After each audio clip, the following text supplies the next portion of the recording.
Alright, welcome. How's everybody doing? Hopefully everybody's having an amazing evening. Actually, it's going to be the evening very soon. As you know what, I'm going to get that blind behind me. I'm going to lower that right now. You guys get to see me as I do it.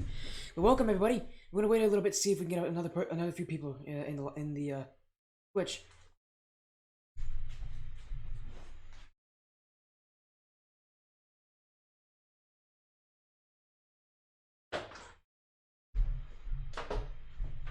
Alright.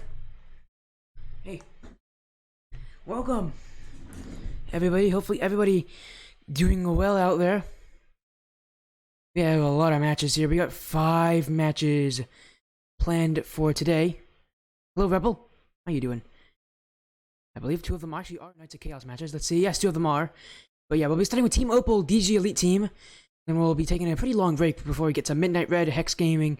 Then we got our 2 Knights of Chaos matches with the Strikes of Chaos Emerald versus Ground Gods. And the Knights of Chaos main team versus Spooky Sock Bandits. And then we'll end with a chill with a match with biggest one in NBD. But first, we gotta talk about Opal DGG Elite Team. Both of them now making it into the top 16. This is a 2v2, mind you guys. It is a tier 2 2v2. Opal currently running with a 5-1 record. DDG Elite Team 2-4. I mean, meaning Opal has only lost once so far. An impressive run for this team. Their only loss coming to Galactic Wash. As Galactic, as we'll see where everybody's placed here in the webpage view. Galactic, you can see them. As we are going to take a look at our match. Our match is that 2 vs 15. Galactic Wash is that number 10 team down there. The only team able to take down Opal in this 2v2 circuit. As both teams have played similar enemies this season. Quandale Dingle is one to come to mind. Another one. Actually, is there another one? I can't think of another one actually. Oh, you know what? They both played Minimal Blue V2. Both of them were able to beat Minimal Blue as well. But when it came to Quandale, DG Elite Team lost in a game 5. While Opal swept them. I'm gonna go to a head-to-head here again. An important match for these guys, as we are gonna get the prediction poll started up right now for everybody to react to. Make sure to vote on who you think will win. Do you think Opal will reign supreme after all, or do you think DG Elite Team will take it? It's gonna be a tough one here for these teams because, especially for DG Elite, this is a tough first round for them. And coming in as one of the lower seeds, they have to play against the 2nd seed. They're the 15th seed. They're going to have a long road ahead of them if they want to make rounds in this bracket. For Opal, though, win, a lot of people will say, is kind of guaranteed here. Nothing's guaranteed in this circuit. Again, Opal is still got to take the wins when they matter the most.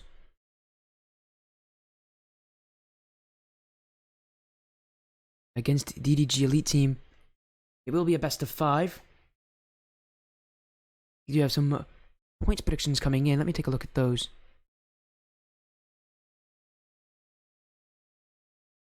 Yeah, we got some predictions coming in. Love that you guys are getting yourself involved with the prediction polls.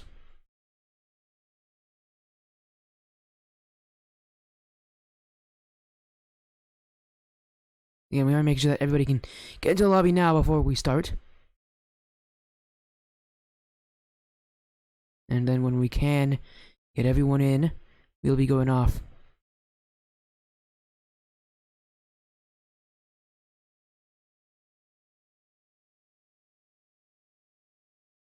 As I do see some other people joining in. Hello, Juggle Boy. How am I doing? I'm doing great, thank you very much. I also thank you for redeeming the 5 points. Notice me. I do notice you, man. I'm doing great, man. I'm gonna be exhausted though at the end of this weekend. I got school starting on Monday, and I have got a lot of casting this weekend. I got 5 today, 5 tomorrow, and both times are starting at 7. We're gonna be ending at around midnight, I think, for both times as well. Oh, sorry, we're gonna be ending actually around 11:30, actually, more likely. And then hopefully we can get some tryouts sorted out as well.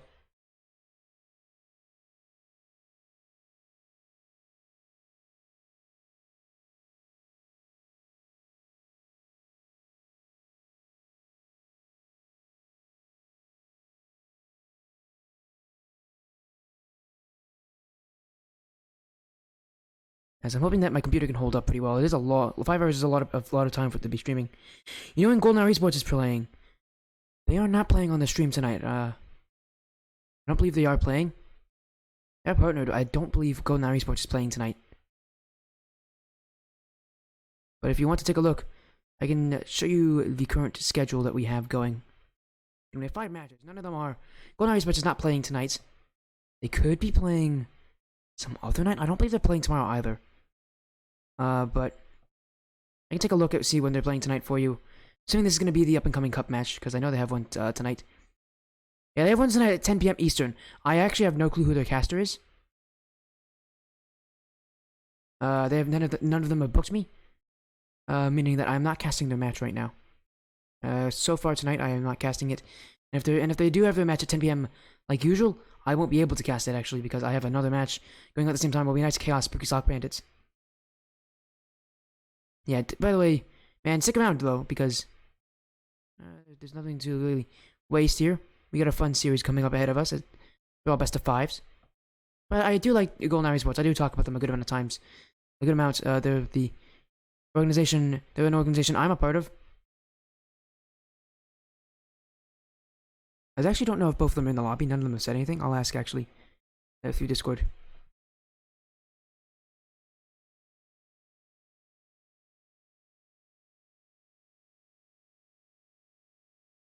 Make sure that everybody's in. Demon Time. Ooh. Is that Renegade?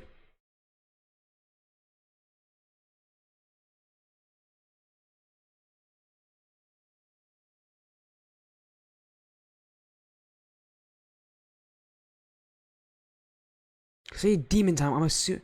Oh yeah, that is. This is Demon Time Ren. That's definitely Renegade. You know, I'm not the best. You know, I'm good at casting. I'm good enough at commentary. I'm not the best at reading. Here we go. It's a best of 5. Everybody's in. Stream's ready. 3 games to win it. It's the round of 16. Winner moves to the corners. Isn't it West? Oh, is it meant to be West?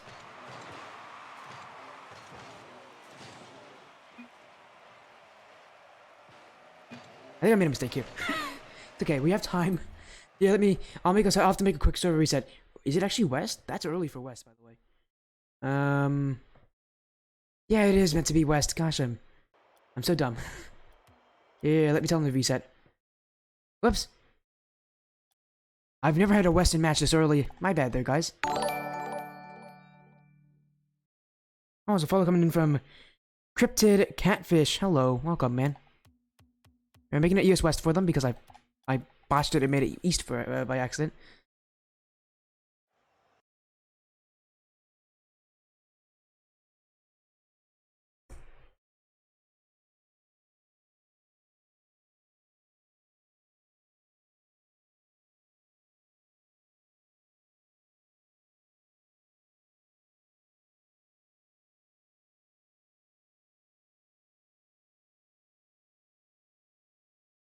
As we are making sure that everything's ready here. My apologies there on that. That's not the first time I've done that. I've had issues with getting the right server before. Hopefully we don't have those same issues again, and that happens all the time for me. As we're gonna go in game here. Don't worry, this time we actually are gonna wait. We actually do have it on West, not East. Although their ping was surprisingly good for East. I'm gonna be honest. Thought their ping would have been a lot worse. I've had a lot of Western players play on my servers. Play on Eastern servers that have had absolutely horrendous ping. So for them, that's actually pretty impressive. To be fair, they must live in a place with good Wi-Fi. And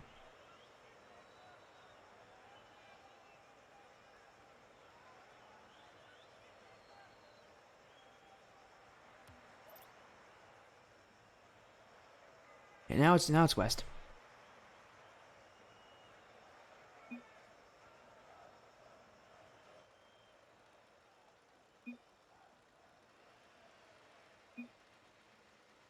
There you go, they're getting back in. Now our series will actually start. It is Western servers here. We're gonna start with game 1. My goodness, everybody's using that black decal. Didn't Chicago use that or something? And now everybody's using it to get the black cars. It's like the black profile pic. It's catching. As X-Sync. gonna be off his backward to clear it away. Team Opal in the blue. DG Elite in the orange. And Team Opal here just trying to use this first game maybe to shake off some cobwebs. Get themselves back into running form, running shape. As a team that is expected to win this series, Opal needs to prove that their playoff mind is there, as they are going to start with their goal here. About 30 seconds in, X-Sync will get a dunk in the midfield off of a pass from Slayer that is just a little too slow. The Renegade couldn't catch up, and X-Sync will dunk him, giving Opal the first goal of the series.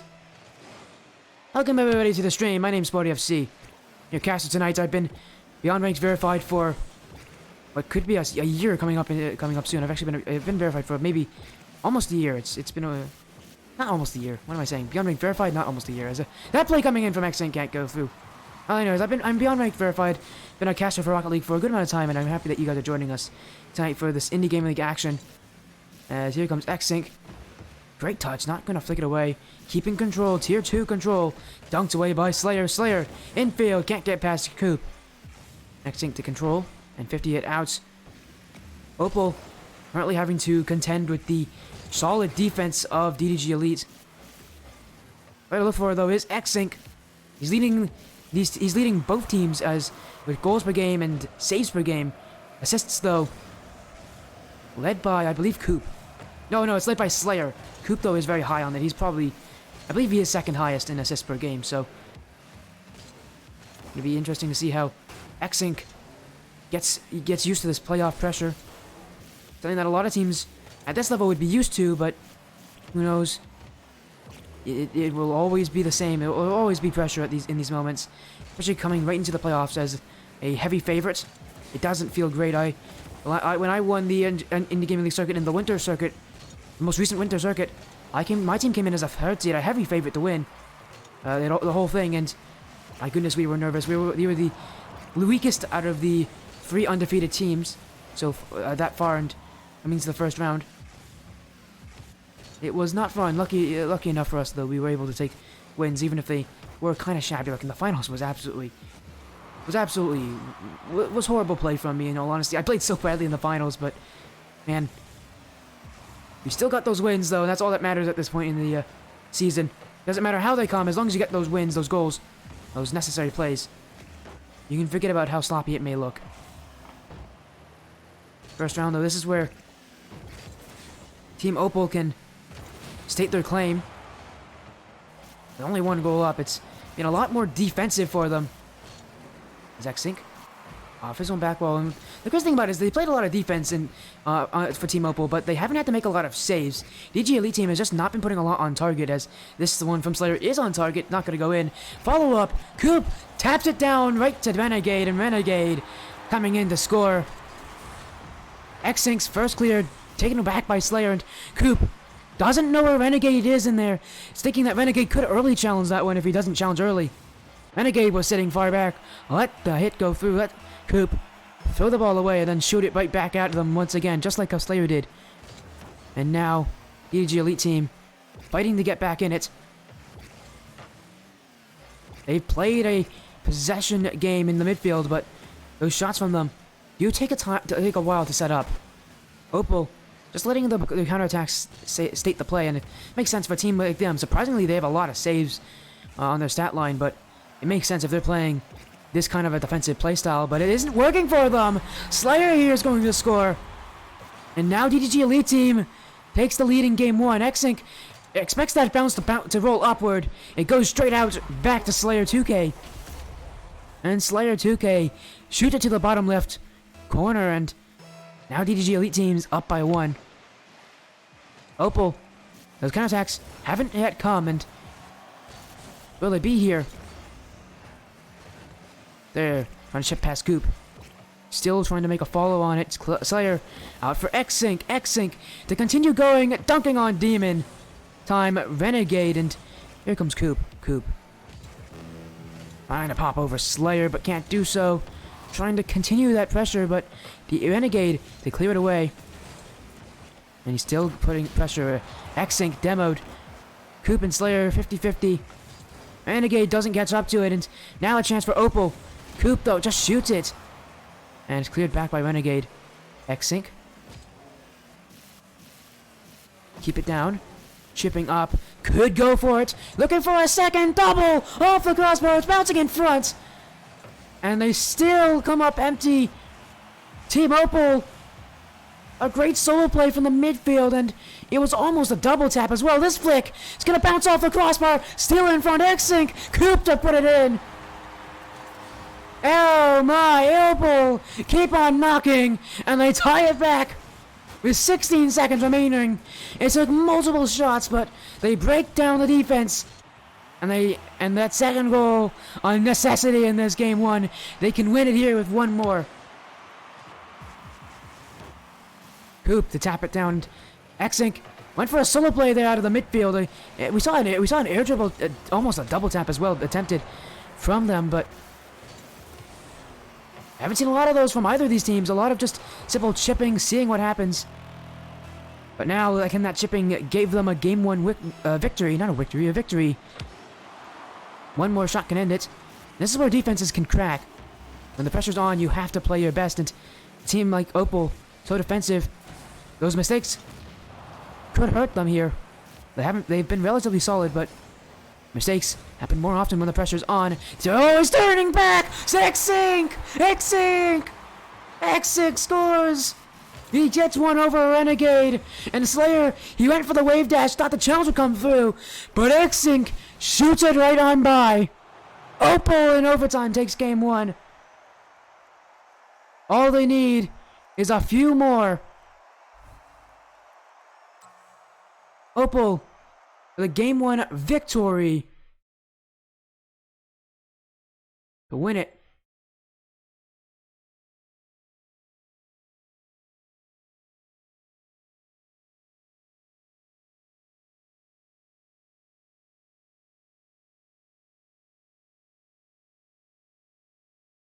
Now game two. I'm sorry about that. I was chatting with someone. Someone messaged me in the middle of that match. Interesting timing there from them, but what a great start.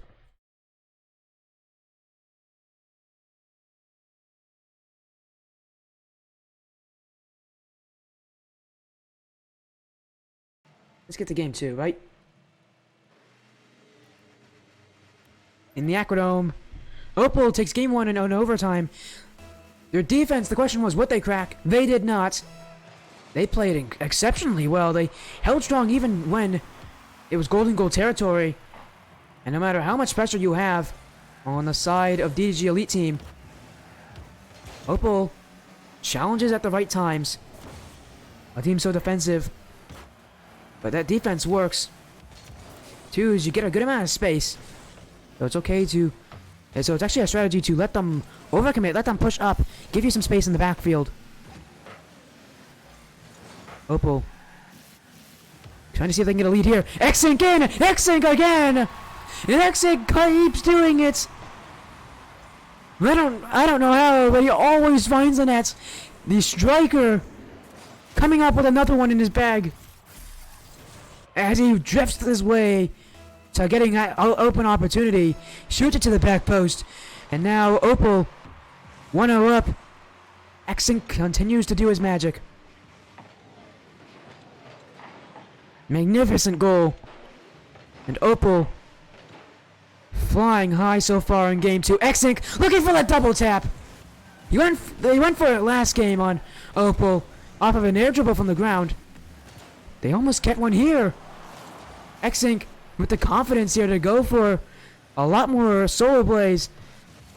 Might spell disaster for DDG Elite Team if X-Sync is excited. He's the player they have to shut down.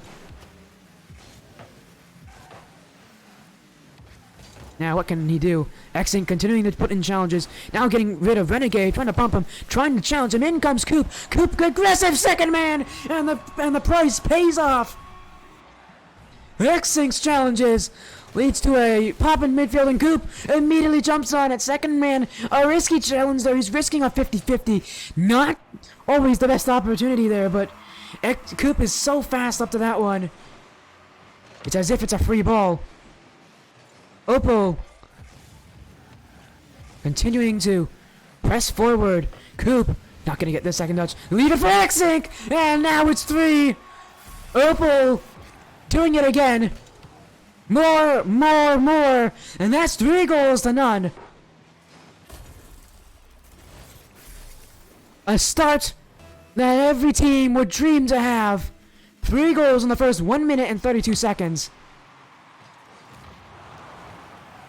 And Opal doesn't look like they're stopping. But X-Sync's gonna give space. Slayer 2K. And he shoots that one downfield. A bomb. And a follow-up. No challenge. And DG Elite Team takes one back here. X-Sync doesn't decide to challenge the back wall. A costly error for him. Because now he's caught flat-footed with that second shot. It's aimed perfectly. You have to challenge everything when it hits the back wall at this level. You can't leave it open. And that's a price to pay for. Slayer catches X-Sync off. X-Sync, who's been so great on offense, and even a strong defensive player. Again, he has the most saves per game out of any of the players here. A lapse in judgment. Now going for the air dribble, and he hit it! Oh, Renegade jumps to save. Coop clearing back in field, and right now it's a heyday for Opal. They continue to challenge, continue to shoot, and what's gonna happen? Oh no, it's an own goal. X-Sync's gonna get his 3rd goal that way, but he wasn't the one to put it in the back of the orange net. That one goes to Demon Time, Renegade, and Slayer 2K, both getting a touch on the ball before it hits the back, before it goes in the nets. Opal, once again, 3 goals up. It just seems like now they're having fun with the offense, but this one, oh, X-Sync almost caught going for boost there off the kickoff. Head of the ball, a 1-0 that a lot of times on 2s you can make that play and it won't cost you, but almost catches X-Sync there out there hanging to dry. Coop's gonna challenge this one. Slayer 2K has very minimal boost, just trying to put the Opal team on the back foot, but X-Sync continues aggressive challenges. He's going to get 4, and X-Sync running away with this one. Coop sitting behind, letting him do whatever he needs to do to get it out. X-Sync putting on challenge after better challenge. And this is destroying the rotation of the EG Elite Team. But can they get one? No, it's off the post. So close from Renegade. Clear it back, but Opal waiting. A lot of these shots from EG Elite Team weren't there in game 1. They're getting better offense. It's this double tap! Oh, and X-Sync's there to deny that one. Not even a double tap can fool the defenses of Opal. As X-Sync takes it downfield, looking for another to add to his tally. Not in. This one cleared. Renegade putting it on target. This one going to go off the post. As Coop up, demoed out of the field. And Renegade back in. Coop on the goal line. Off the corner, cleared away by Renegade. Back to Slayer. Slayer, with a pop in field, can give it up to Renegade, who's challenging. But also found by your boy Coop. X-Sync to get this one, flick it up high, going towards, bumps out Slayer, it's in front of the line, but Coop decides to wait back. A lot of teams, when they're up by this many goals, don't decide to press further. They actually put in a playstyle change. All they need to do is play some good defense. And game 2 will be theirs for Opal, as X-Sync once again getting a save. How is he doing it? He just continues to do the most impressive saves and plays. X-Sync playing on fire. He has 4 saves, more than a saver. That makes 5. X-Sync doing it again and again. It's no fluke. This man is on fire. 4 goals, 5 saves. X-Sync putting on so much effort. He can't save that one though. As Slayer 2K finishes that one off. Another goal. As DDG Elite Team just flushed out of game 2.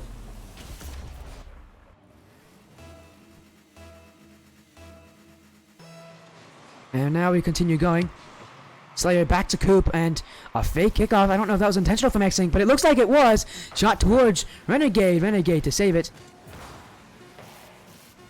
Look at those 8 shots for X-Inc. Shooting 50% as well. There's another one. Now it's 5 goals on 9 shots. And the assists for Coop. Coop, 5 assists. Assisting. Nope, I'm so sorry. 3 assists. Assisting 3 of the 5 goals from X-Inc. This team oiled up, ready to go. They're slipping right through the cracks of the defense of DDG Elite. This one will end as Opal now wakes up in game 2 by the looks of it, and one more to sweep out their opponents. Can the all-black team finish off the 15th seed?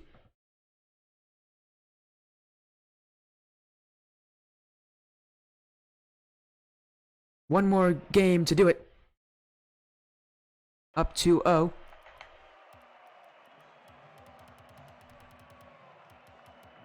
And with some great offense, what they really did better there is they didn't sit back and let the DDG Elite team do whatever they want.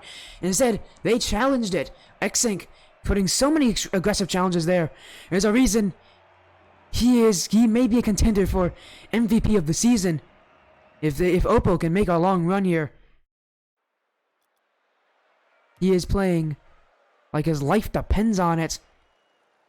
We got a game 3, and Opal, with that kind of a performance in game 2, a win here will seal it. They'll advance to the top 8 in a convincing fashion here if they can get a couple more goals. X-Inc. The preset out of defense, doesn't he? And again, everything's working for X-Inc. He's playing mechanical, he's playing smart, he's playing aggressive. He's putting in the strongest 50-50s in the game. And he continues to shoot lights out. X-Inc gonna not be able to get that boost, but still in field. Renegade to early challenge and prevent him from doing that. Coop. I don't have to say his name a lot, and yet we can't forget about him again. 3 assists, he got that Playmaker award. And that already is quite impressive had X-Inc not done what X-Inc does. Now with the flip reset, could he put it in? Slayer to get it on the goal line. X-Inc back in front of the net, trying to still challenge. And he's putting more pressure. X-Inc, mechanics on fleek. But Coop, this is not a good touch to the backfield. X-Inc has to go back. Can't let himself get demoed either. Coop bringing out the defense over Slayer. One more touch to beat him, but can't do so. X-Inc in the backfield. Let Slayer have this one. Slayer downs a Renegade. Oh, the selfless play pays off. Slayer 2K, instead of going for the shots, goes for the back pass, forces X-Inc to have to second guess the challenge. And Renegade to finish it off. A lot of these series we've seen, though, have gone 3-1 because game 3, the most difficult to win. A lot of times the other team is able to take one back. We haven't really seen a sweep. I believe we haven't seen a sweep in the playoffs yet this stream. On this stream for the season. And a win here could make it, could continue to prove that point as Coop clears it away. So there 2K is back. He's taking the boost first before taking the ball. X-Inc is actually challenging here, but Slayer almost flicks it over Coop. Coop was the last man. And now this one, a lob shot towards the back wall. Renegade to clear, but X-Inc is there. We know how dangerous he is, but this solo play is not going to really pay off for him. Got very little height on that jump. Still putting on a challenge though, and that's what X-Inc does well. He always puts in a good challenge, and Coop's always there to respond. Opal though needs a goal. Haven't scored yet. X-Inc down from Coop. Coop to the back wall. In for X-Inc. Shot is weak. Renegade dodges the demo and then saves the shot to keep the DDG Elite team in a winning position. And maybe now they'll make it 2. That one's off the crossbar. X-Inc can clear. And the net is open. A hook shot. It's going to go in. Opal answers back. And they're gone back to basics here. Counter-attack play. They were good at it in game 1. They use it in game 3 to get themselves on the board. And who else but X-Inc to do it? X-Inc catching DDG Elite Team.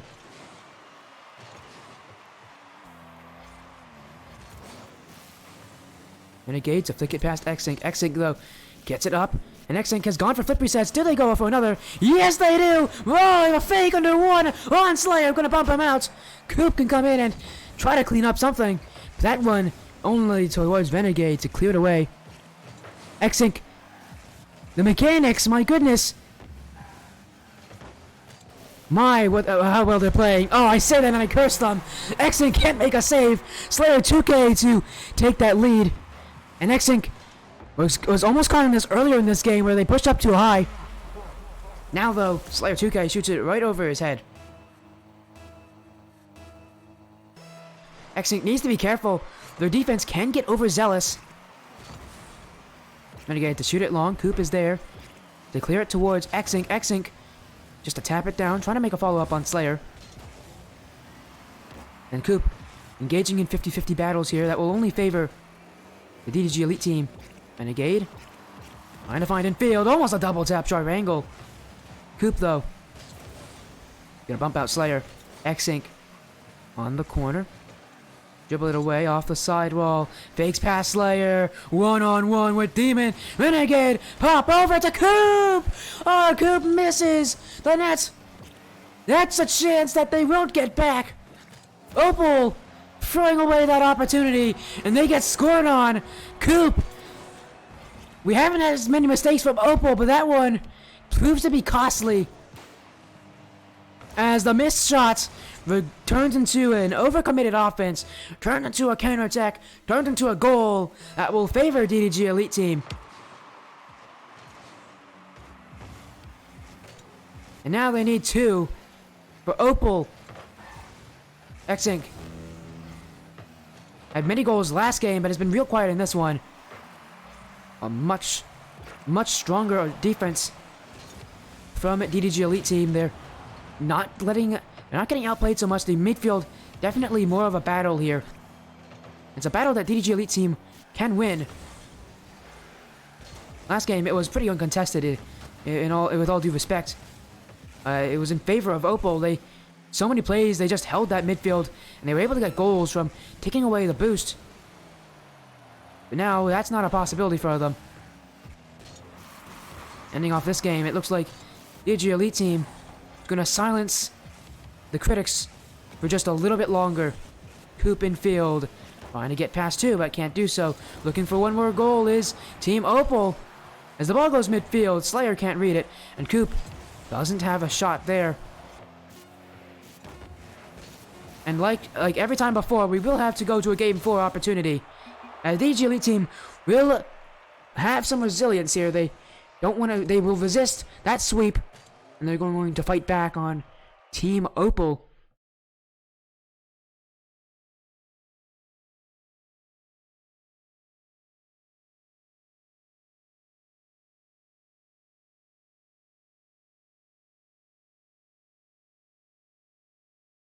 I do not believe, actually, I'd have to check actually on the past, but I do not believe any series in the playoffs so far has been a sweep. Like, not even kidding. In fact, I'll let you guys know if there was one afterwards. I can check on my YouTube. Or more likely my old Twitch streams. Do not believe we've had a sweep on the stream yet for the playoffs.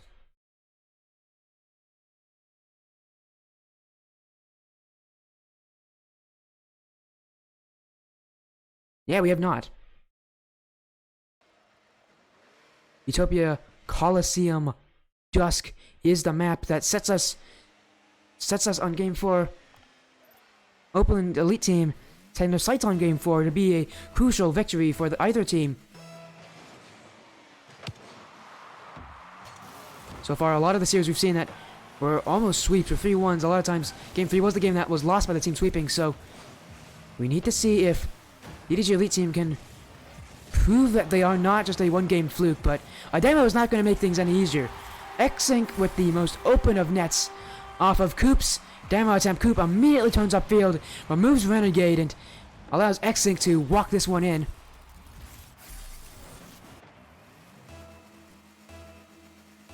Opal so close to the win is so close. But they need to hold on. They probably need to get a couple more goals as well, knowing what can be brought against them. But Slayer 2K from DDG Elite Team is going to make it easier for them as well, as this botched clear attempt goes straight to X-Sync, the wrong player to put that one in front of, because X-Sync has not and will not miss. Every single shot from this man has been threatening. And now, hoping that this is not a repeat of Game 2, DDG Elite Team needs to come back. But X-Sync's going to make this a little difficult. Air dribble and in, and X-Sync. One of the fastest hat-tricks we've seen on this stream. 39 seconds for 3 goals straight from X-Sync. No answer from DDG Elite Team. No answer just yet, though. They can always come back. They're going to need someone to step up. So could it be Slayer? No, X-Sync to get past that ends. That makes it 4. And with X-Sync playing like he is, this Opal team is seemingly unstoppable. An insurmountable wall of X-Sync, literally on defense and figuratively on offense. It just seems like there's no way to prevent him from doing what he wants to do with the ball. Kind of have to hope sometimes a shot isn't good enough. Even then, it can still go in. But X-Sync almost makes an error here, allowing DDG Elite Team to come back. But clears it away. And Opal running around with 4 goals, but they can't be too confident just yet. They still need to play out the rest of this game. Elite still looking as this one up for Slayer, trying to tap down, but he had no boost. And meantime, gets rid of Coop, but here comes X-Sync. X-Sync, ground to air, he's still dribbling, trying to go farther all the way. Slayer 2K to stop him. And this Slayer 2K to dribble it out. Coop is there, early challenge, beaten by Slayer. Slayer, second one, can't get through X-Sync. X-Sync, oh, and Slayer 2K prevented Renegade from getting it in front of the net. And an unfortunate circumstance leaves that opportunity gone for DDG Elite Team. An opportunity that would have surely been their first goal. Renegade. Long clear out the Slayer, but X-Sync's there to respond. And Renegade still putting on offense. Continuing to go off the back wall. Coop up high, bumped out. Here comes Slayer. Weak shot. X-Sync clears it. And next shot, saved away by Coop, still on the goal line. Renegade to put it through. It took him a while to get this first goal. Took him a lot of effort as well, because Opal just never makes it easy for you on their own defensive half. But finally, the goal goes in for DDG Elite Team. They need 3 more. X-Sync's first minute flurry still looking very difficult. Coop infield, trying to pinch it out. Renegade can clear it away, and X-Sync needs to sit back. Slayer 2K with the ball. Drop down infield. X-Sync is there. Renegade is on. Renegade's challenge is good.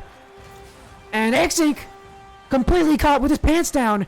This ball pinched in front of the nets, and X-Sync had no idea Renegade was challenging there. Thought it was a totally bogus idea, but Renegade, that's when Renegade strikes best, whenever you don't expect it. And now, DDG Elite Team, the comeback looking plausible. But where does it come from? Because X-Sync and Coop continue to make goal line save after goal line save. You need to outplay them to score on them. That just makes them so much more difficult to handle. Because they are not a team that makes mistakes. They're a team that will save everything that you throw at them. You need to throw multiple shots. You need to throw multiple good shots at them. And even then, Open still find a way to get back. But not to discredit Data Demons Gaming Elite Team. They have been able to answer, but they still have a lot of work to go. X-Sync in with the ceiling shot. Give him the flip. Give him the shot. Give him the goal. X-Sync with so much space. He makes it look breathless. down off the ceiling, flicks it into the crossbar and in. Xink running away once again. It's been a while since he scored. And by a while, I mean a while in Xink time. He's scored all 5 goals. And you say it must be a lot of this work comes from him this game. You can't understate the work that Coop has done on defense in the midfield and the crucial 50-50s he brings to this team to allow Xink this space. This is a 2-man squad, and the second half of this team in Coop is proving themselves to be a great player. You don't focus on them because they do the dirty work, but they make sure that everything gets done. A little nuances from Coop. Picking up the boost, rotating around well, making sure you put yourself in the right positions on defense, great 50-50s, all those little things that you don't focus on that aren't in the stat sheet. That's what's making this team of Team Opal so strong. As they're still looking for another one. Infield to Xink. Xink to curl away from this. Renegade to challenge, but Xink stronger than that. Gets hit past Slayer. Slayer has no boost. Can't rotate back, and Xink makes it a double hat trick.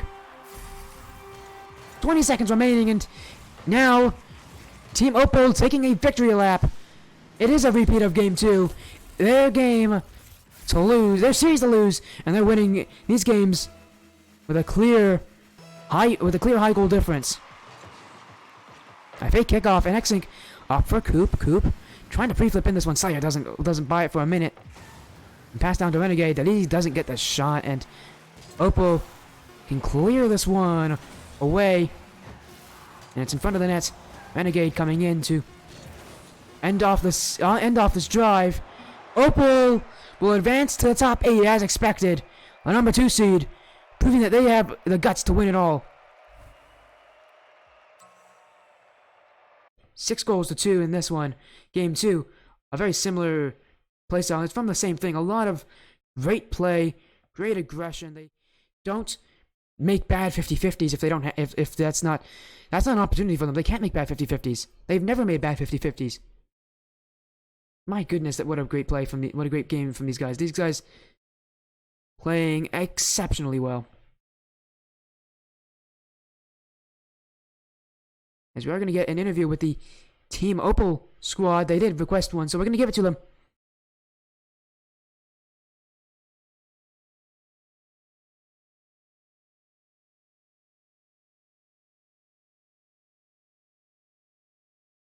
As while it's happening, I'm going to run a quick 1-minute ad break.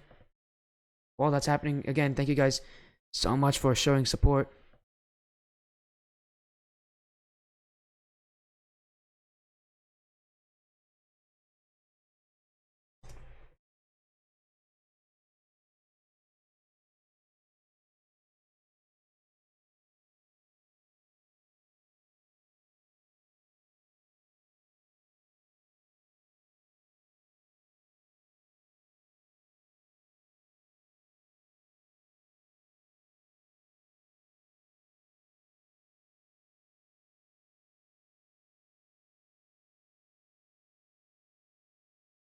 As again, we're making sure that we're getting the interview set up for you guys. The series, a Smash Series win for Opal.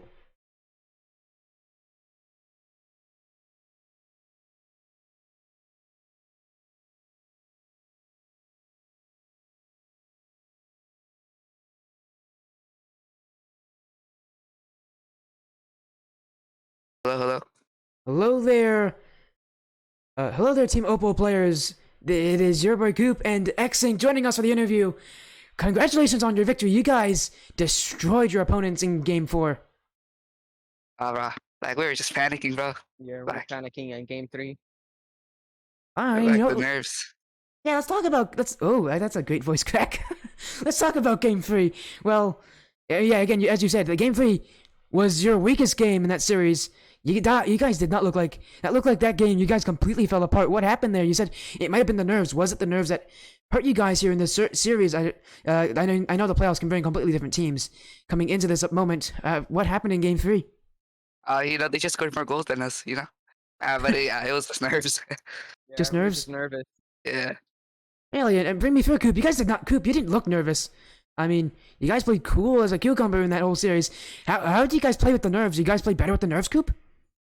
I mean, ones playing a lot of ones, just like when you're in those situations, like those 0 second goal situations in ones, it's just like it helps with the nerves, so it doesn't really like mess you up as often because you start to practice it.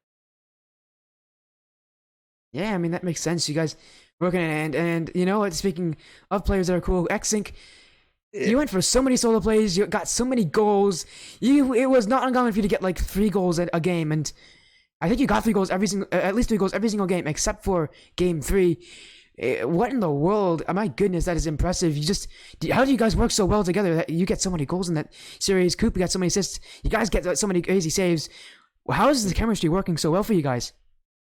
I play a lot of once, and then like Coop, he's more passive. Like when I Yeah. met him, so it was like it just worked well together. So yeah. Would you say it was a match made in heaven? Yes. Oh, well, that was a quick one. Yes, definitely a match made in heaven. Now you guys Yep. got that series under the belt. You guys said you were nervous, but coming into your next series, you think those nerves are gonna dissipate a little bit, or do you think it's still gonna be difficult going forward? Your next series will be against, as I take a look, it will be against the winner of Big Dreams and Galactic Washed. Do you think those nerves are still gonna be playing a factor in that series, in that next series, in the Um, quarterfinals?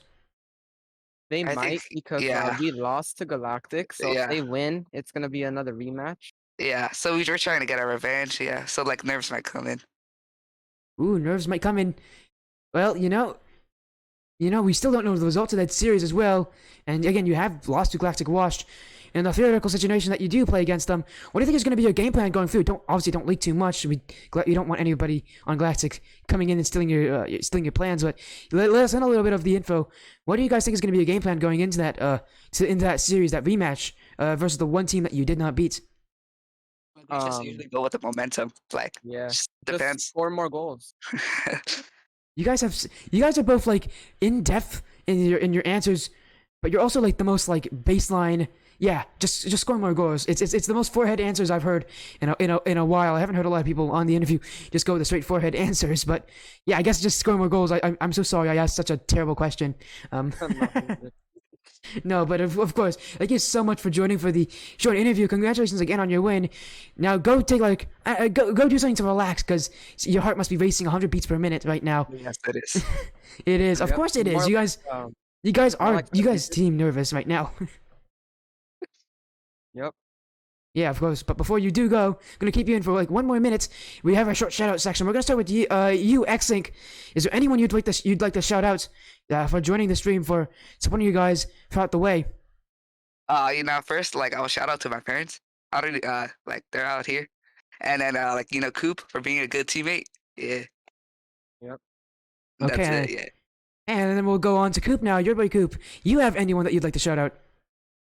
I just like to shout out the Team Opal Twitter, because we're starting to Oh my click god. on there. And then shout out to Xing because he carried me with the goals.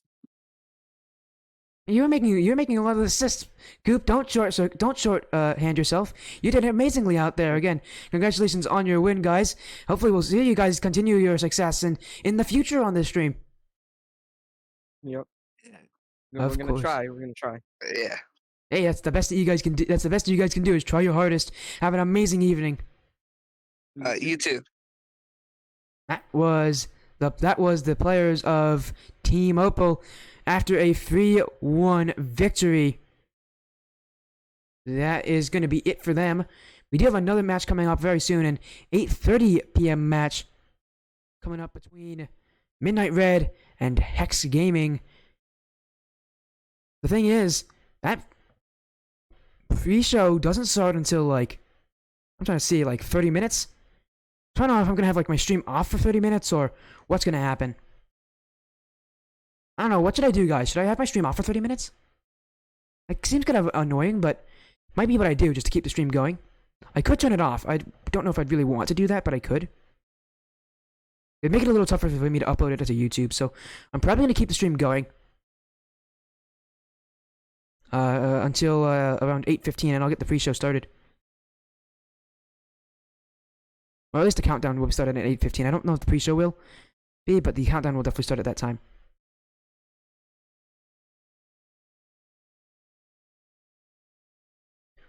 And if not, we can always just get like another series.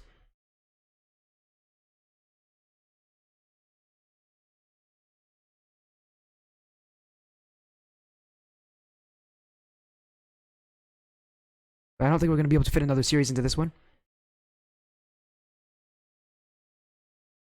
Because there was planned to be a match at 8 between in the up and coming cup that I actually could have casted, but I decided not to take it, just because it could have encroached on the 8:30 match. So I'm not going to be doing that. But that was actually a possibility. I could have done it. I would have had to have it earlier than that. So for right now, I think we're just sticking with this current setup and series. The 8:30 match will start at 8:30. Sadly, I won't. I did try to get it started at 8. To make this easier, but I could not do that, so it will be an 8:30 match. What do you guys think I should do? Do you think I should end the stream here and restart and start it back up at 8:15?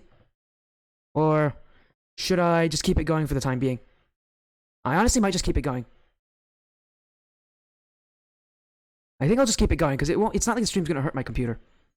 The Rocket League game actually is the one that kind of hurts my computer sometimes.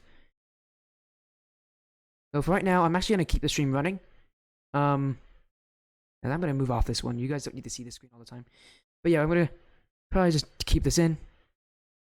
Grinding Rocket League, I'll probably be able to do more hours than I did in the last 2 days. Maybe end if people want to watch the VODs. Oh, you want to see the VODs, Coop? If you really want to see the VODs, man, I can end it for you. I don't know. I don't know if you really want to see it, but if you really want to see it, I can end it here.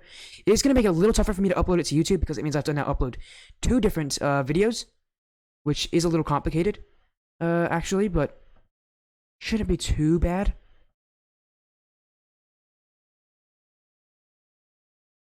If you want to see the VODs really badly, I can definitely do it for you. Not too hard of a thing to do. Just let me know again if you really want to see it. I can always do it.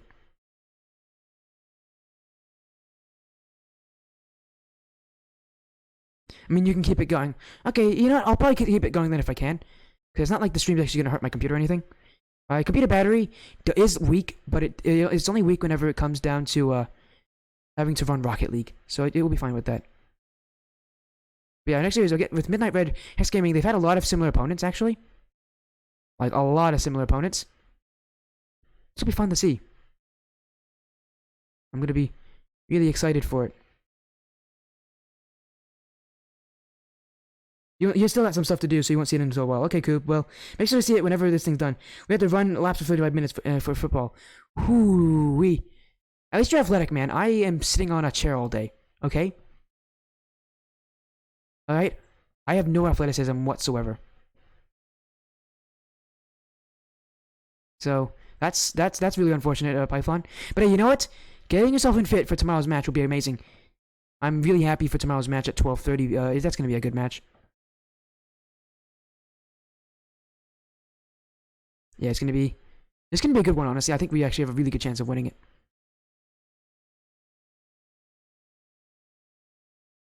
Number 9.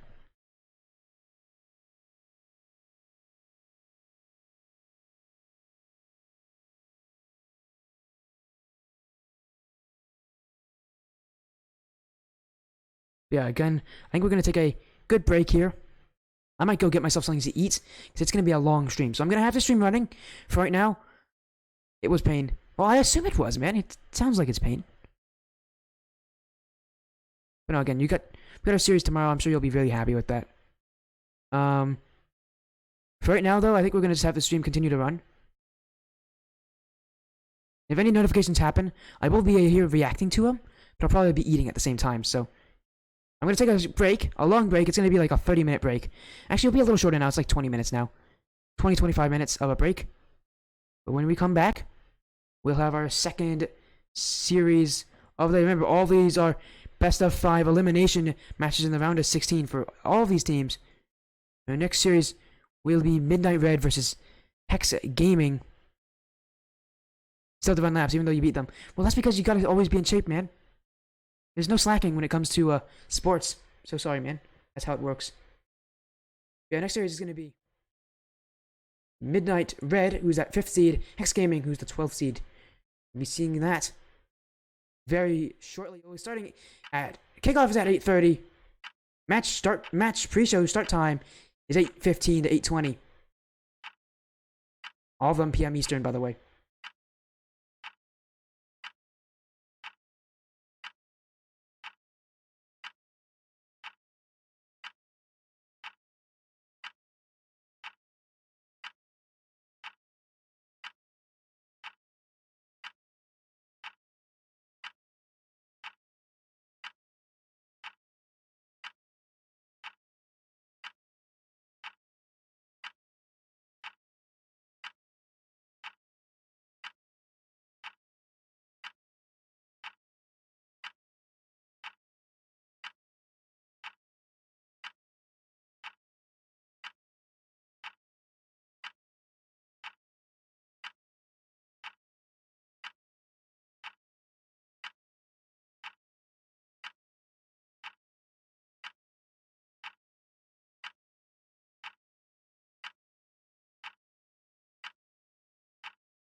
Hey, welcome back to the stream.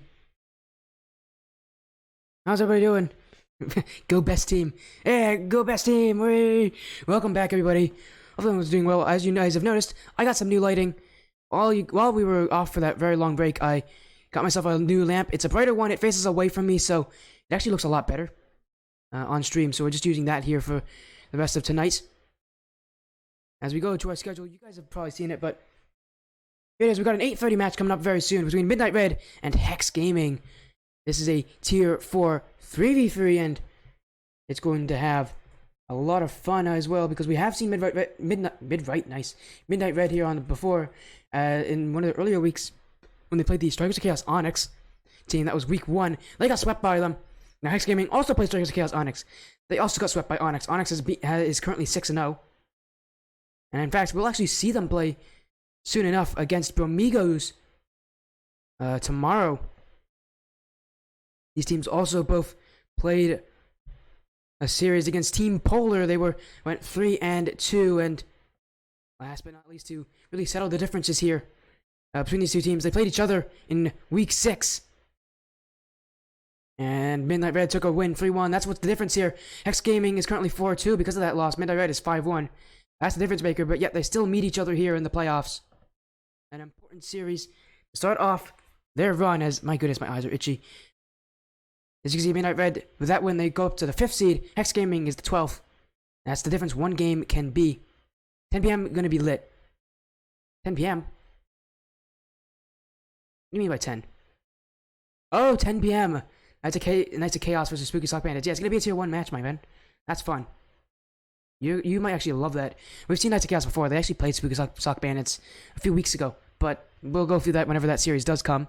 You're going to have to watch this match, then the 9 p.m. match, which is another Nights of Chaos team with the Strikes of Chaos Emerald to play the Ground Gods. So that's going to be fun. And then you'll get to see a tier 1 match. And then we'll end off with another chill match featuring Biggest One, who returned to the stream. Now they're playing NBD. So, again, it's going to be an amazing night.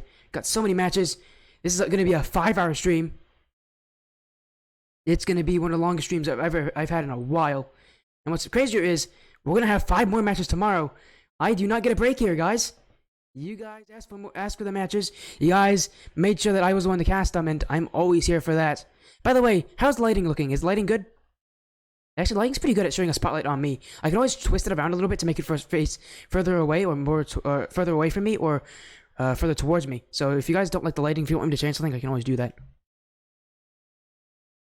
But yeah, let's focus on our tier 4 match in front of us. As the predictions are out, make sure to vote on who you think will win. I'm also sending out the teams the info they need to get into the lobbies. Midnight Red, Hex Gaming. A lot to say about these teams during stats. Midnight Red are considered the stronger of the two teams. They have more goals and assists per game, which makes sense for a team that is rated higher, like them. But when it comes to when it comes to saves, Hex Gaming blows them out of the water in that statistic. There were 2.75 saves per game compared to the 1.38 of Midnight Red. Midnight Red of the Midnight Organization, Hex Gaming of the Hex Gaming Organization. 2 organizations here facing off. Now the question is, though, in these 3v3s, who do these teams play? Midnight Red has Ajax, Oblivia's X-Man, Opal, Yangafan, and Fanic. As Hex has My Man Tony, Mickey, Yugi, and Echoing Ketchup. Some of these players have shown up on the stats board, but it just depends who really works the best together. Who meshes well. As, again, we make sure everybody is joining. Hopefully you guys in chat are doing amazingly well.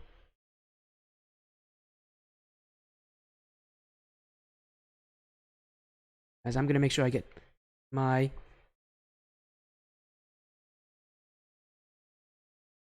There we go. There's the announcement.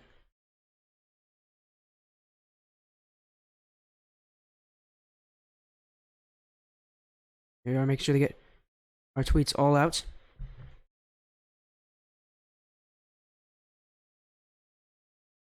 Going to be an insane series here tonight. Tier 4.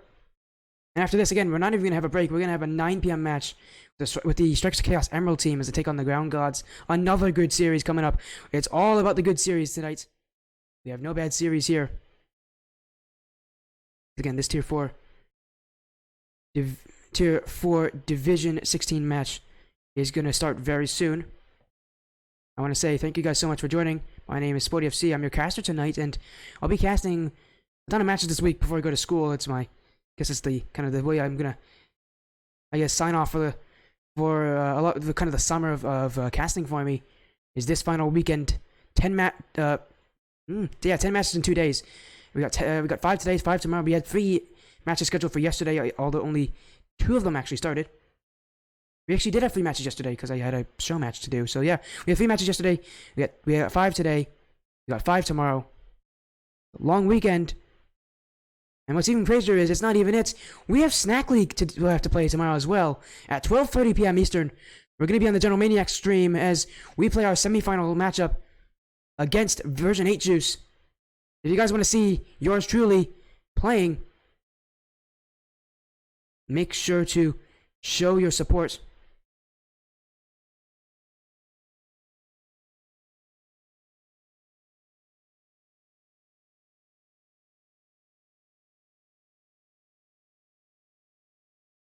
Again, we're making sure that everybody actually can join.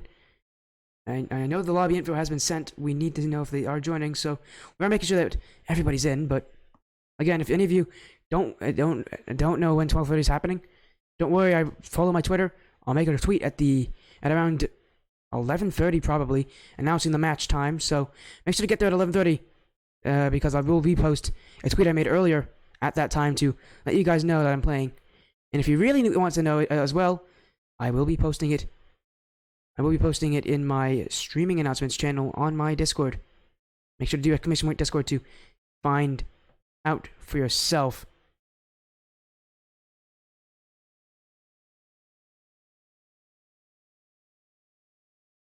As before we start off, I want to give you guys a reminder.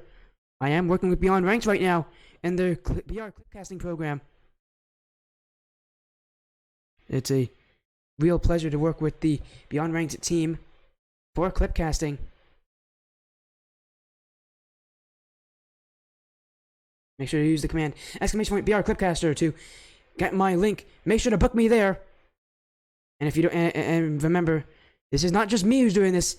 It's a lot of people. It's your favorite Rocket League content creators. It's other massive Beyond Ranked casters such as Alligator Source are in there, such as Brokefang are in there, and of course I am in there, as I've already stated. If you have a fun clip that was captured with Gift Your Game Twitch clipping or metal clips, make sure to send that there, and I will be casting it for you guys. It's an incredible opportunity given to me by Beyond Rank. You guys should not waste it. Spots are going away quickly. As I'm getting messages from the teams, they're actually in the lobby too. So, let's get started.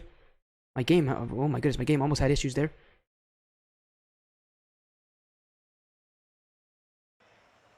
It's a best of 5. Just like every series you'll see today, it's a best of 5. 3 wins to go on. And 3 losses to be knocked out. Single elimination. Doesn't matter how well you did in the regular season if you don't show up here. Wow, I'm so excited.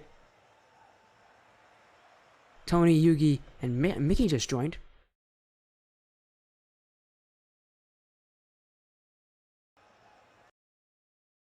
Again, we are making sure that everybody's in there. That means that Echo and Ketchup will be on the bench to start off. And Midnight Red, who are they choosing to play off? I would assume that they're going to take their best goal scorers as well. That's currently listed as Ajax, Olivia's X-Man, and Yangafan as their best goal scorers.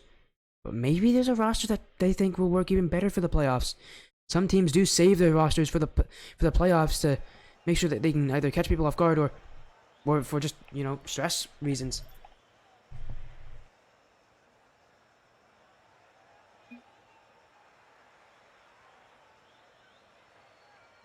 They're going to check that Midnight Red is in. And they do have a little bit of time, so if they do join a little bit late, it's no big problem. Oh, you did not hear anything from... There's you. Oh! But yeah, we need to make sure this series can start off as quickly as possible because we do have a series at 9 and I really don't want to have to be late to that.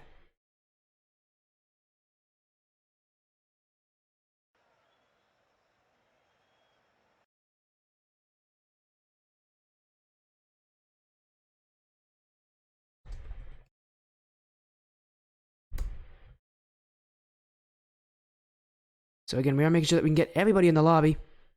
I do apologize for this kind of the late start.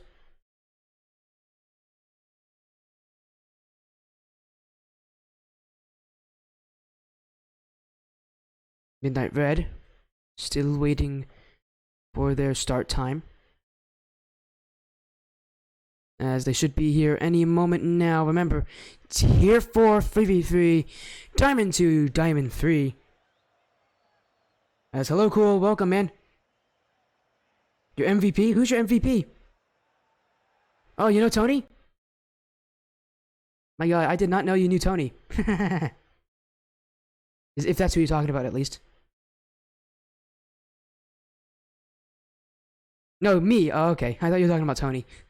You're talking about me. Hey, man, how you doing? Yeah, we got tomorrow at 12:30, man. Everybody's gonna make it. It's gonna be a great series. Cool. Let's see if we can make the finals. But right now, we're waiting for Midnight Red to join so that we can get this match between them and Hex Gaming. It is the round of 16.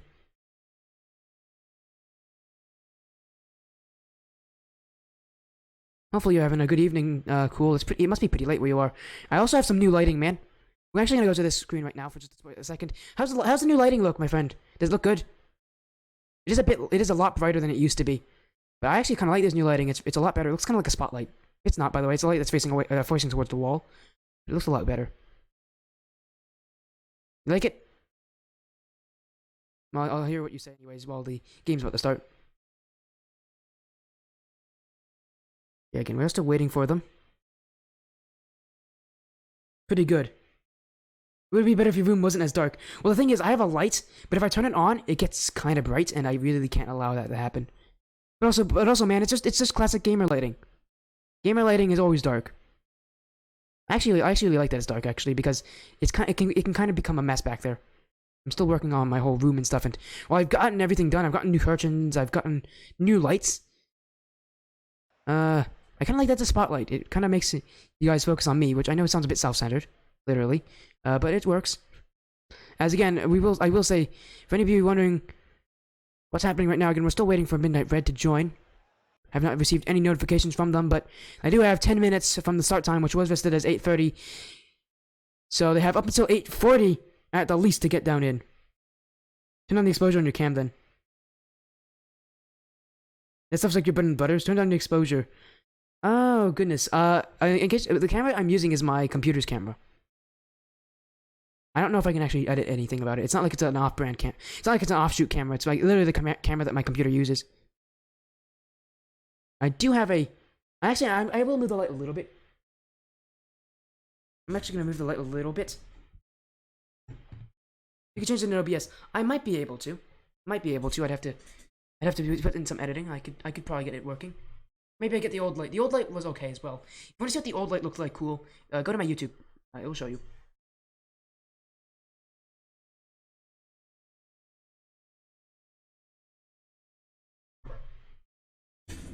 Light's actually pretty hot as well. Jeez, I guess that makes sense. It's a very hot light. So I've moved it a little bit. I'm gonna check what it looks like on Studio. Oh, okay, it actually looks a little bit better now.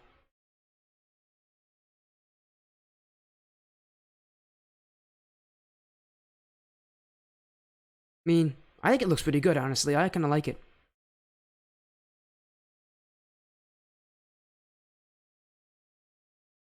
Also, like, one thing crazy I noticed is that my microphone is actually slightly tilted.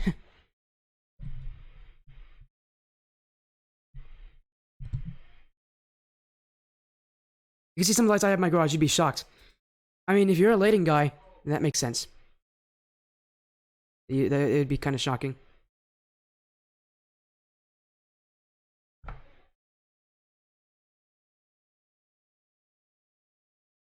Yeah, again, we're still waiting, so we're gonna give Midnight Red at least 10 minutes, and then after those 10 minutes, it's up to the other team's discretion if they want to register it as a forfeit or not.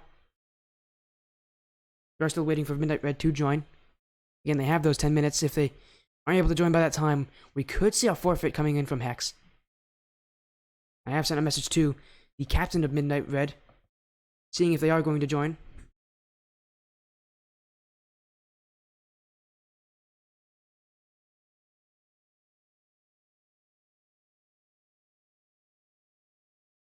You've grown in the garage with all those lights. Well, Cool's a bit of a strange guy, okay? But, like, he's a really sweet guy. He also is really, really good at camera stuff. He's really good at, like, camera stuff streaming. He's pretty good at that. I'm not. I'm a noob at this kind of stuff.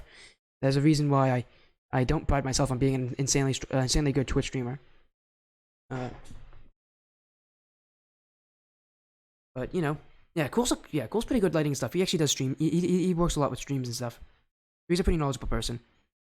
If you have any like tech issues about like streams and stuff, don't ask me. I'm pretty dumb. Ask Cool. Cool's a really smart guy. He's also in my server, so in my Discord server. So if you want to ask him, you could always ask him there.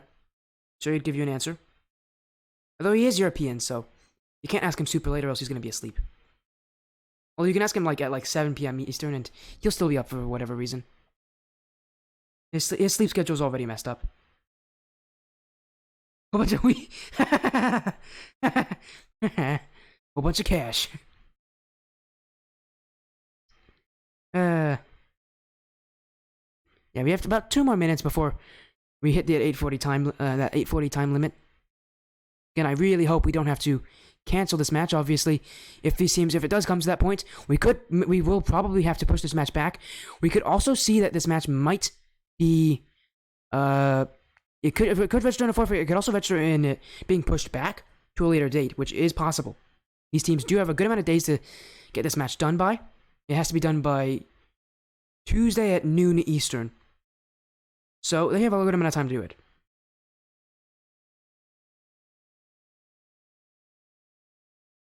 Of course, this might hurt Hex Gaming. Who knows what the availability of these teams are after tonight. It could be that there's no other chances. This could be detrimental to Midnight Red. We know Hex Gaming has joined. We do not know about Midnight Red.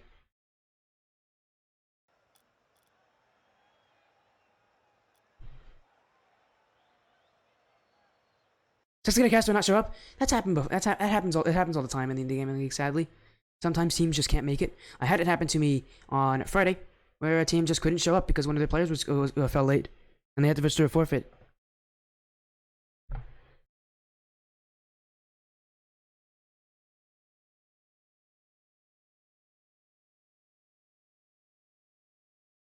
But again, we are making sure that everything's getting done.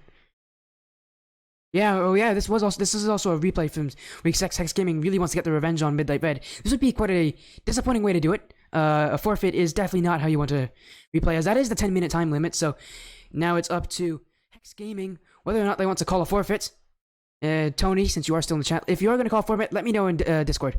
By the way, don't let me know in Twitch chat. Let me know in Discord if you are going to call a forfeit or if you're going to wait longer for these guys. I am a little worried because...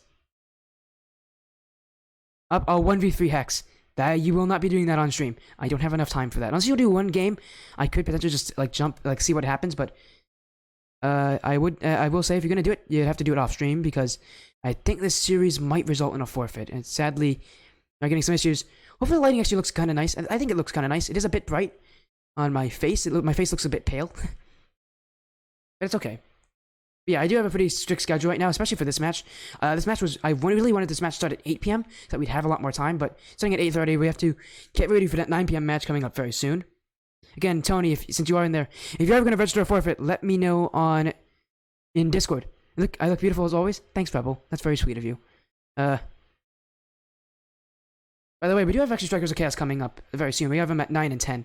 We have Knights of Chaos at 9 and 10. Hello, Tony. Welcome to the Spodia stream as well. Thank you for the follow.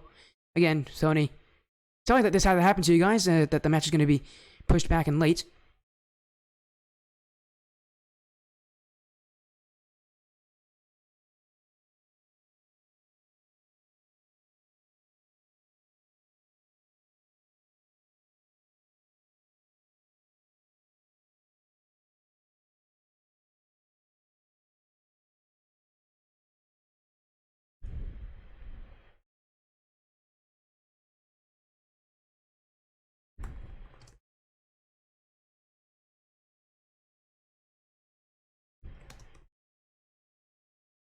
Again, we are making sure that any messages. It looks like we might, in fact, have this match postponed instead of forfeited, but we do not know this. That we are knowing that, at the very least, Midnight Red has not been able to show up for the correct time, and they failed to show up in the 10 minutes that they are given after the match was elected to start.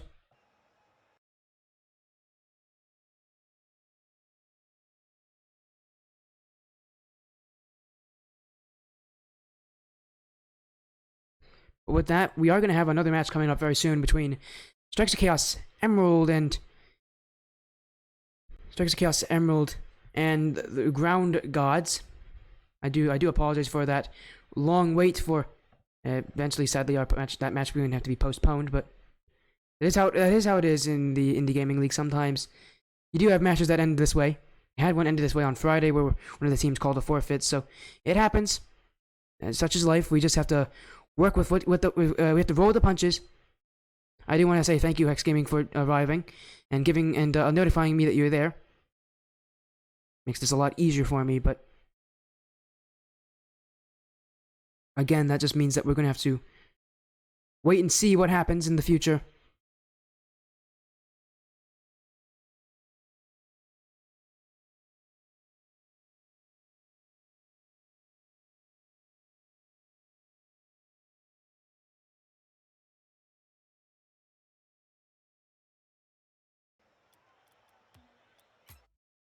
That will end that one for right now. Hello, Flip. Hey, we got some fans.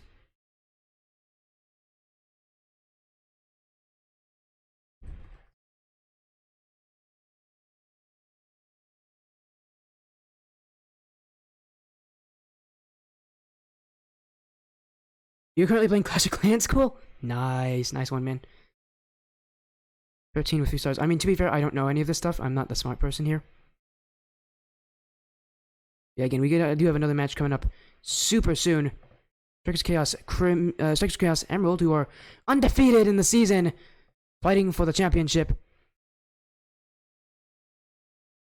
Now we watch as they take on the Ground Gods.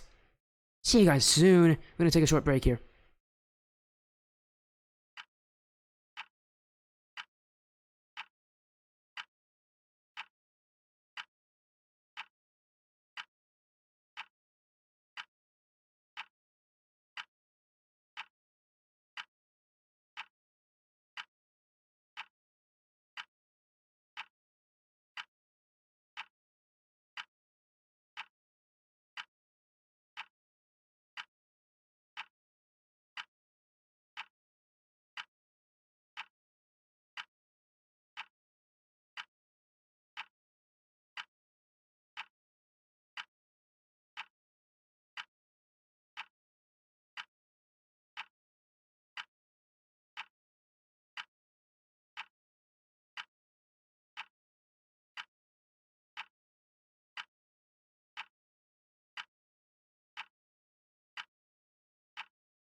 You guys are fighting. Are you guys okay over there?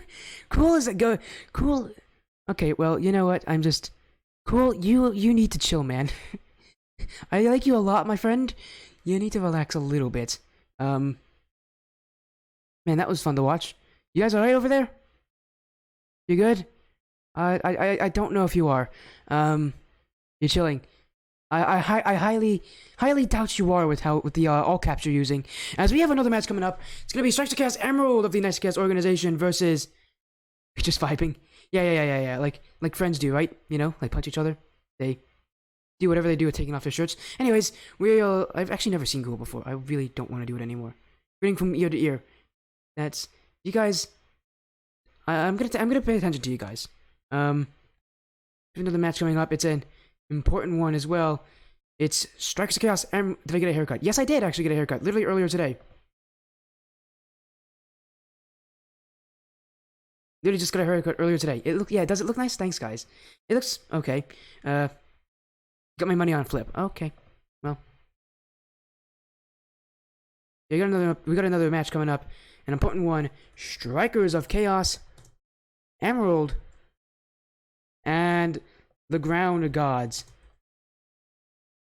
Strikers of Chaos Emerald have been on the stream numerous times. Got a fade on the sides. Cool. I don't really little bald fade. Is that like a bad thing? Cool. I don't really care about my haircut all that much. I think it looks pretty nice. But again, here's our series. It's going to be a tier 3v3, and that means going around playing all 3 players. These two have no common opponents. They've never played each other either before, and that means this will be our first experience seeing these two teams play each other. What a way to do it as well in the playoffs. Hello, Halligan. As we do get to see these two teams play. They play in the playoffs. They play in that first round. They're that top match over there. Strikes Chaos Emerald are the number 1 seed. Ground Gods number 16. About as big of a difference as you can see between two teams, but they are here to play in the first round. And remember, anything can happen in the playoffs in Indy Gaming League. I know always say anything can happen in the Indy Gaming League, but anything can happen in the playoffs in Indy Gaming League. Anything can change. What we may know is true before may not be true anymore. I rhymed there. But again, Strikes Chaos Emerald have been here before. Part of the Next organization. That means that they got a lot of matches with me. In fact, let's count how many. Let's see, that's 1, 2. They had 3 matches scheduled with me out of their season, and now this is number 4. Scott, we're gonna get destroyed. Well, don't say that about yourself, man. Yeah, by the way, Scott's one of the players. You are. Oh yeah, actually, you are Scott. But you're the easiest one because you actually your name is also your Indie Gaming League name. Thank goodness. That makes it a little easier. But again, let's get us here. Always come out in strong support. As you made a decision, it's that time of day. It's pasta time. Oh, it's pasta time. Oh, nobody knows what that's a reference to. But in one of these matches I played with him in a league that we're part of called the Snack League. By the way, we're playing tomorrow. But we played in there. It was a fun joke. It was one of the earlier matches. I don't know which one it was. You'd have to look back on my YouTube to find it. But it was a joke. He was eating pasta while playing because he's insane. He's cracked as heck, and so he played while eating pasta. And just called it. It was pasta time. It was his pasta time game. As this is our 3rd match of the night.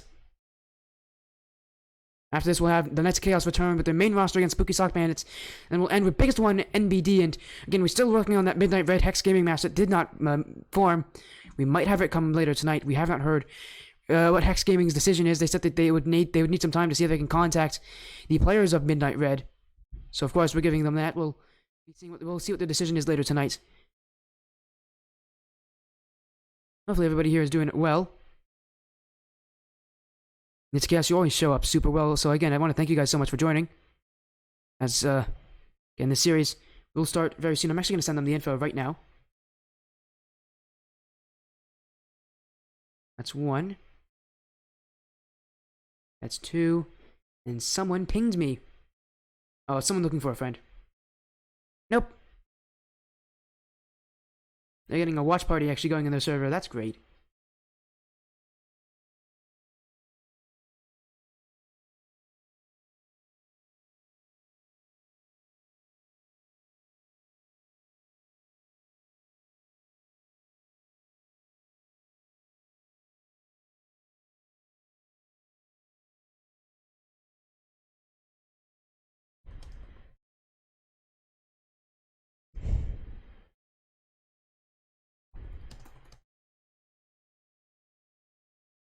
Future RLCS caster here.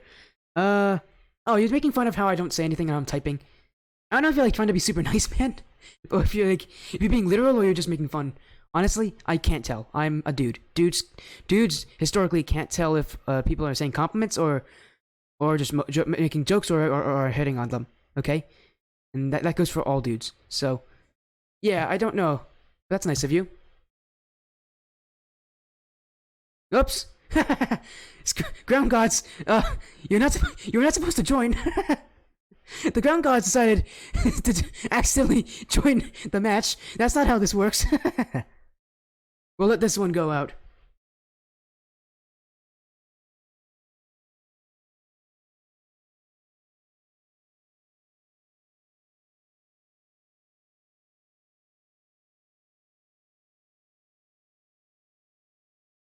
We'll have to let this here. I'm gonna let ground gods know that we're gonna just let this one.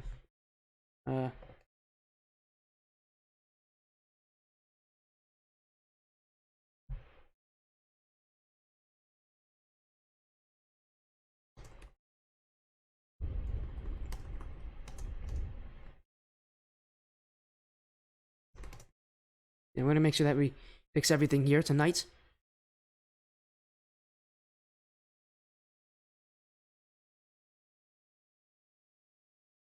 As yeah, if ground gods accidentally started the game. Whoops. Don't worry, we'll be making sure that it starts at any moment. Again, I want to thank you guys so much for joining. I am Sporty FC. I know most of you know this, but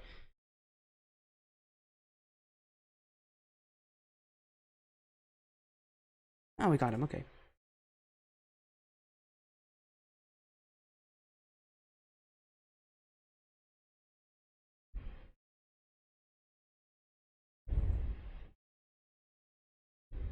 As we are setting up the actual match for the later match between who and Midnight Red or Hex. So Midnight Red did not show up. It turns out that their captain was not here tonight, so we are gonna have that series casted later tonight. You'll have to just sit and watch the stream for when that will happen. But I do promise you guys it will happen later tonight. There's a reason why that post that I've made of them has not been deleted. There has been no forfeit registered, so we are going to have them play later tonight. It turns out their captain is not going to make it, and that's why they could not do it. They did not send the info either to any of their other players, so we're making sure that we'll get it later for later tonight. They are rescheduling. It's going to be later tonight, as soon as probably this series ends.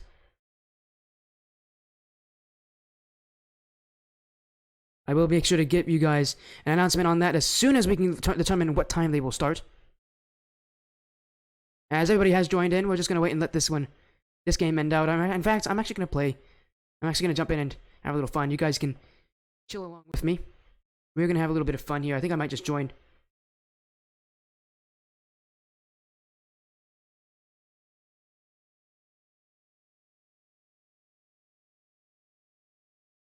Yeah, here it is.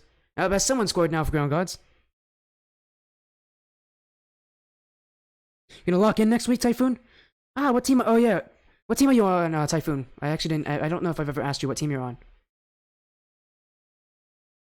As this series is gonna start a little bit later than usual, it's fine.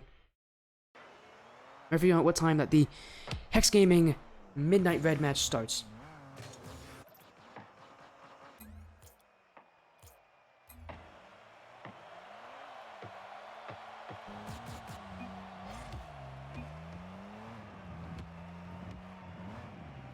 Can we restart the match? No, we're not. We're just gonna let this one end. By the way, Halligan, the servers are pretty good. Halligan, so we're gonna let this one end. As hopefully no one scores. We're gonna let this one end. And then we'll actually start the series. How does that sound for you? You're on Team Kronos. Cool. You should definitely get me to cast your matches. I've never casted you, Typhoon. In Team Kronos. With Spyro. Oh, Yachty. I know who Yachty Craft is. That's a pretty good player. He was on Zero Gravity, Phoenix, and Tornado. You guys are playing someone next week. Congratulations for making semis. You're already better than half of the teams that started out in this bracket.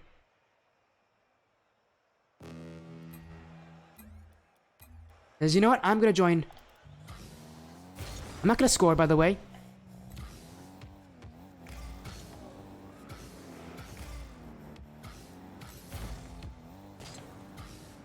Oh, that was horrible. There's a reason why I don't play a lot on stream. By the way, I actually will be playing on stream tomorrow for the match between us on the Lulu's Lemons team and V8 Juice in the Snack League, but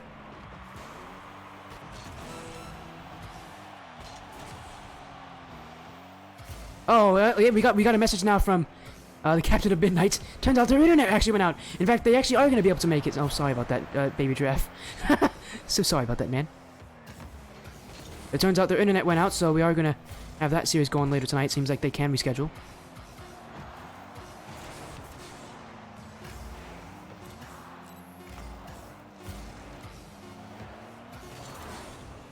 There we go, now it ends. And we are going to let this one restart. As we're actually going to get our series started now. I do apologize for us waiting a little bit, but it's because Ground Gods accidentally started the match without us.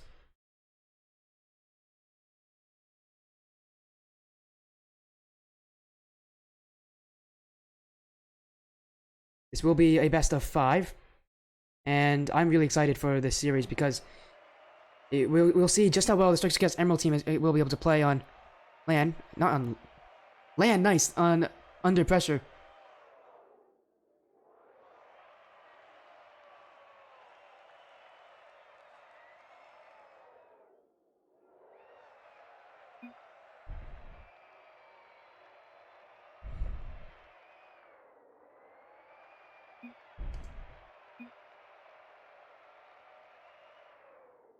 Get a new controller, it feels so nice. Ah, good for you, Typhoon. That's really... Yeah, controllers... A lot of times controllers can feel weird, especially if you're used to a specific type. But I'm happy that you like yours. As the last time we saw a Knights of Chaos team play, it was Strikes Chaos Crimson a few days ago, when they lost to Team Meteorites. Emerald here trying to avenge them. Not really, though. They're not playing Team Meteorites. They're playing Ground Gods. They're in a different division. And even a different tier.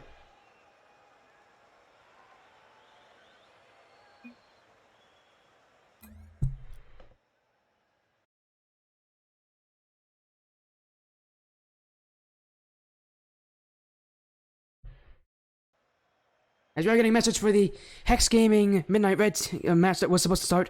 Turns out that match will not be on stream. They're going to start it right now instead. So that series will be... that series will not be on the stream. If you guys were wanting to see it, sadly, we will not be able to see it.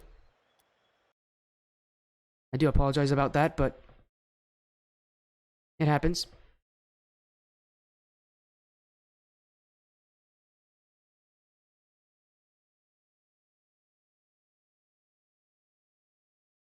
Tier 4 made playoffs. Yeah, you can make it. Tier 5 or Tier 3. This is Tier 3, my friend. Strikers Against Emerald are the top team in their Tier 3 division.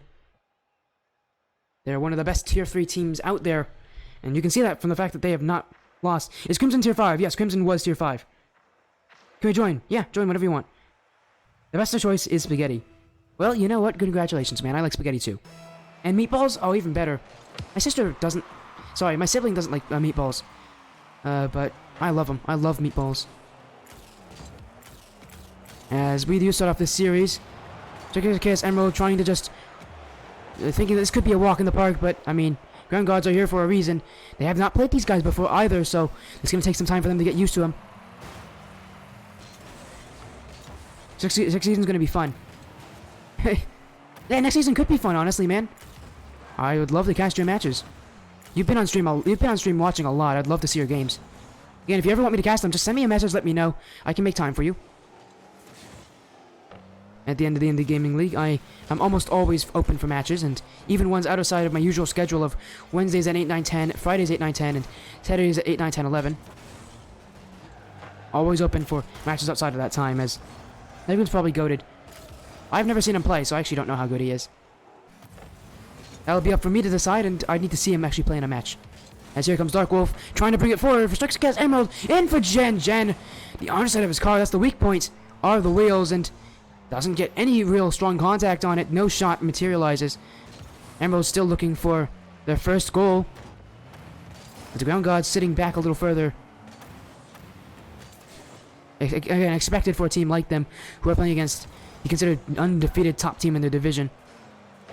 Gonna be tough to counter them, as that shot from Dark Wolf is cleared away by Himikare. Jen now around the corner, trying to pass in field, looking for Meatman. Still not there. Emerald just seems like they're not playing as fast. The nerves always impact these teams in the Indy Gaming League. Need to be able to shake them off. Lucky for them, they do have a match that lucky for them, they do have a match that they can get used to. It is still a best of 5. Lucky enough for them, so nerves can be fixed. This one pinging down in front. Meatman to force it in. And Emerald, after all the work they put in, that's the one to find the back of the net. Gen bonus to put it into the corner. It bounces straight down to Meatman to force it through.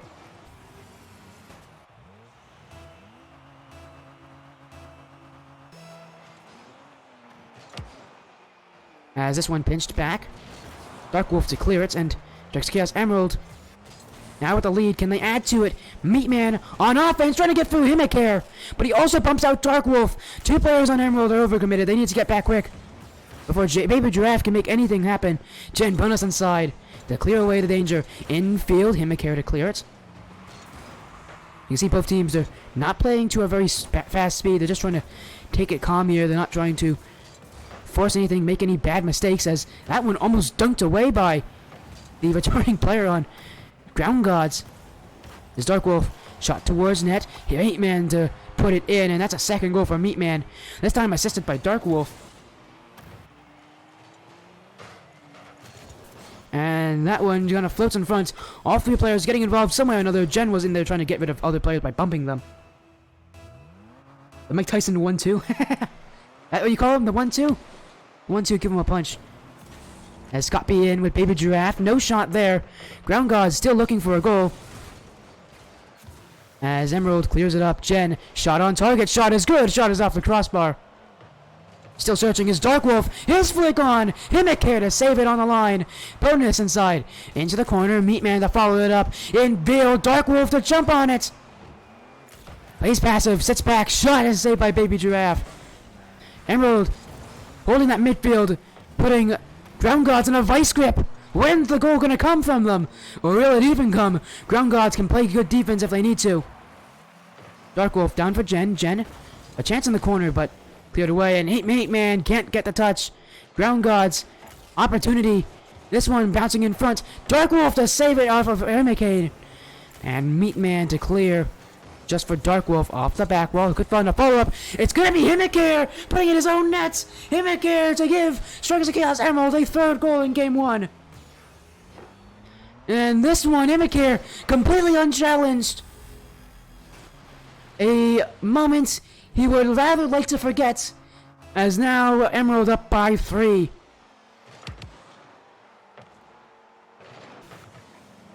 Baby Giraffe, it's up off the corner. Someone can follow it. It's going to be Meatman. Clear it away. Flick it. It's high. Gen bonus inside to continue it. Himikare to clear. Dark Wolf keeps it in the corner. Pinched away. Meatman back. Himikare is there, and so is Scott, but nobody can reach it. Meatman will clear it away as Tusty6 joining the Sportier stream. Welcome, man. It's nice to see you. Suppose you haven't followed me already. I know that might seem a bit passive-aggressive, but I've casted a couple of your matches, Tusty. How's it going for you in the Indy Gaming League? Have you guys won yet? Hopefully you have. It's always great. I think you guys have a pretty good team as well, so who knows? As Dark Wolf up, looking for the air dribble. Could go all the way. It's off the post and just barely outside. Himikare clears it. Meatman. This one's going actually towards his own net. He has to corral this one into the corner. As Strikers of Chaos Emerald holding the midfield. They're winning more challenges. They're getting that pressure. It may not look like it's about as one-sided as it can be, but they're doing pretty well. But so are the Ground Gods getting these clears, and they're going to get a goal from it too! Scott B! And that will be the first one. It's late in game 1. Probably too late to make a comeback, but Ground Gods able to punch one into the holes of Strikes of Chaos Emerald.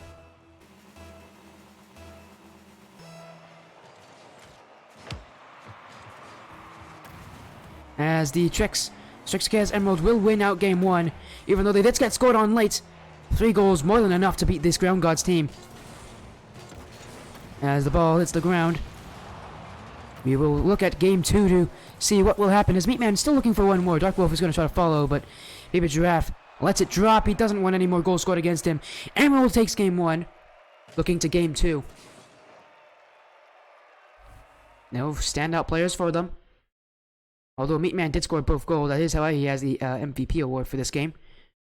But no real people I can point out and go, they definitely were the star player.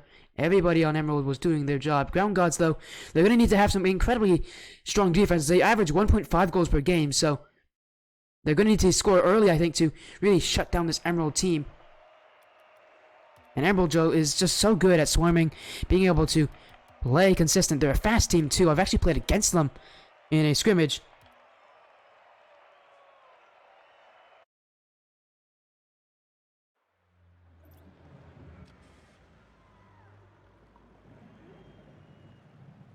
As, yeah, the pressure here must be pounding. For Emerald, that game might be able to relax them just a little bit more. You don't like to hear that a team is relaxing into a series. And in game 2, Emerald could do just that. Can they prove that they are in the series? They're focused and ready. Well, we can find out here. When's that? If that first goal comes in early, it could spell disaster for Ground Gods. The User have to clear it away. Gen bonus inside, getting over one. Scott B though wins the challenge. Ground Gods will have some time on the blue half, but can they buy out that time? No, they can't. Dark Wolf to clear it, but he has no boost. Instead, it's going to bounce it in field. Himikare to clear. He has to force his way through Dark Wolf to do so. Meatman. Infield, up high. In front of the net, Baby Giraffe to clear.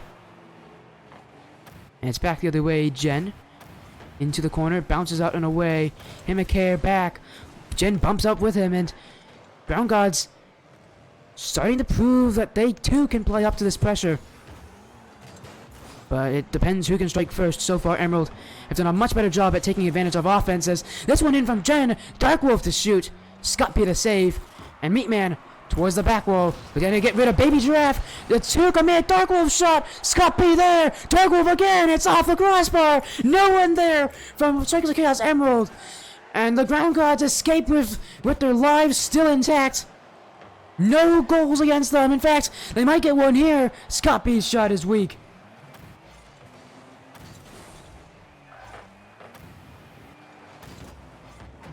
And Emerald still searching. This shot! Himikare to save.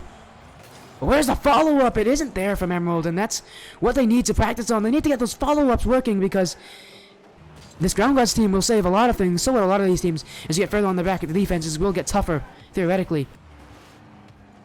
You need to be able to break them with multiple shots.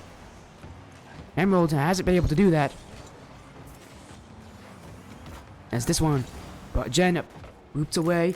Baby Giraffe and Meatman to follow through, and Meatman will win this challenge. Avoid a demo too. Doesn't get the wave dash. Dark Wolf the flick. Gets two players moving. And here comes Gen. His shot's good. His second's off for crossbar. So many players committing for Ground Gods. A touch comes through. But they have to use boost. Is the boost going to be stolen from Strikers of Chaos Emerald? That corner though will be for Ground Gods as Baby Giraffe clears it away. Dark Wolf taking the mid boost. Can't take the back. It's in front. Meatman with a bit of a diving clear here. No goals yet. We're halfway in game 2. Dark Wolf, though, clears it long. Scott B in front. Gen bonus inside the shoot. And he misses the target. The net was essentially wide open in front of him. And he's going to be wanting to take that one back. That should have been a goal for Emerald to score. Still searching for it. Dark Wolf shot. Saved away. It's in front by Scott B. And Gen takes it away from Dark Wolf, trying to pass it out from Meatman. Emerald. This midfield is rightfully theirs, but the shooting hasn't been able to find the net just yet. Everybody on Ground Gods is in front of their net. They're crowding it. Where the demos from Emerald might be what they need. They haven't done it yet. They're not a team known to be scrappy. But if they aren't able to get rid of the defense, these shots are going to continue not being threatening, or going to continue to be saved. We need to see them get aggressive, get those demos going. Because their follow-ups aren't working. Their creative plays aren't working. They just haven't been able to get to the demos. Dark Wolf. Well, clear, trying to pull out some defense. The second touch could do that. It's gonna go in. Dark Wolf, and the solo play from defense pulls the defense out of position. And finally, Ground Gods break after 3.5 minutes. It's Dark Wolf's solo play to do it.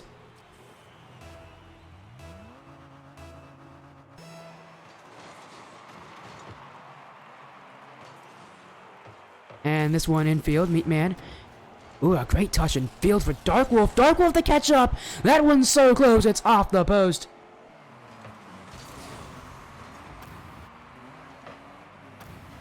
And we're still looking for a second goal. They don't want to give up and just have a 1-goal lead. Well, they can win with that. It doesn't make them feel it doesn't make them feel comfortable. Because it's always in jeopardy of being scored on at every second of the game. As Meatman in the corner. Options infield. It's Jen there to get it. Jen to receive, and Jen to be saved by Baby Giraffe. I'd have to count, but it seems like all 4 of the players on Ground Gods have that savior accolade, and for good reason, as they're making so many plays. But they have not been able to break out. It's Emerald to continue pounding. It's Emerald to now get their second goal. It's from Jen, as he has 6 shots, and it's Emerald now who's looking like they're gonna take game 2. Also, thank you, Tusty6, for the nice compliment, saying that I'm the best. I'm not the best caster, but I'm happy that you are so happy. And yes, I know, it's really late for you. You're European, so this is a late series, but happy that you're here. Happy that you're celebrating the Indy Gaming League playoffs. As you rightfully should. It's a great time to be here. As now Emerald breaks in for free. Jen again to score. And now it seems like the Ground Gods defense is starting to crumble just a little bit. Emerald making sure that they can secure game 2. Wait a second, is that 9 shots for Dark Wolf? My goodness, 9 shots! Oh my. That's 9 shots only for Dark Wolf. There's like 7 and I think 4 shots for the other 2 as well, so. And the saves, I think it's like 15 saves for Ground Gods. That might make it 16 now. I think they all have a savior accolade. That's just how one-sided this match has been. Ground Gods playing so much defense, Emerald playing all the offense, and the cards are in their favor.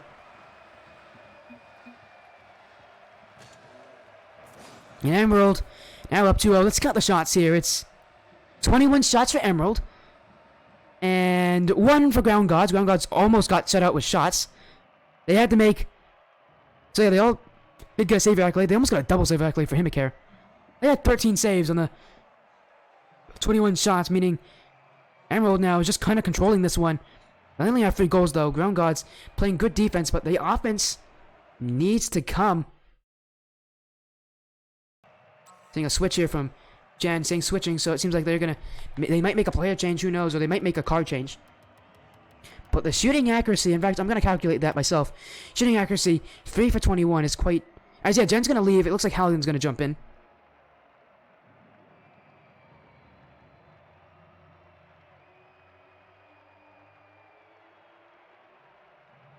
Three for 21.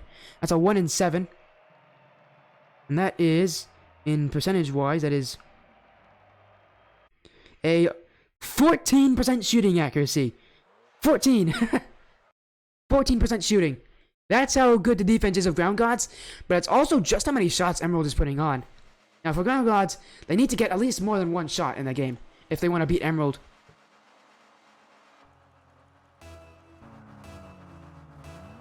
As we go to Game 3, could see our first ever sweep in the Indy Gaming League here.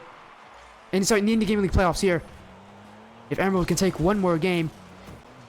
They are the number 1 seed, in fact, and they're kind of proving why against the 16th seeded Ground Gods. These Ground Gods just trying to play defense, wait for any sort of opportunity to break out. As again, a substitution coming in. Jen's going to leave, Halligan's going to jump in. And Meatman misses this one! It's going to be an open net! And Meatman, complete throwaway there. As no one challenged him here for this save.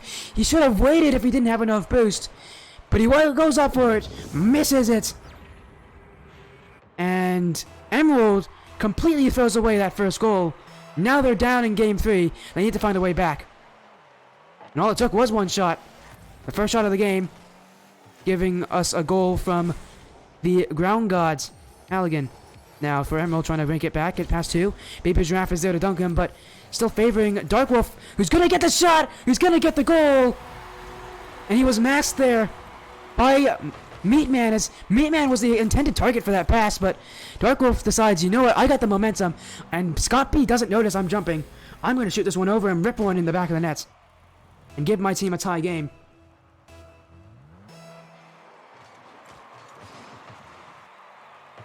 Himikare. Oh, a good pass, pop in field. Baby Giraffe to follow, but Dark Wolf to get it into the corner. Second from Scott B. Here comes Himikare, and now it's 2-1. Emerald, the defense is not playing that to that usual level. They haven't had to play so much defense in a while, but already we're seeing issues. Meatman way too far forward, and Halligan way too far back. No one's covering the middle of the net. That becomes a goal. First time we've seen 2 goals in a game from Ground Gods, I believe. And they can continue this going. There's Dark Wolf off the sidewall, in for Halligan. Halligan heading towards the corner. It's going to bounce around in front. As Tusty, I do see your message, Tusty. Oh, great to know that you choose to follow me after you made your Twitch account. I'm really happy about that, man. Welcome. Hopefully we'll get to see you guys in some future matches. As Ground Gods almost gets another one there. We'll say the problem is, though, I'm about to go to the school, and school, we'll cut into that time, so you'd have to do weekends if you want me as... Oh, an own goal from Scott B. Oh my goodness, what happened here? Ground Gods! And a strange goal to give Emerald another tie as Scott B. There's a reason why you should be in your net and not outside of it. And that is not the reason why, but... as usually situation doesn't happen, but I guess it's now a reason for you guys to sit inside your net more often when you play defense, as now Ground Gods once again have to answer. Can they bring fire here to the Emerald team? Halligan flipping field for someone else, but that one cleared away. Dark Wolf to challenge it, but Halligan has to be pushed back. And Emerald, that offense from them nowhere near. They got 21 shots last game. Right now, it's a lot less. It seems like Ground Guards are actually starting to get their own offense, as they are using it to get goals. As Scott B. and everybody committed in for that. No shot on target. Emerald escapes with one. As that again that should have been a goal from Ground Guards. Emerald completely outplayed, completely lost on defense, but there's no shot there. As you want to see a Game 5, Tusty, well, make sure to stick around later tonight. We do have 2 more series coming up. One of them, there's a good chance that one of them could become a Game 5. We've only, I think, we've seen only 1 Game 5 so far in the playoffs, but trust me, Game 5s are always super exciting. As Dark Wolf to flip up and hit this one around. Emerald could end this series if they get one more goal and they play solid defense. But Ground Gods are starting to take advantage of the edge of the box that is open, as they're going to get goals from it too. Himikare's shot from that distance. Now the 3rd goal, as Himikare has not missed his net.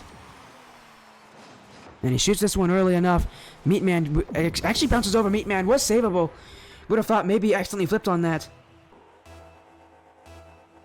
Not to play though. Yeah, it's not that fun to play. I can agree with that, man. I played numerous Game 5s. I have a history of playing a ton of Game 5s in the regular season. They're not fun, especially when you go to overtime and you have to score. It's really, really nerve-wracking. It's even worse since I've played a lot of Game 5s in 1s, and it's not any more fun there, because now you're all alone and you can't make any mistakes. As no mistakes here from Halligan. As he gets a goal. It's back and forth in Game 3. Just how you like every series to be here on the Sportiest stream. Unless you're rooting for someone.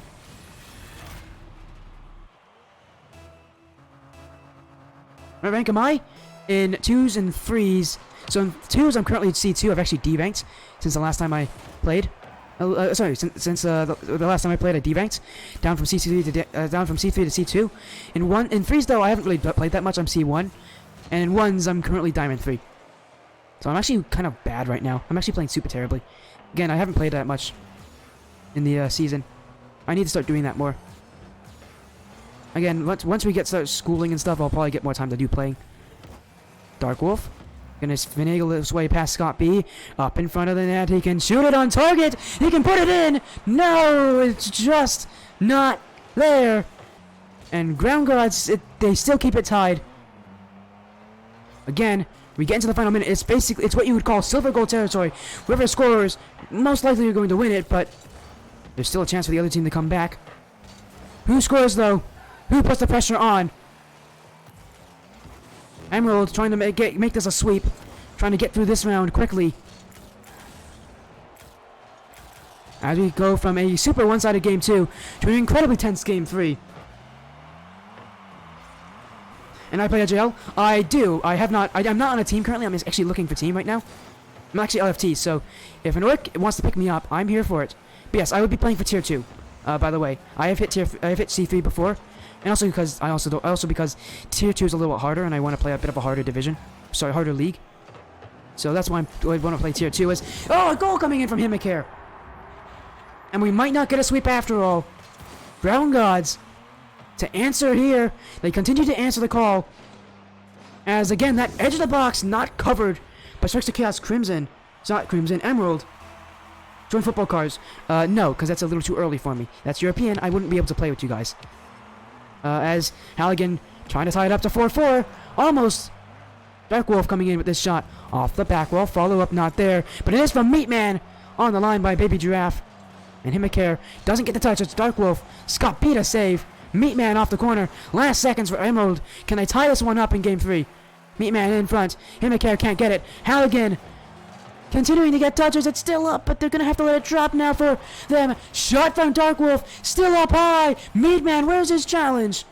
Oh, and Scott P lets it drop. Meatman doesn't go for it. Ground Gods take game 3. No sweep just yet. That's how tense these playoffs are. That's how close they are. We haven't gotten a sweep yet on the stream, and there's a reason for that. It's because it's so difficult to do so.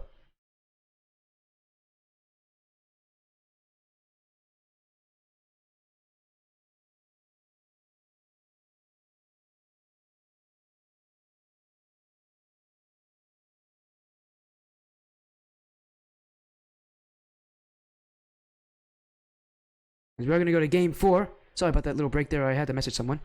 We're going to go to game 4 here and see, can Emerald bring it back? So far, every time we've had a series that has this kind of thing, usually game 3 is the weird game here where if we do have a team that looks like they could sweep, they lose and they don't look amazing, but game 4 they usually come back. We had that in the first series of the day.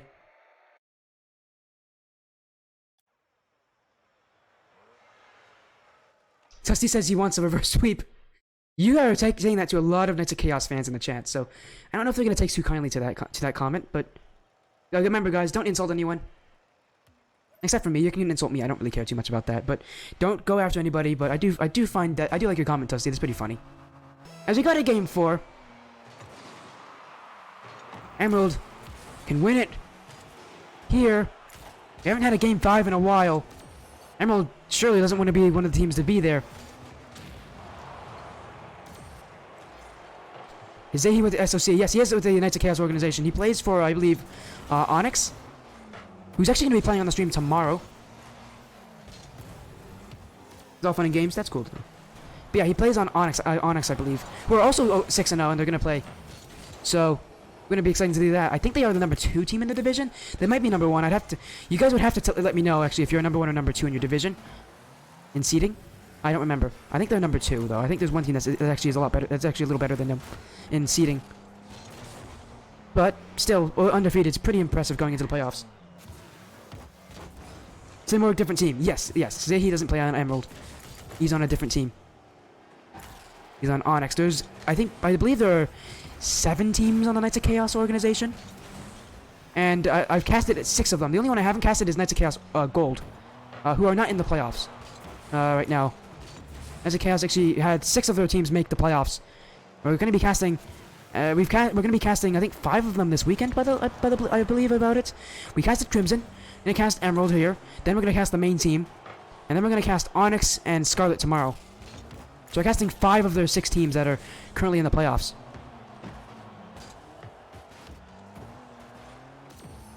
As Dark Wolf coming in, trying to challenge out Scott P. He's going to demo him. And there's some demos. We haven't seen a lot of them from Emerald. Might be what unlocks this game for them if they're able to become a little more aggressive with it. Remember, game 3, though, they had that sub in Hemikit and Halligan, and he will get a goal here, but maybe that's why game 3 wasn't so good for Emerald. A lot of teams, when they make changes, the gameplay usually changes. Either they play a lot better or they play a lot worse. Maybe that's what happened in game 3, but Emerald here has to prove that Halligan is a good substitute for game 4. Geez, big org. Yes, they are a big org. It's the best thing with similar rank. Yeah, you guys are actually you guys are really good football cards. You guys, what rank are you? Aren't you guys also like undefeated in your division? By the way, you haven't told me how your series went. If you've played your first series of the playoffs yet. How'd it go? As Emerald now 1 goal up. Would love to make it 2. Would love to make this one a little bit more than just the 1 goal difference. As Meatman in, here comes Halligan, and that shot is not creative enough. It's uninspiring. Here's some power though, and that one's gonna be saved by Baby Giraffe. That's a little bit better of a shot. Still though, saved by Ground Gods because you need to have perfect shots on these guys to beat them. You haven't dropped a single game in playoffs, so you swept both your teams. That's nice. Both the teams you played. Good for you. Good for you. Really happy for you guys. Continue your success. Freeze, you're 5-2. Okay, thank you. Previous, I have no IRL fans. Oh, don't be that. Oh, don't do that, Rebel. You're hurting my heart. Okay, man. Okay, like that's way too. That feels way too real for me. I don't have any friends. And to be fair, not having a team to play on either is also kind of... Having a team to play on either for IGL is also kind of depressing. Makes me happy that you have a team. Yeah, poor guy. Everyone loves Rebel. It's okay, man. I hope you have friends. Our friendship means... Cool, it's a joke. Anyways, as this one in, Halligan to clear it away, and... No, cool, we are friends. Cool, you're always trying to flip the narrative on me. How dare you? You and Python have something against me, don't you? You guys did this in one of our last series. You're like, what if we kick off Sporty? And I was like, what the? Come on, man. Yeah. No, we are definitely friends, though. Also, any of you out there who, not to guess, you all are my friends. As long as you guys, like, don't, aren't rude people or racist. You're my friends. As that's a great demo. Him care to save it on the line. Final minute of Game 4 of regulation. Possibly. Ground Gods need a goal. I'm the GOAT. No, I meant friends, though. My goodness, a double demo? Dark Wolf just double demoed, and Halligan missed an open nets. Chance for Emerald to get that 2-goal lead that they so desperately wanted. It doesn't come as I've not really been paying attention to this game. I'm paying attention to you guys chatting as this one in. It's off the back wall. Himikare cannot read it, and Dark Wolf to put it in. No mistakes in the playoffs, or else that one goes through. As that one off the back wall, Dark Wolf to find the open net. No more pasta time. Oh, I am rude. I mean, you can be cool, although you're a nice guy in general. Have pasta time. He already finished his pasta. Oh, by the way, I pressed the wrong button, but Meatman scores nonetheless. There you go. As this kickoff just favors them. For Emerald, as soon as one goal scores, it just seems like they all pile on top of each other. But you're not a racist. Yeah, I know you're not a racist. Cool. Hello, Ned Jarl. Since scoring the SSL isn't here. You mean, Cloudy? Who scored on K-Taps? Yeah, that's pretty funny. What a goal from Himikare, by the way.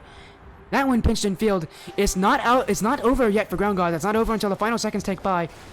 And Himikare is proving that with this goal here. The first goal of the game for Ground Gods. All they need is 2 more. As Strikes of Chaos, you guys are maybe crushing it here a little bit early. Is the box mod replay worse than a normal replay? What do you mean? Box mod replays aren't that bad. How is it worse?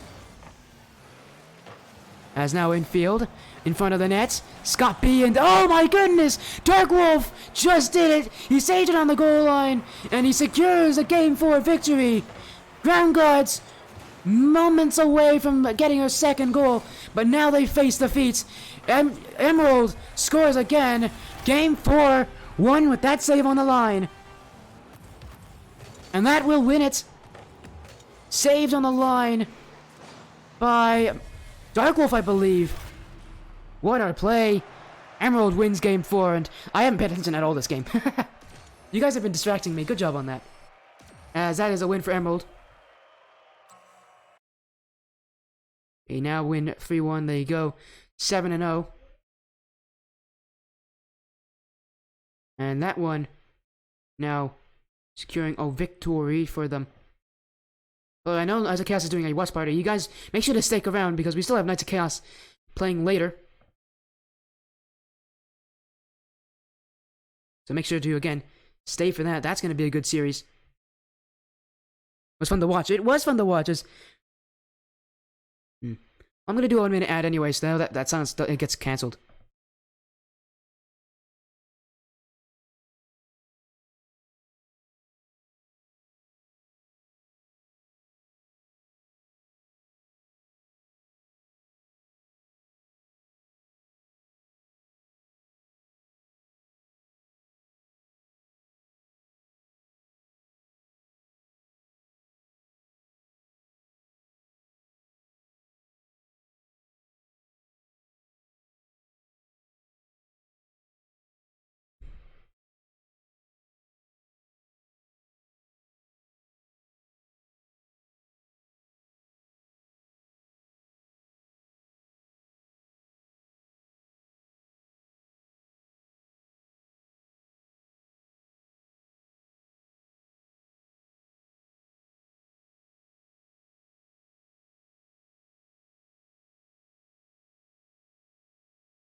Hello, Jen. It's your choice, man.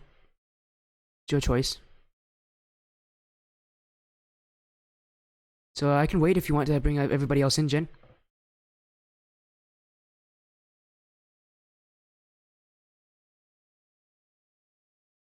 Anyways, now the silence is now lifted. You gonna get everyone? Okay, that's fine. I don't. I can wait, man. Well, again, I will say, congratulations on your win, by the way. As we are gonna get this interview started very soon, hopefully. As you get all of your teammates in here.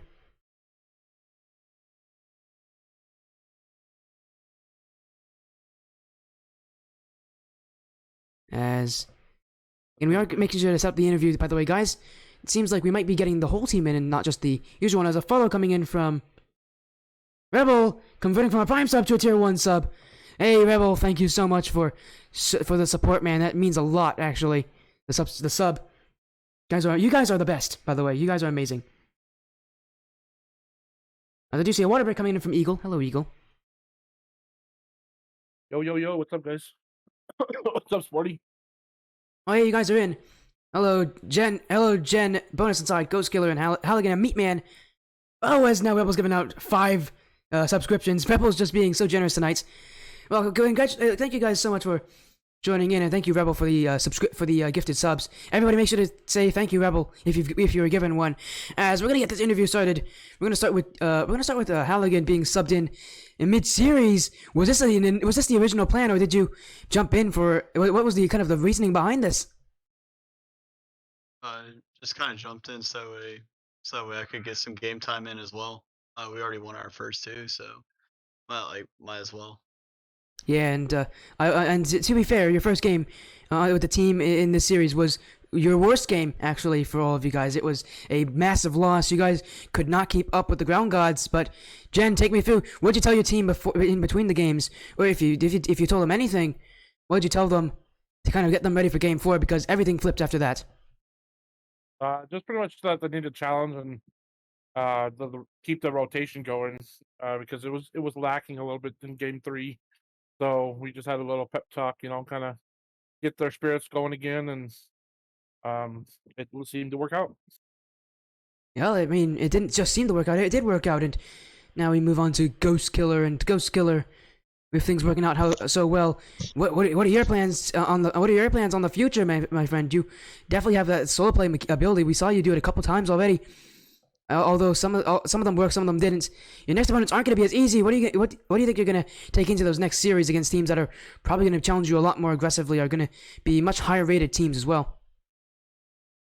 Yeah, my plan always keep training, keep being myself, basically, being supportive, solo players, and yeah, kind of going for there. I wish I can move up the ranks to Tier 2, Tier 1, and basically I'm working a lot over it. Yeah, it makes sense, of course. Well, with that win again, you move on.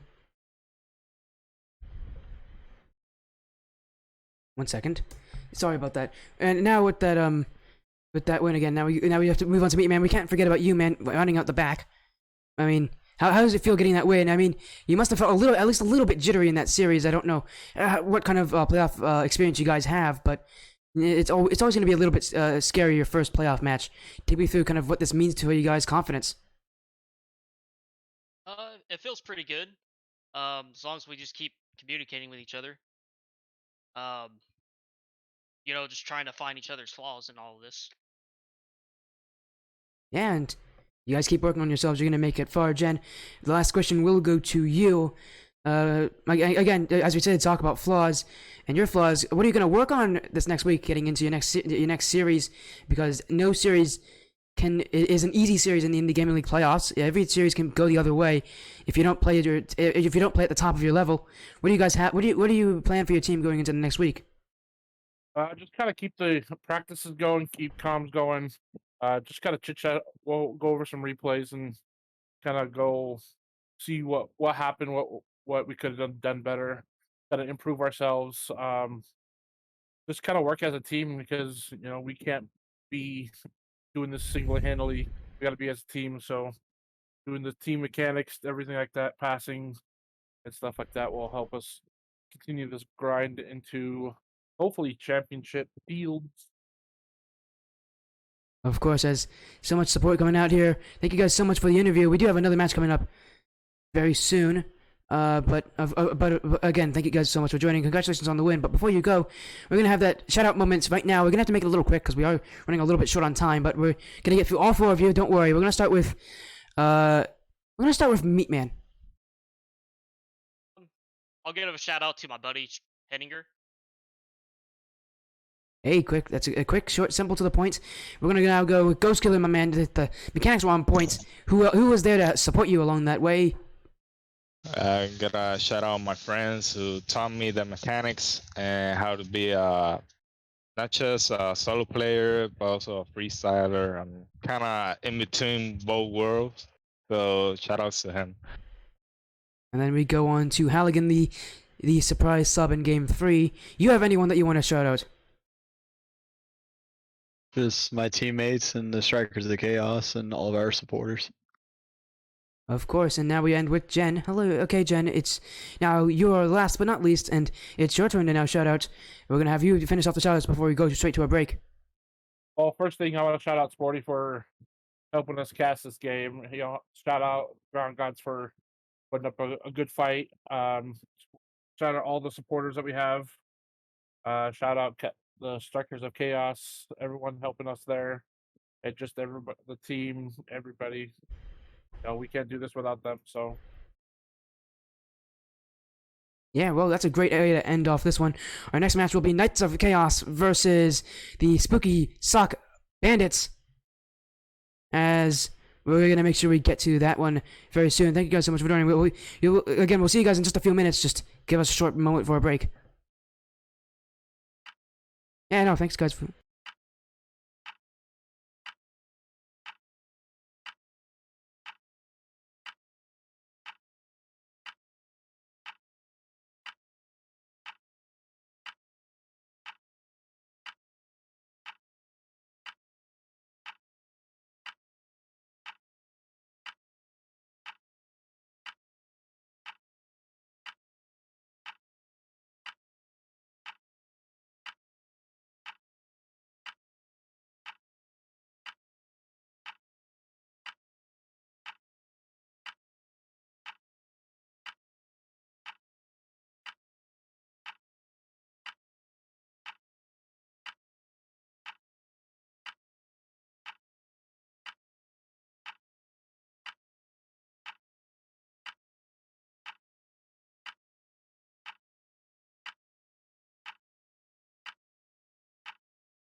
And just like that, we are back, ladies and gentlemen.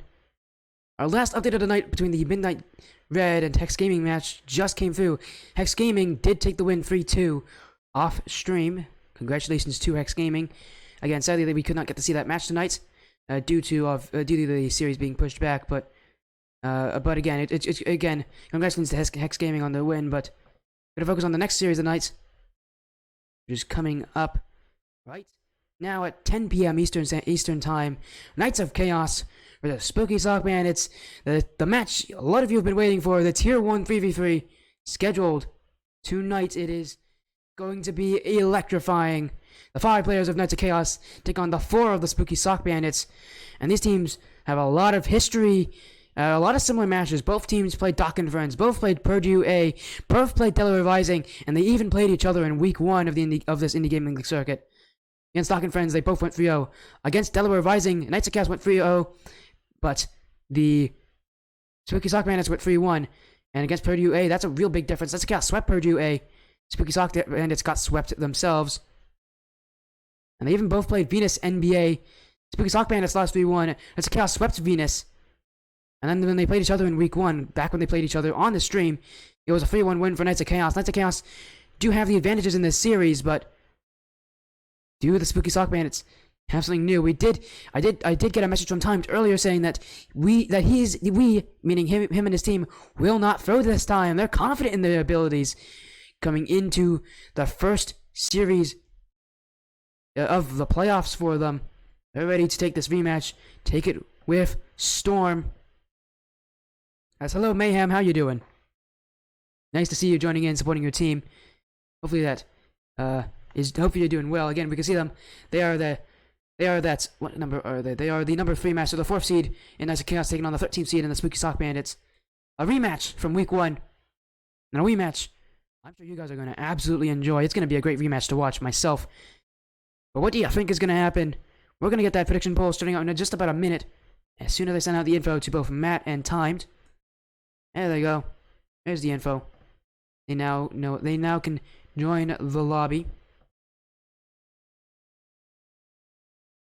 In this match, as here comes the prediction poll to follow. Who do you think will win? Will you think will be the Knights of Chaos in the blue or the Spooky Sock Bandits in the orange? I want to know what you guys are going to say. And I want to know if your wishes do come true. Spooky Sock Bandits, also known as SSB, have a lot to have to work on here. So Knights of Chaos, the last time they played, Knights of Chaos were just a lot stronger of a team. Do they have an answer to that? Because the last time they played, again, it was not a very great series for Spooky Sock Bandits. Knights of Chaos were clearly a better team than them. That does happen a lot in Tier 1, where some teams just get absolutely outplayed by others. That's what happens when the players playing at the rank are GC2 and above. There's some really strong super teams, and some other teams that may find it tough to keep up. But Spooky Sock Bandits are in the top 16 for a reason. They are strong enough to do that. You can't count them out right now, because they could definitely prove that they are a team that deserves to be considered with the best.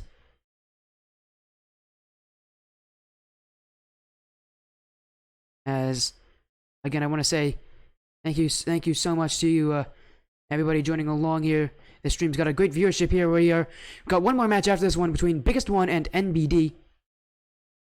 I'm sure that match will have a lot of fun. It's going to be great to see Biggest One back on the stream. They got SSLs. I think well, it's GC2 and above, so anybody GC2 and up. But yes, a lot of teams do actually have SSLs in the Tier 1 division. You're right about that, Tusty. There are a good amount of SSLs in Tier 1. I cannot confirm or deny if there are any SSLs in these teams. I don't actually know. If there are, I believe there might be at least one on Knights of Chaos, but I can't say for sure. But and I say that because I know Knights of Chaos a little bit better because I've seen them play a couple times. I can't tell if they're SSL. I'm not an SSL myself, not even close. I'm trash at Rocket League. There's a reason I do casting and not playing. Where's Cloudy? He should be in here. Yeah, where is it? He beat K-Taps. Yeah. We gotta get Cloudy in here. We beat K-Saps in that 1v1 that we had last night. Unfair, no. I don't know. Cloudy's yeah, he will be playing though. He will be playing on Strikers of Chaos, the main Strikers of Chaos team, tomorrow actually, on their first time ever going to be on the stream here, which is always fun to see. And in fact, I can tell you what time they're playing. They're playing at 7 p.m. That's going to be fun.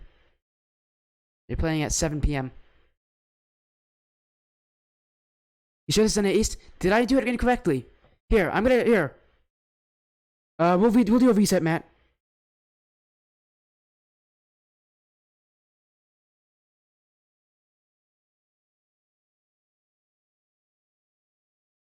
Got Rocket League soft locking after round 1. Elimination from Psionic. Rocket and Rocket Passion of my earlier 8 p.m. in good times. Ooh, that sucks. SAF? That sounds like South Africa. You got 17 and NE. Well, NE is the big one. But here, let me reset the lobby then. I'll reset the lobby for you. I may have done it incorrectly. What happens a lot of times is if I leave a lobby, it sometimes just automatically changes it to some weird thing. Yeah, it is South Africa. Don't know why, but whenever I make a lobby, sometimes it just weirdly like makes a change where if I leave the lobby and then I try to make a lobby, it like changes to like a different lobby. But anyways, I remade it. Matt, same name and password as before.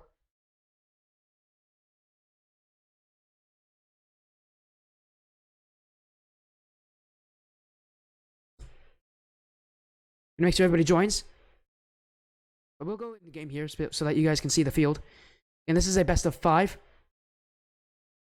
And in fact, we'll actually go to the webpage view here to see. Winner of this will play the... Oh my goodness, there's a lot of text. We'll play the winner of New Horizons and 12 Boost Elite. Love that name, by the way. 12 Boost Elite is a great name. In fact, I'll tell you if there actually is a result for that series, because I can check it up myself. There has been no result for that series just yet.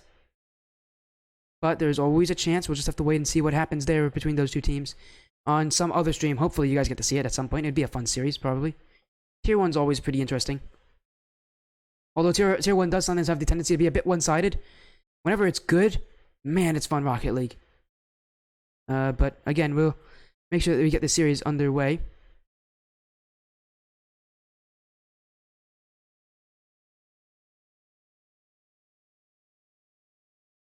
I think SSB, did SSB bring in 4 players?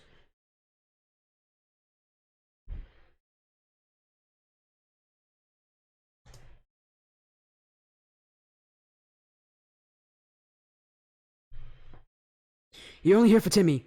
Well, show your support for him in the chat. Also make sure you show support in the poll that is now over. I mean Yimu. Who?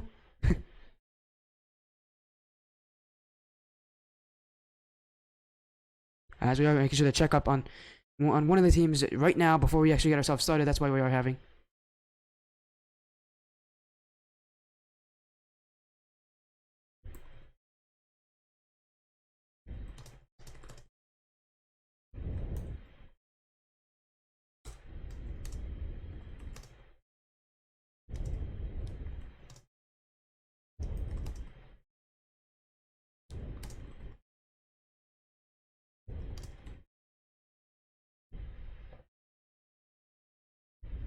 As we have now gotten it.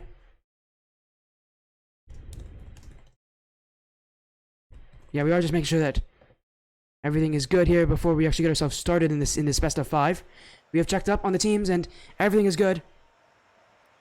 His name is my name too. Let's get ourselves started, guys. You guys are now distracting me. I can't be so distracted anymore.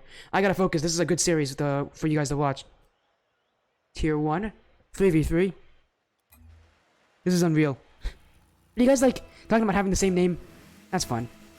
Oh my goodness, what decal is that from Posey? I have never seen any decal so striking like that before. I have never seen that before. That's a cool decal, by the way. I have no clue though what that decal is. Tier 1 always brings us some pretty cool decals, admittedly. Okay, well that's a BDS decal. I know what that is. As we also started. Knights of Chaos in the blue. Spooky Sock Bandits in the orange. And someone's gonna have to start this one. Tier 1, you really gotta outplay the other team as this shot! Oh, Matt's there to block it in! And Tier 1, starting off with a bang, Mattius Maximus to jump in and dive and prevent his team from getting scored on early here. As the last time these two played, the Knights of Chaos won 3-1. And Mattius Maximus, the brick wall on defense, saving his team a start as he's going to get bumped away. Posey can't bring in the shot. It's bouncing in front, and Timmy's going to pinch it off his crossbar and out. That's a Chaos on their own defensive half. They need to get their clears out now because Spooky Sock Bandits are kind of controlling this series. That's not to say that Spooky Sock Bandits are having it any easier. Again, the last time these two played, they lost 3-1. It wasn't very easy for them.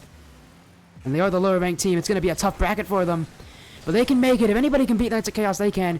Tier 1, the playoffs can be all sorts of wacky. As this one going through, Posey to fake! Oh, he allows Butters to score. And it's Posey to allow Spooky Sock Bandits to get the first goal of the game. And the first goal of the series with this fake play on Matt. Matt's been able to make so many solid saves, but that one, unsavable as he can't read the ball. And now Knights of Chaos need to find a way back. How will they do it? They haven't been able to break out just yet. Spooky Sock Bandits keeping the offense infield from Posey. Butters is there. Timed can follow up.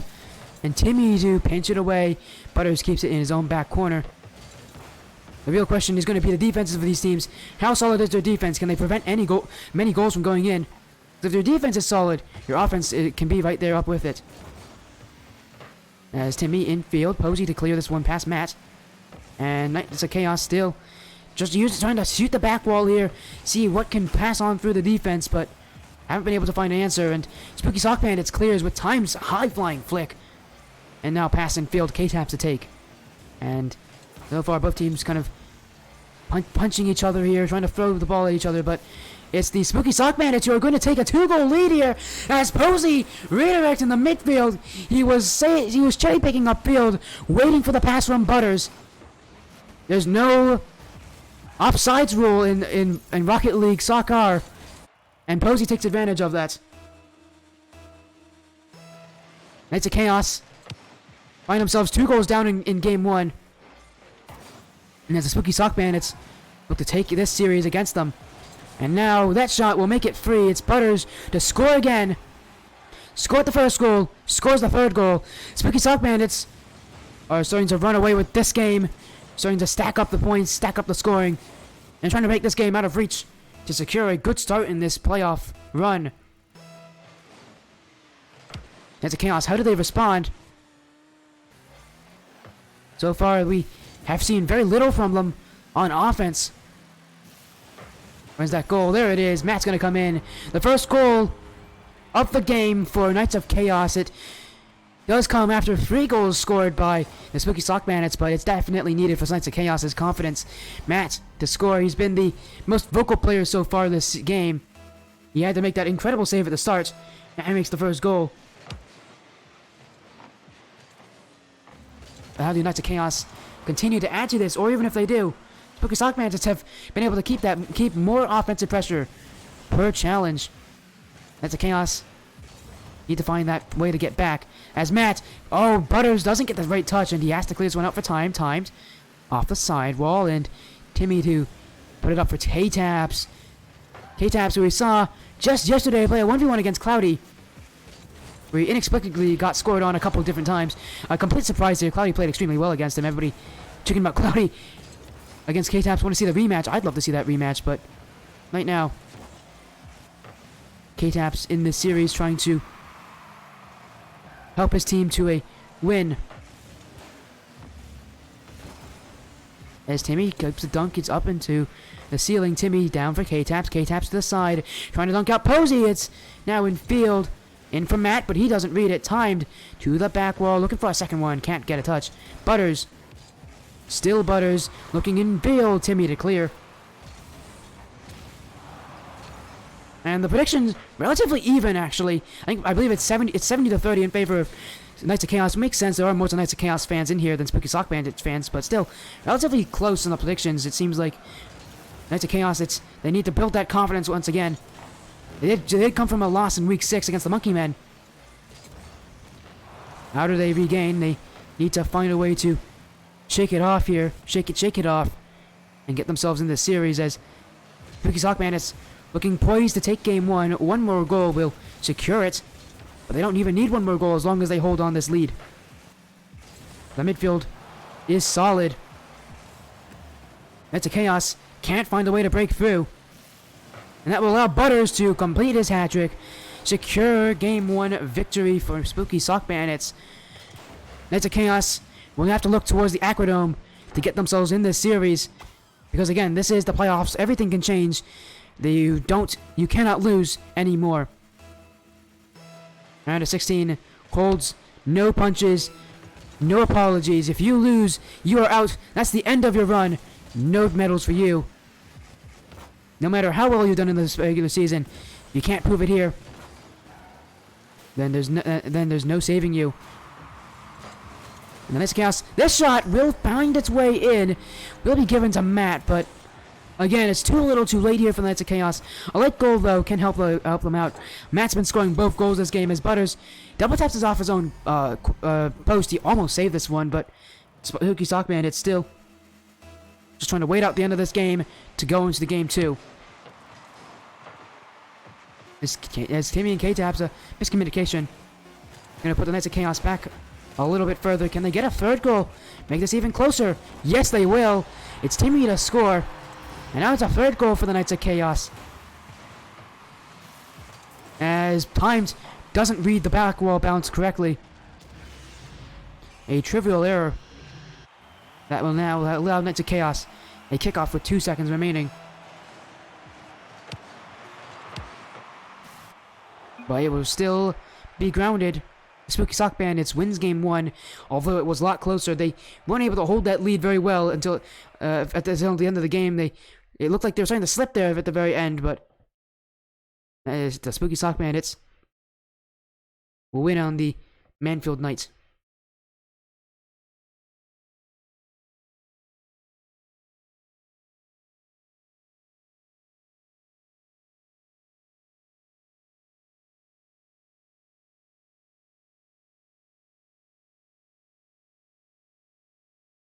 We are seeing some changes, but it looks like Mex is going to join in place of Matt. They are going to make a sub here for the Knights of Chaos. Maybe a good time to do it as well. They didn't look very good in game one. As Spooky Sock Bandits won the midfield presence, can Mex do it himself?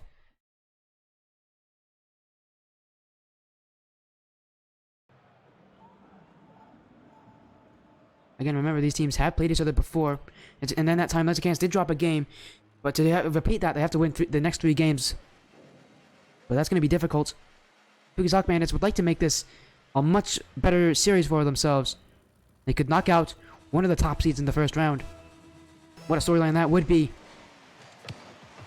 Here's the time to prove it. In game 2. And it's timed with the initial clear out to Butters, but K-Tap's there to dunk. Mex to fight a follow, but Posey of the Spooky Sock Bandits to clear it away. Timmy now, where's the back wall? Trying to pinch it infield, and it was a great idea. But that pinch too strong, no one can really read it. Posey to clear it away. Timmy back, putting it back in field, and now Butters out to the side, and Time and K-Taps want to follow up on each other. Infield for Mex, but it's past Timmy. Timmy needs to get back. Posey can challenge. Times off into the corner. Here's it away. There's a Chaos. Almost found themselves one goal down there with Timmy's misplay in the midfield. Spooky Sock Bandits weren't able to jump on top of it. As this one not read by Posey. Both teams are making mistakes, but they're not getting punished just yet. The recoveries of these teams are just too good to notice them. As they're still scoreless. Timmy to the back wall, bouncing in field. It's pinching around. Timed in K-Taps. Jump in for the 50-50. And the Spooky Sock Bandits, another clear away. And Timmy, infield for K-Taps. K-Taps going to be demoed by Times, but he can get the clear first. Mex, shot saved away by Posey. Time to follow, but he will read it. The bounce off the ground. K-Taps going to have to go back and retreat. Timmy as well. Flicks out past Butters, but here comes Posey. Light shot, jumped away by Mex. Knights of Chaos playing much stronger defense, forcing out mistakes of the Spooky Sock Bandits, but Spooky Sock Bandits still can prevail and still make their chances. And it's anybody's game here, as we now have passed 2 minutes in game, with no goals to be had. Butters, double tap off the sidewall is looking very likely, as he's demoed away by Timmy, getting rid of that Spooky Sock Bandit pressure. Posey off the corner. Timmy's there to read that, and Timmy's trying to get a second one on Butters, can't do so. K-Taps over him, and K-Taps now in front of the nets. Posey to clear, and now Timmy off the corner. Second touch isn't there. Time to clear. And again, with both these teams, whenever they get on offense, whenever the offense makes the touch, the defense always there to respond. But for once, it doesn't happen. K-Taps to score first, and a mistake finally doesn't go unnoticed. Time's misclear capitalized on, and that's as small a mistake as you can make. K-Taps still scores on it. Every mistake compounded in this series to the absolute worst. They cannot make an error. Into Chaos. Any more tricks? Timmy off the sidewall. Almost gets a double tap in. His time will clear. Time with the second, and now into the corner. And who's going to read this one from the Spooky Sock Bandits? Game 1 looked like a cakewalk for them. Game 2, though, a much more different story, with that substitution of Mexen for K-Taps. Sorry, Mexen for Matt. It's now going to become a Knights of Chaos series. K-Taps now to pass out for Timmy. Timmy to put it in, and Timmy actually needed that shot. Butters was coming in to save it. Timmy had to get that shot to keep Butters away from saving it. Knights of Chaos in Game 2, looking like they're going to take this one and tie up the series. They have to hold it. Spooky Sock Bandits know how to come back. Timmy to the corner, trying to get a second back in, and caught a couple players out as well with that play. Posey down for Time, and Time clears it away. He had so much space in front of him, and he just instead throws it away to the Knights of Chaos. Times had time, and he should be using it instead of going for clears. Going for an air dribble would have been likely there. He had full boost as well. Should have used it to the best of his abilities, as the Spooky Sock Bandits still just cannot find chances. And oh no, Posey, another own goal tonight. We've seen one every single series so far, and Posey now to put the one in for this series. An own goal that is in open air. Spooky Sock Bandits now down by 3.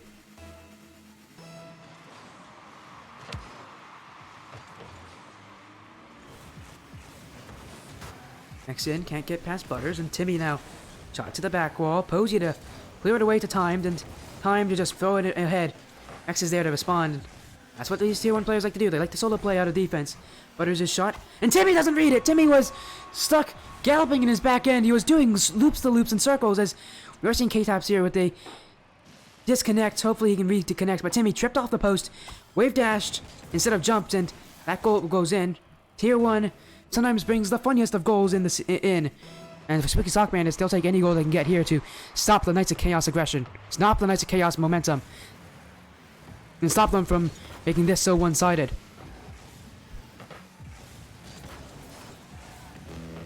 He taps. Good touch into the corner. He has options in field.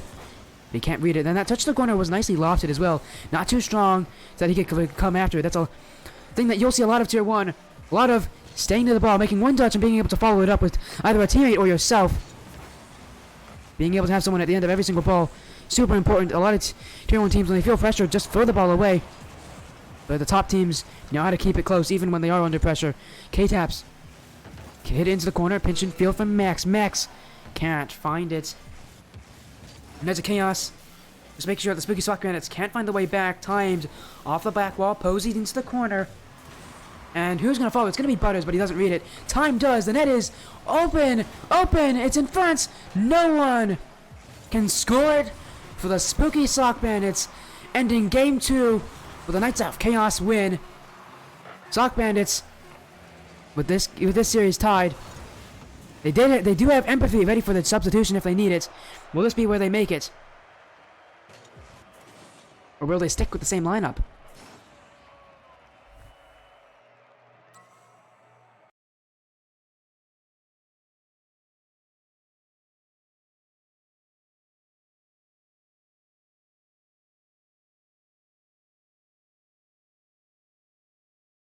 That will end Game 2 in favor of the Knights of Chaos, the team that has beaten the Spooky Sock Bandits before.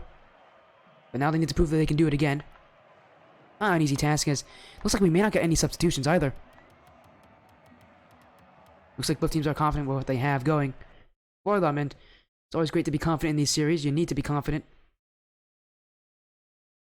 as you play against your opponents, especially at a rank this high where every play matters. Everything needs to be as fast as possible. How do one get Soccer Side by title? I believe it was a seasonal reward a few seasons ago. I think I have it, actually. I could probably find it when the series is over. I'll see if I can find it, man. But I believe it was a seasonal reward a few seasons ago. It was in the Rocket Pass. Game 3, and it's a Chaos looking to, once again, prove their points that they are the better team, but same goes for them. That's the Spooky Sock Bandits. We can't let them go. Game 2 was not a great game for them. Game 3 could start off differently. As the Knights of Chaos getting bullied in their own nets. A couple bumps, a couple scrappy plays.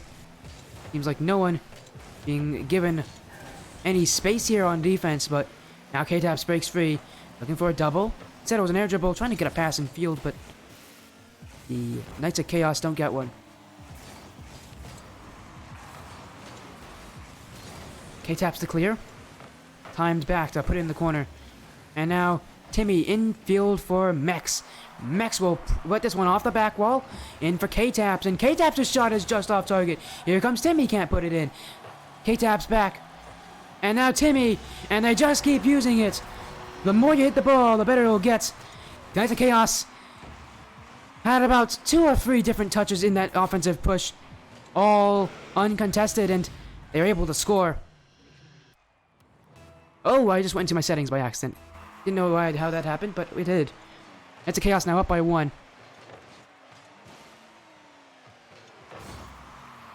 This one infield dangerously. K-Taps wasn't on his goal line. He was just off of it. It actually could have easily been an own goal had he not played it correctly. This one infield for timed. Posey down, trying to get a demo play too, but Timmy is fast enough to get that one out. K-Taps off the back wall. Anybody to follow, it will be nobody as Posey will clear. Mex. As Timmy's going to not go for this one. It was looking like it could have been an infield pass, but Butters stops it in its tracks. And the Spooky Sock Band is going for a lot more. We're seeing a lot more aerial plays from these guys, using a lot more of the backboard being utilized by both teams. But we have only seen 1 goal scored. These games are low scoring. These teams are very close to each other as Butters will score. Seems like Knights of Chaos miscommunicated. He was going for the save there, as it looked like Timmy and Mex both called for the other to get it. No one jumped for it. And the Spooky Sock Bandits practically have an open net there as no one jumps to save it.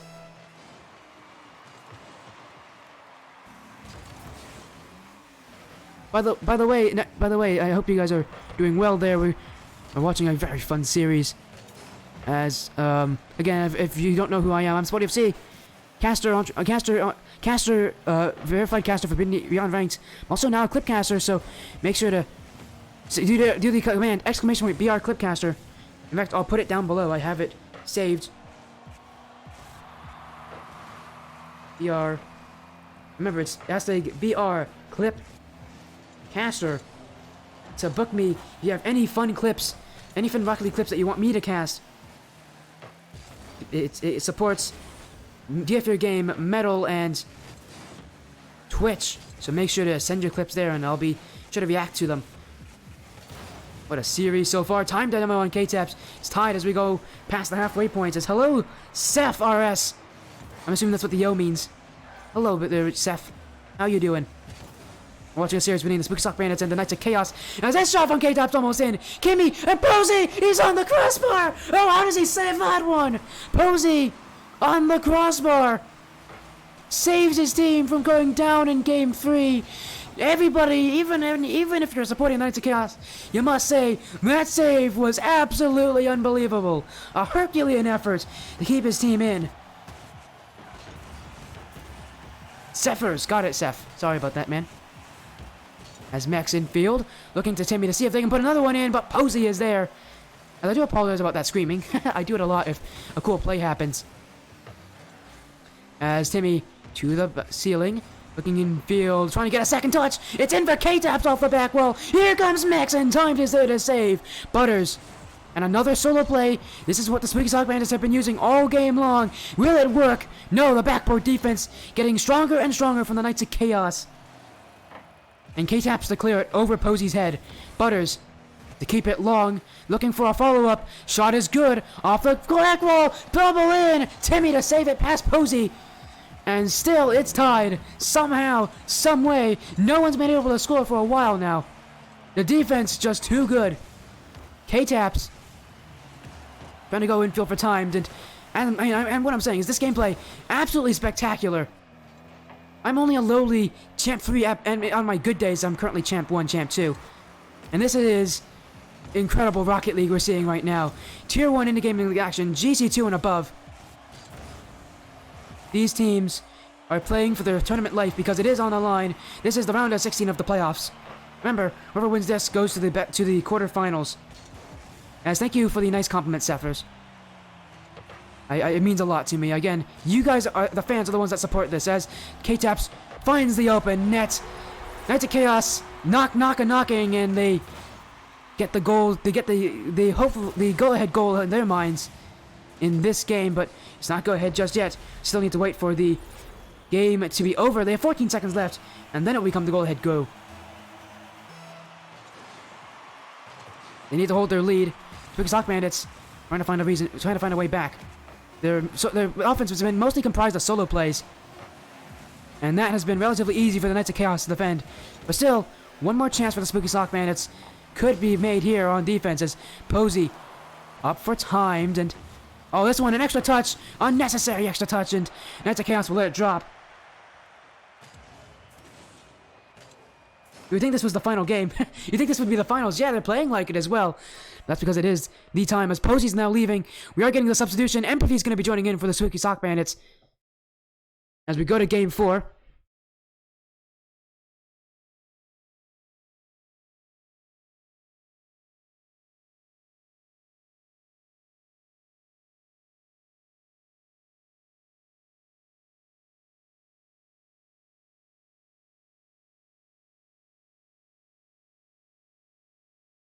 As we go to Utopia Coliseum Dusk.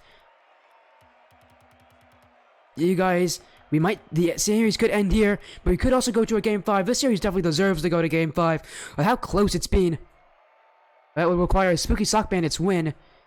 And it's just difficult for them to find offense. A lot of the offense coming from solo plays that are being shut down almost immediately by the Knights of Chaos. Need to start to mix it up a little bit. More passes would be a really good idea.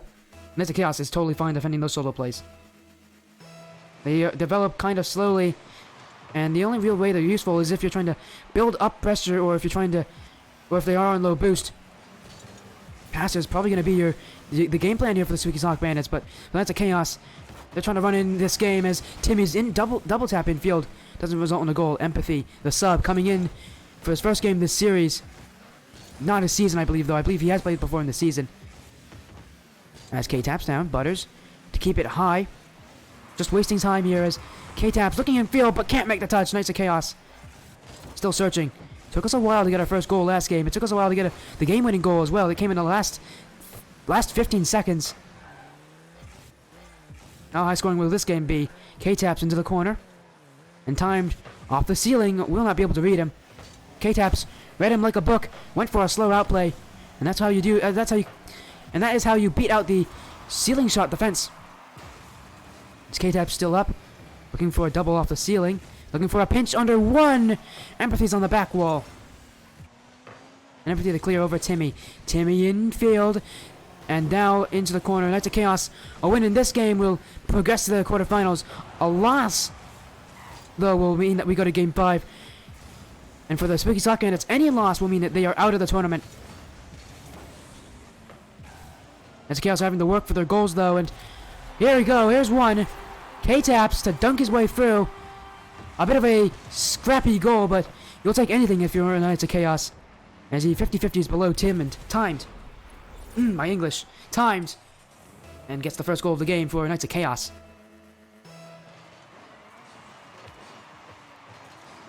What I do like about the chat is we have fans on both sides cheering. And I'm happy to see that because I love to see that kind of stuff. I love to see people supporting every team playing as Timmy infield. This is looking dangerous. K-Taps to clear it. No one on the Spooky Sock Bandits wanted to jump for it. They expected that clear. That's the respect they have for this team. You need to give respect as well in this division because all the players are able to do everything if they have to. Butters infield. They'll flick it away. And K-Taps, the back pass to Timmy. Timed is first up. And a tap downfield for Empathy, but slow to react. K-Taps to shoot. K-Taps to score. Now he has 2.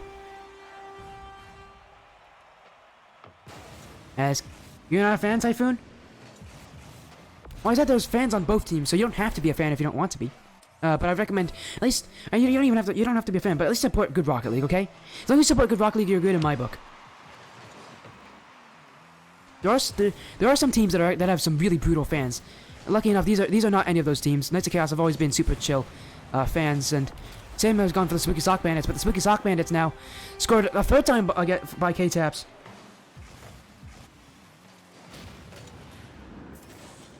And, you know, this is really tough for the Spooky Sock Bandits. They're now down by 3 in Game 4, a must-win. How do they find their way back? And yes, a hat-trick for K-Taps. Empathy, they clear it away. Flicks past K-Taps. Timmy is last. Time to beat him! In time to dink it off the post. So close, yet so far. It's brought back the other way. That's a Chaos. Didn't convert on that opportunity. And now they go back to defense. Back and forth here. Defense and offense can switch quickly at this level. Players play so fast. Not unexpected. As hello, and you just got home. Well, welcome to the stream, man. We're watching the series between Knights of Chaos and the Spooky Sock Bandits, a rematch from week 1 that was also on the Swartiest stream. It was a 3-1 win last time. Could be a 3-1 win again. Knights of Chaos, all they need to do is hold this 3-goal lead. Maybe even make it 4. That shot from Mex is saved, though. Spooky Sock Bandits not able to get that same possession they had in Game 1. Game 1 was looking so good for them, but after that, the substitution came in. Mex in for Mats, and seems to have made a world of difference for this team. As now Spooky Sock Bandits struggling to keep up, struggling to get shots, struggling to get goals, and that one not on target. That's not going to make any easier from Butters. K-Taps the other way. Timed. Almost getting bumped out. He had no boost. Still makes the defensive play. Still gets the clear. And again, that shows all you boost hogs. You don't really need boost for anything. Empathy, though, he doesn't have boost there. Gonna make this play a little tougher for him. Butters. He does have boost. Can use it to recover. Can use it to get the dunk. And Spooky Sock Bandits now can break out of defense. But he doesn't read the touch here, and Mex throws it back in. Now for Timmy! Timmy to make it 4! And in the final minute of regulation, Timmy to make this one 4-0, the Knights of Chaos. And while this series looks like it might end 3-1 in favor, it was not as one-sided as we had it before. Both these teams are playing pretty close. It just is that the Knights of Chaos are able to play more offense. Their midfield is able to stop the solo plays from the Spooky Sock Bandits. And they're getting more goals, getting more chances. Just have less than 40 seconds here to win out the series. Timed. In for Empathy. Seems like every chance now from the Spooky Sock Bandits has to go in. But a bump there allows Knights of Chaos to just continue to play keep away. As K-Tap's back for Timmy. Timmy cross for Mex. Mex to Timmy. Timmy for the back wall. Still in front. Mex is up. Mex. And that's a weak shot. The Spooky Sock Bandits won't have to worry. But those passes, we can count like 5 or 6 of them. That wasted all the time that was left. The Knights of Chaos gonna let this one go in front. They're ready to go to the quarterfinals. They're ready to take on their next opponents. And they're gonna do it 3-1. Knights of Chaos with the win. Spooky Sock Bandits knocked out of the playoffs. And the organization now with 2-0 on the day. You saw Emerald get a win earlier, 3-1. Now Knights of Chaos wins 3-1. A win for them. I think solidifying that they are, in fact, a team that is ready for the playoffs. So many teams, when they jump into the playoffs, even if they are a heavy favorite, they don't always look like it. But they proved it here. They played solid Rocket League. They're able to keep themselves with their heads up. Win for the Knights of Chaos. And that's the third series we've seen on the stream right now. And as that's happening, I'm going to choose the prediction outcome. There we go. And I will make sure to see if I can set up an interview with Matt. I know they like to do interviews here.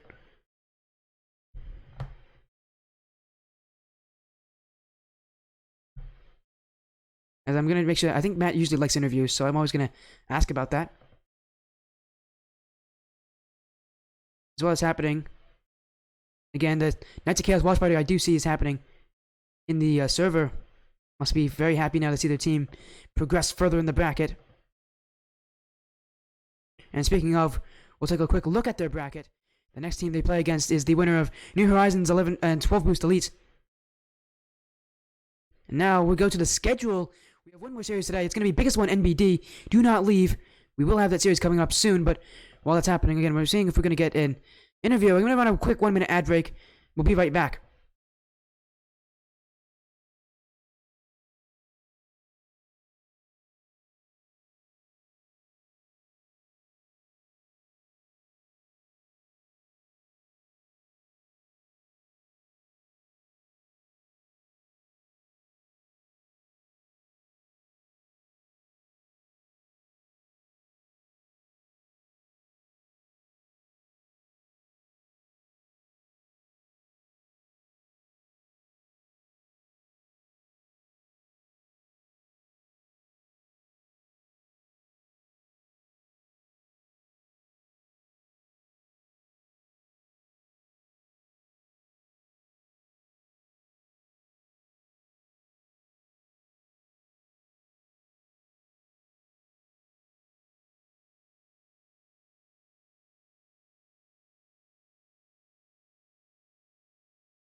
Welcome back, everybody. We got Mattias Maximus with us in the interview. How are you doing, Matt? I'm doing good. How about you? Doing fine. I mean, you only got to play one game, but after that, everything changed. What do you think the substitution of Max did for your team?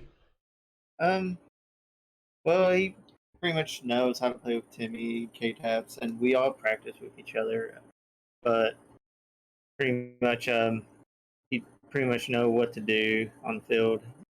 And my game was kind of stuttering throughout the whole game, and I didn't want to risk on losing the playoffs and wanting to break this curse. Wow, Matt's gonna blame it on his internet. The age-old classic of blaming it on the internet. Well, Well, it wasn't the internet, but it was like my game was stuttering. oh, it's your game. Oh, now he's blaming the game. Everybody, that's a classic. No, no, but again, no.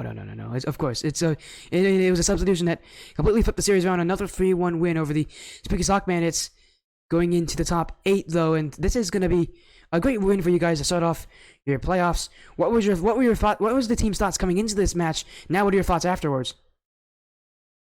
They played really well.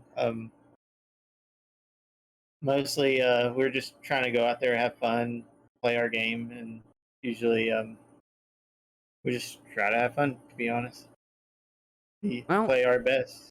Well, was it fun? Yeah, everyone was having a blast, laughing, messing around. Usually. Yeah, and I mean, so many teams take these playoffs super seriously, but if you guys are laughing, joking around, tell me through kind of how different that kind of feel is for your team environment while you guys are playing. Oh, it changes a lot, like mentally wise, and like if you just like being down, it's just not going to help the team morale. So it's just best to like just laugh, have fun, and keep the confidence up. Yeah, and you guys now. Yeah, now that when you're playing your next match coming up to the quarterfinals, how confident are you in the quarterfinals? How confident are you going to be? You play against, as I try to find out the team, it's I think it's 12 Boost Elite, and their opponents in the New Horizons team. How confident are you going into that series? New Horizons is a pretty well-known org, so it's not going to be an easy series for you guys. What do you have? What's your kind of confidence level going into that? Well, we're gonna beat them. Like we're just gonna straight up like play our best, adapt to their rotation, and try to play one head step of them. Yeah, and you continue to put in the efforts, things will come your way. And thank you so much for joining for the interview. I do hear is that like a washing machine in the background? What's that humming sound? Is that like a fan, a washing machine? What is that? Oh no, that's my air conditioner. Your AC. Oh, okay, actually that makes sense then. Yeah, Yeah, your AC. it's Your AC's loud, my friend. I know.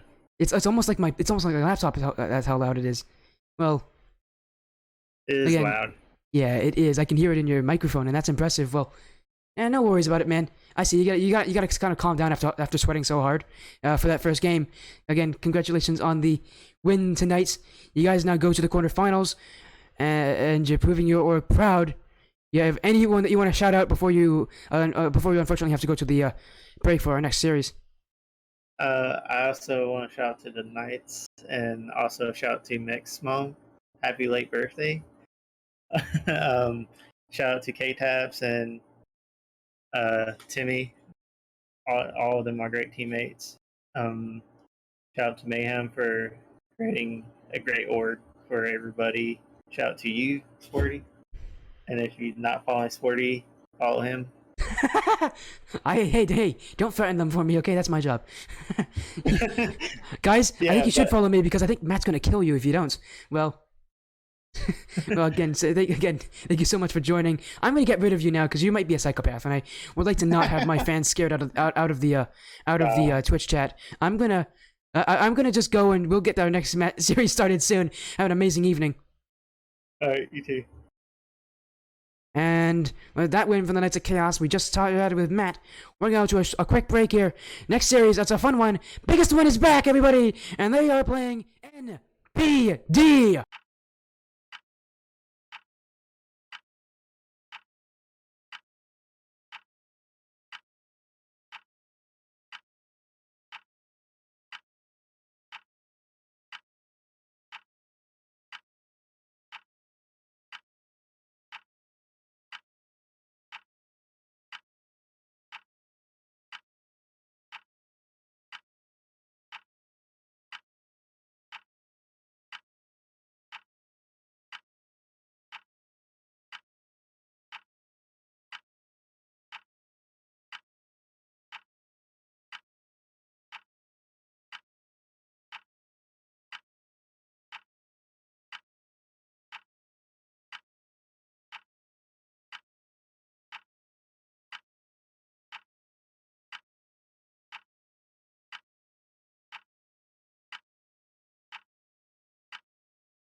One more match tonight, and then I'll get to go, and then we'll be ready for tomorrow.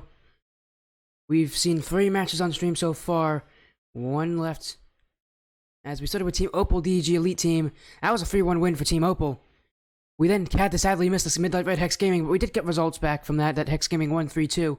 After that, Strikes Chaos Emerald 3-1 the Ground Gods, and then we just saw Knights of Chaos 3-1 the Spooky Sock Bandits. The blue team always wins on the stream, which is weird. That was the same thing last night as well.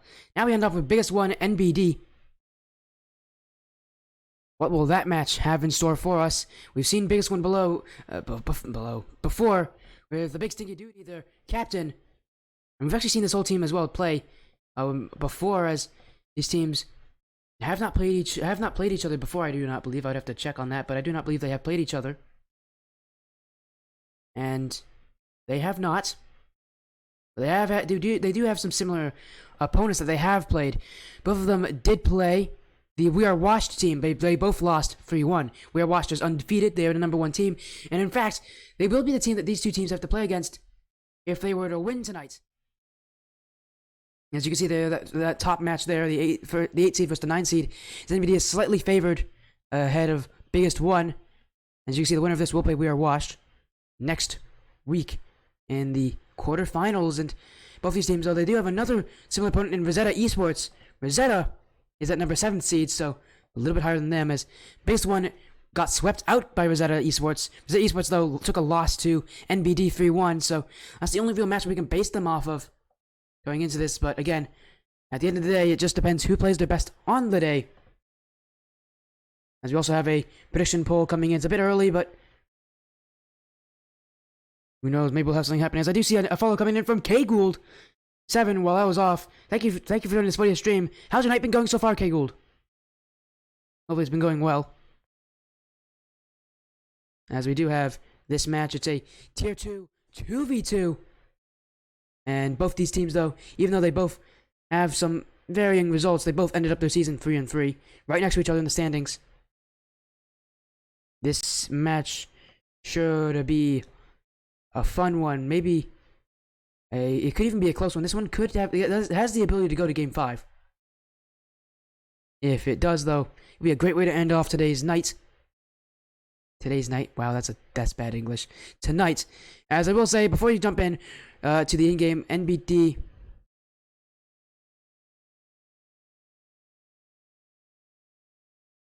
As NBD did request some new team colors. They want to be red and black instead of orange, so I've obliged. I don't mind. It's still at least different enough compared to blue. So we are going to see them with a red and black color scheme going on.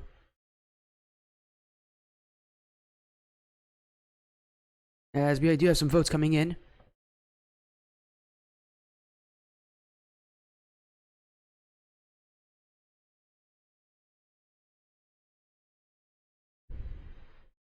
As we are waiting for a Big Stinky Duty, the Duties team to join in, or Deep Fried's team to join in to the lobby.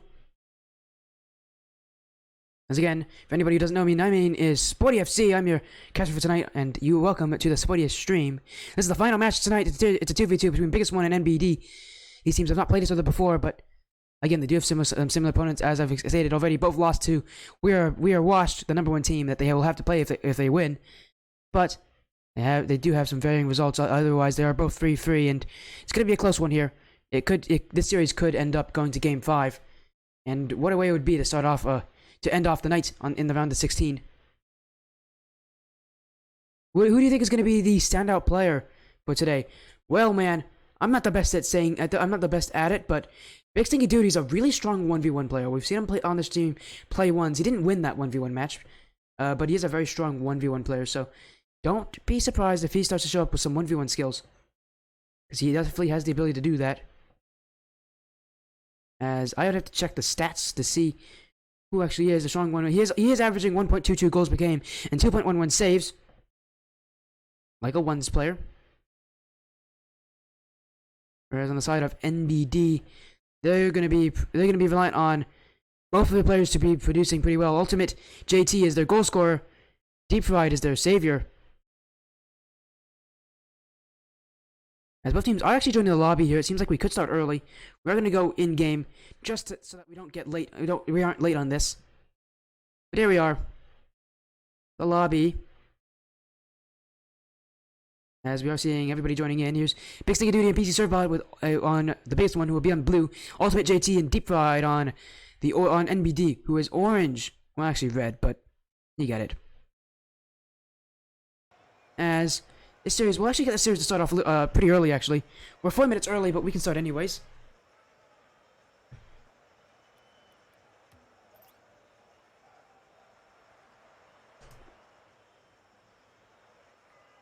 I'm going to ask actually if they want to start early first of all, as those predictions are starting to close up here. That's the wrong button.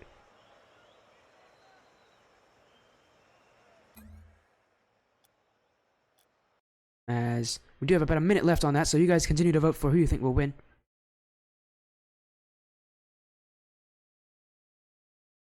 You can tell my team the lobby info. It's okay, Ajax. No problem, man. It's not a problem at all, man. About the internet thing. It's completely understandable. It happens all the time, man. Happens all the time here, and you know, at least you guys got to play. I'm happy that you guys got to play.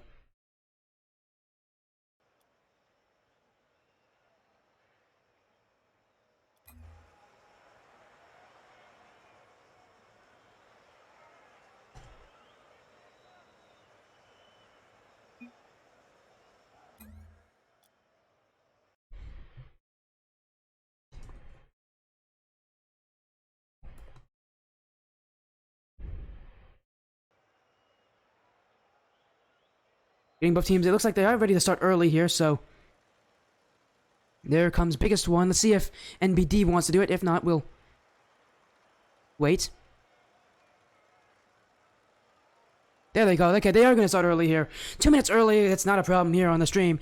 We're going to get ourselves going with game one here. With biggest one in the blue, NBD in the red, and biggest one 2 seconds in with the kickoff goal. Already a great start. And the 1v1 player in Big Stinky Duty, the one to do it. What a great play to start off there. The speed at which he gets to that one, much faster than Deep Fried. And that will give them an early lead in the series. And now a fake kickoff coming out from them. An interesting start here for NBD. You don't see a lot of fake kickoffs early in a series. They're ready to pull out one right now. See if that will work. Infield from Deep Fried. Still trying to follow it up. Big Stinky Duty to follow through, and Ultimate JT to clap right back. But yet, it's biggest one who retains possession. Surfbot. PC to the corner. Is going to bounce infield. Ultimate JT to clear it away. Duty doesn't recover very well. He turns around the wrong way. Doesn't even use his power slide. An error that isn't going to be too costly, as once again, biggest one can clear it away. They can get rid of the pressure. And it's Ultimate JT to clear it away as well. Back the other way, PC Surfbot. And that one on the back wall. As Duty sitting there, he actually could have gotten demoed by JT. But he does not. It's going to bounce in field. Big Sticky Duty to double the lead. His second goal. And biggest one shutting out on fire. As this mistake will not go unanswered by Big Stinky Duty. He's calling for it. He's saying, whenever you make an error, I will capitalize. As the NBD red and black just looking a bit tame right now. Start of game one. This series not starting out the way they want to. Big Sticky Duty infield shot behind JT, but he is able to backflip save it. And now NBD can build some offense for themselves. They're given space. What will they do with it? Well, Deep Fried will get challenged by both of the biggest one players, and now they have to build right back up. NBD finding it troubling to get out of defense here. They're not creative. They're kind of slow getting out of defense. It's not the fastest play, and they definitely need to pick up that pace a little bit if they want to beat past these biggest one players. As Big Stinky Duty now making it a hat trick and adding insult to injury as he dribbles this one past Ultimate JT and finds the bottom left corner.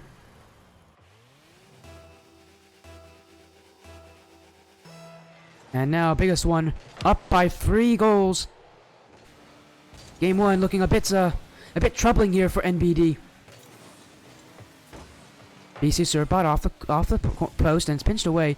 Deep Fried to get it past Big Sticky Duty. Net is open in front of him. He doesn't have the pace to catch up to it. But it is looking infield for Ultimate JT! And Ultimate JT sends in the great pass. He scores first for NBD. NBD still has a long way to go. An infield pass is a great way to start their offense, though. What do they have to continue this reign? Well, sorry, to continue this comeback. They aren't reigning just yet, but they can if they continue to score. Deep Fried. To the sidewall, looking infield, but no one there, and Ultimate JT to continue it. It's in front of the net. As a lot of players starting to bump each other. You kind of compare it to like someone like an airplane line when you walk out of an airplane where you bump into everybody. That's kind of how it feels like that play was looking like. Everybody was just like, excuse me. They couldn't get past each other. Big Sticky Duty shot, though, off the back wall. Almost own goal by JT, and Deep Fried can't read it. PC Surfbots, and the biggest open net miss we've seen so far today. As biggest one, can't capitalize on their own created opportunity. But NBD can't find a touch here. They're not being able to make contact with the ball, and now stuck on defense, having to pay for that. PC Surfbot to put it in field. Ultimate JT to clear it past Duty. He's going to chase him down as well. Duty out to the corner. Great boost pickup as well. He can wait with this. To clear it out, it's not very strong. PC Surfbot up and Fried, both super nervous. The nerves coming to these teams. And I would, and then you know what? That play kind of reminds me of a fun little story I had when I was a little younger. I don't know why I'm so off track, as PC Surfbot should be able to score this one. Nope, he missed another open net. PC Surfbot is not able to find the open net here. Seems like he's having a bit of difficulties doing so, and now taken out by the Big Stinky Duty. Forget about the stories. This will become a goal, not a goal. PC Surfbot is there in time. And from open net miss to heroic last-second save, PC Surfbot, an interesting game one to say the least for him. As biggest one up by 3-1 with low time remaining, they just need to hold out a little bit longer. And this one pinched in field, it's going across. And Ultimate JT own goals! We've seen an own goal every single series. And that trend continues today. In the final series of the day, another own goal. Ultimate JT to blame.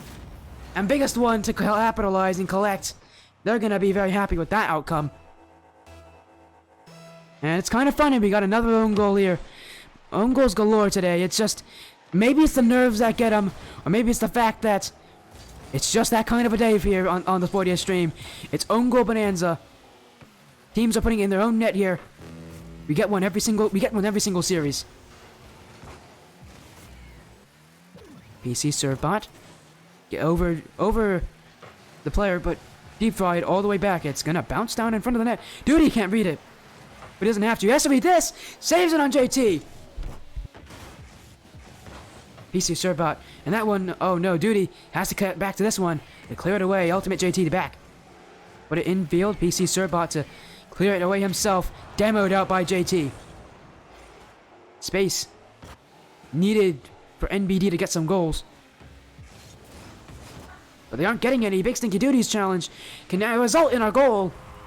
And now it's 5-1. Duty doing what he does best. And that's scoring. He's a goal-scoring fanatic on this team. He scores most of their goals, and he scored most of this game. This is his 4th out of the 5 that they've done.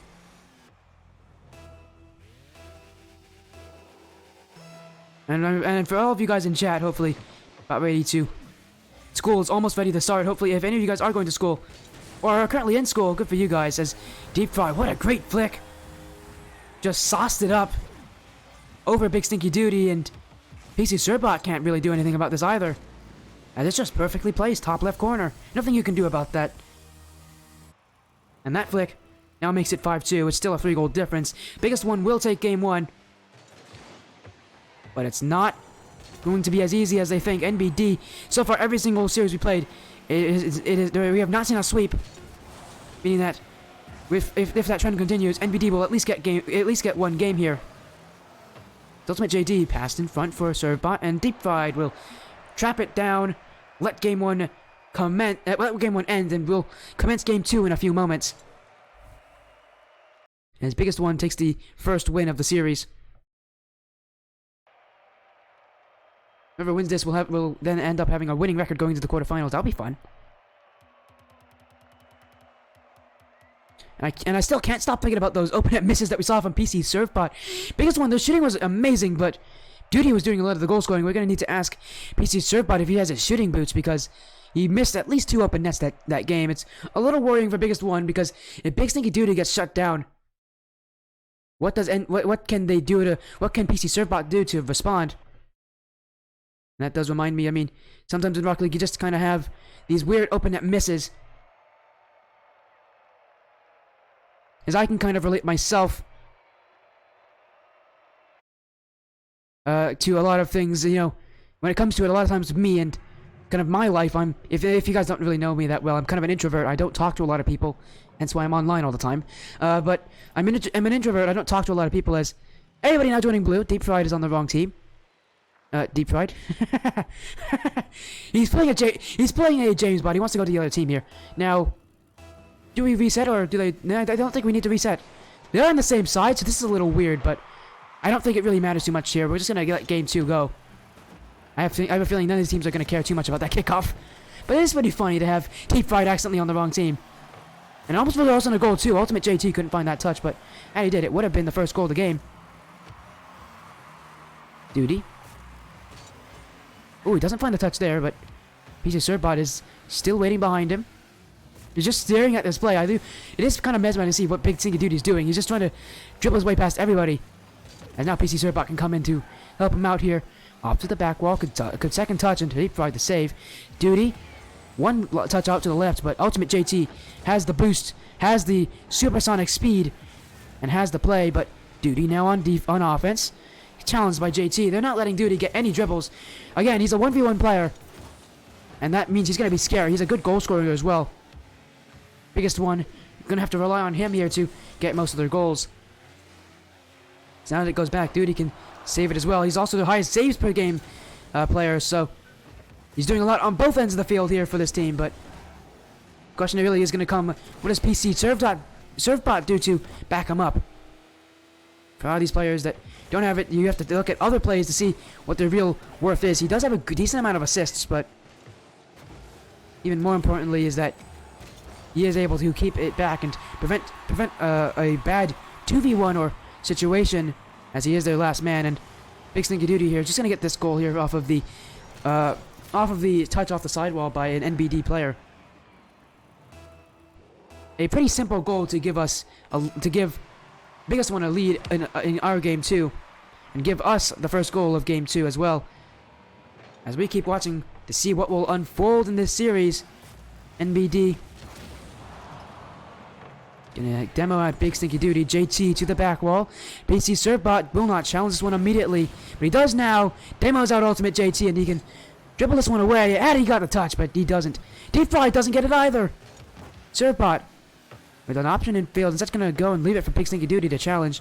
But Duty doesn't liking his chances there, and is instead gonna let Deep Fried win it. Let's go for that one, but which JT wins, and PC Surfbot to clear it away to the corner. Surfbot. And still, Duty off the back wall. Ultimate JT to flick it on by. And he's still going. That's off the back wall.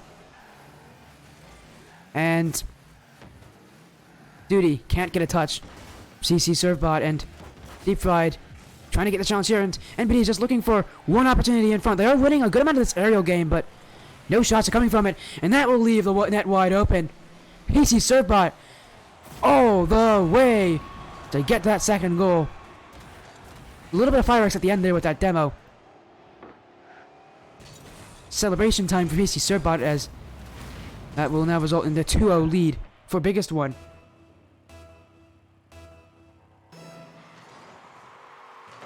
Can they continue their run? The Biggest One thing I am noticing they do a lot though is they sit a lot in their net. A lot of times PC Surfbot sits in that net way back behind the line. And that is actually working out in their favor, because NBD is committing 2 players to every single offense, meaning that they can overcommit if you get a really good save and clear. But it's not. But NBD could also exploit that if they're able to get a 1v1 on PC Surfbot. Surfbot would be in a very difficult situation to make any sort of save.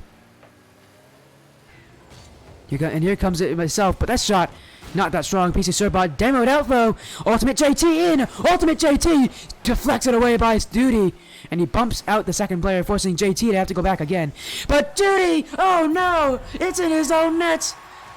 What a goal! And it's scored by Big Stinky Duty. On the blue side of the field, as he takes this one from JT, says, I need a second goal. Let me put it on my own net. Sorry, Duty, that's not how Rocket League works. You only score if you score on the other team's net, not on your own. If you play Supersonic, he's gonna get a goal here. Well, now he gets his second goal. But as I was saying, own goals only counted when Supersonic rocket-powered battle cars. When you scored an own goal in that game, it actually counted as a goal for yourself. So that's pretty funny, but man, that is. And the list of own goals we've had today, that is probably the most egregious one from Big Stinky Duty. Straight back in his own net, right off of JT's hood. Can't say I've ever seen an own goal like that. And Duty now helping out JT's shot. Whenever JT scores, Duty there is just to make it a little more interesting, as he gives a little bit of extra speed to this 135 kilometers per hour. What a shot, my goodness. The shooting is so impressive. The best goals are always the own goals.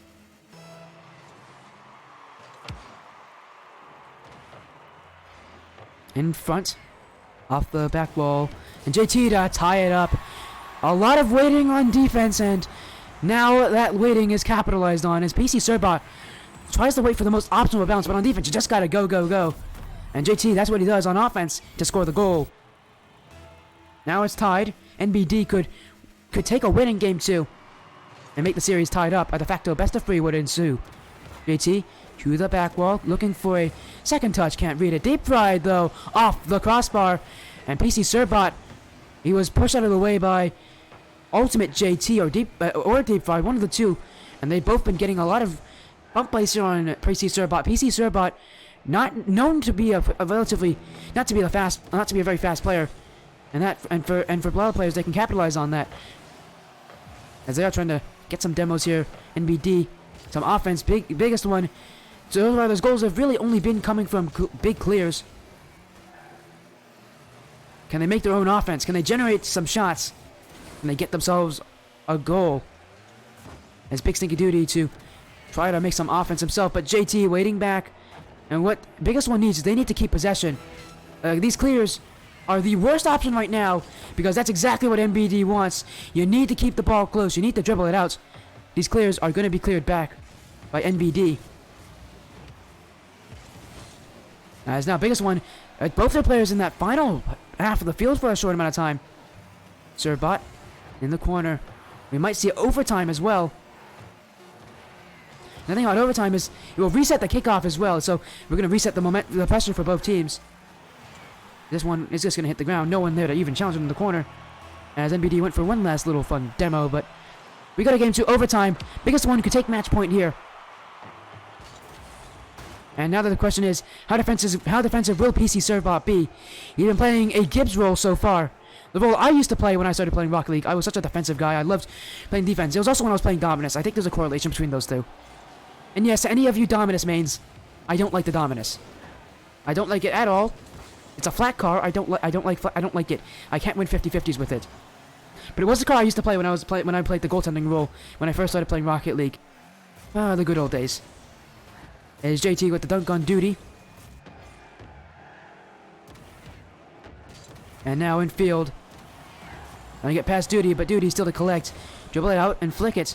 Now he can go for a dribble, continue, but instead just hits it to the corner. Trying to get a dunk on Deep Fried, but pitches right about in. He gets beaten by JT. Now the ball is on the other side. JT misses. Where's Deep Fried? Deep Fried to finish it off.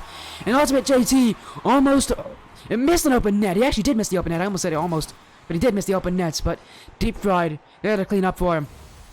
I also missed a lot of open nets when I first started playing Rocket League. I still miss a lot of open nets, but NBD doesn't miss the same open net twice. And now it's 1-1.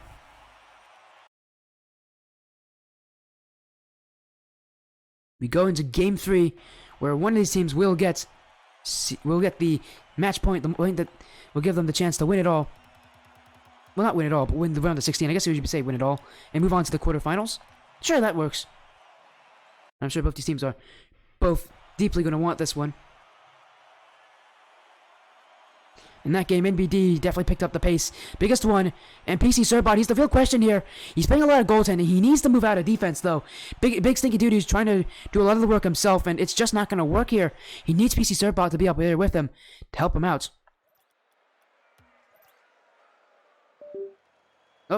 Oh, I just yanked my headset there a little bit. Whoops, sorry about that. May have heard a sound. The doo-doo from that because I yanked my cord a little too hard. Now we go to game 3. In the final series of the day, and a fake kickoff from NBD to start it. They had one in early in game 1. Studi is going to wait back, let this one bounce, go for the challenge, beat out Deep Fried by a massive margin. And now Ultimate JD to get it out, but hey, Duty still in front of the net. It's bouncing in front. PC Surbot to jump in. Ultimate JD to save. Doesn't matter if Surbot or Big Sticky Duty got the shot there as they both went in for it. It was going to be saved. And now on the other side is NBD Surbot with little to no boost, picking up boost pads to get by as now Big Stinky Duty, no shot there, and NBD can bring it out. JT up to himself, a second shot, not past Big Stinky Duty. PC Surbot will let it bounce. He's gonna take his time here, let Big Stinky Duty take the clear himself. Duty infield, and PC Surbot does challenge this. It's gonna be won by Deep Fried, the captain of his team. NBD, again, if they take advantage of PC Surbot's extremely defensive positioning, they can get a win in this series. But as if they do, Surbot is a very strong defensive player. He is very good at making these goal line saves when he has to, but those 50-50s from him could be lethal if he's able to start playing up a little more aggressively. It's in for Duty, saved by JT. He gets another save, and that will now make it 2 for him in just this game. Deep Fried to dribble it out. PC Surbot waiting far back. Doesn't get the challenge. Deep Fried off the post. JT back in. Duty to save. PC Surbot to win it out in the 50. And this one will actually result in a goal. It's going to go all the way into the red net. PC Surbot somehow will score off of this 50-50 as Deep Fried not goal side on that challenge, and PC Surbot will win it. It will roll all the way into the back of the nets. Biggest one now with an early lead, just like they did in Game 2 and Game 1. But now the question is, can they hold it? A lot of questions on Biggest One, and I'm the ones who are making them. Can they hold this lead? Can they make more goals even? They were able to get 2 last game.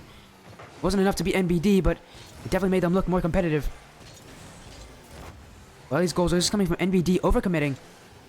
Biggest One, if they're going to want to generate their own opportunities, they need to send both players up pretty aggressively to really challenge NBD's clears.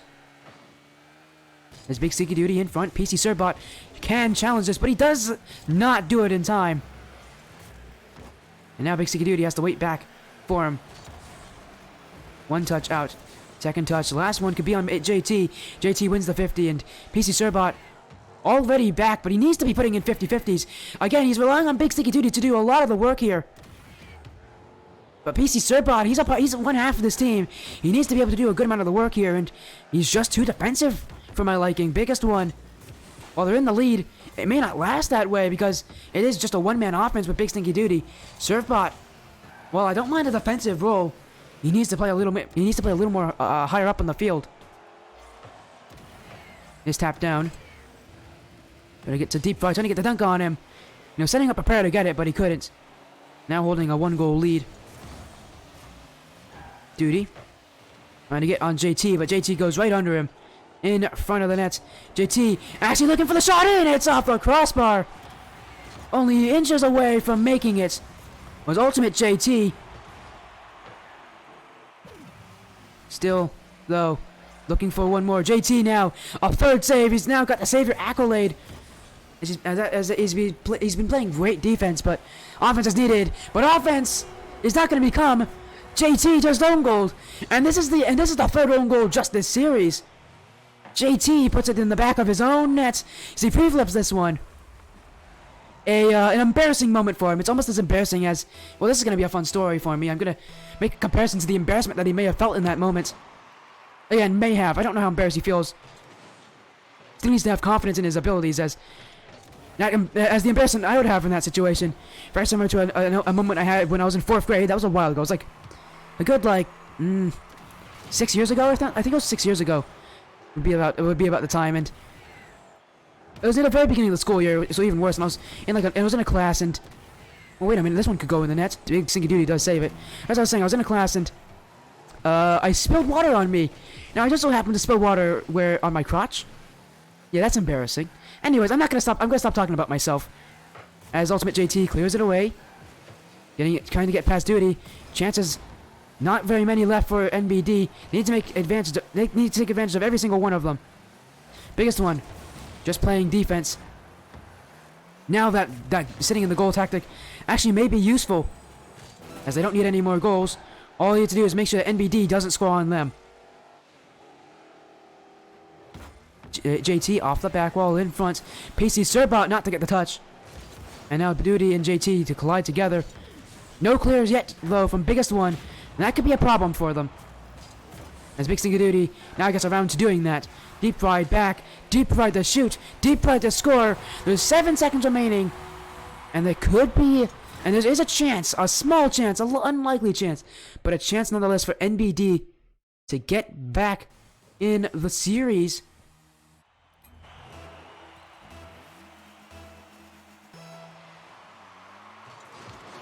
Jesus Surbat past JT, Ultimate JT to the ceiling. Can't get a second one. Last second. Needs to keep it up. Can't do so. That shot had to go in. But it did not. And the Biggest One now up 2-1 in the series. One more game win is all they need. Let's see how quickly they ready up. I'm sure they're going to be confident here for Biggest One. NBD, though, I wonder how much time they're going to take here to reorganize themselves. They do not have any subs, so they're going to be playing with the same roster no matter what happens. But again, the shooting here is in favor of NBD. They've had substantially more offense. They just haven't been able to make the most of it. Biggest One have just waited and have gotten a few great clears and passes and just waiting for the big mistakes from NBD to take advantage of it. And, I mean, it's given them wins. They're not easy wins. They're not pretty ones, but they are wins. And that's all that Biggest One cares about. As we are waiting to see just when Game 4 will start.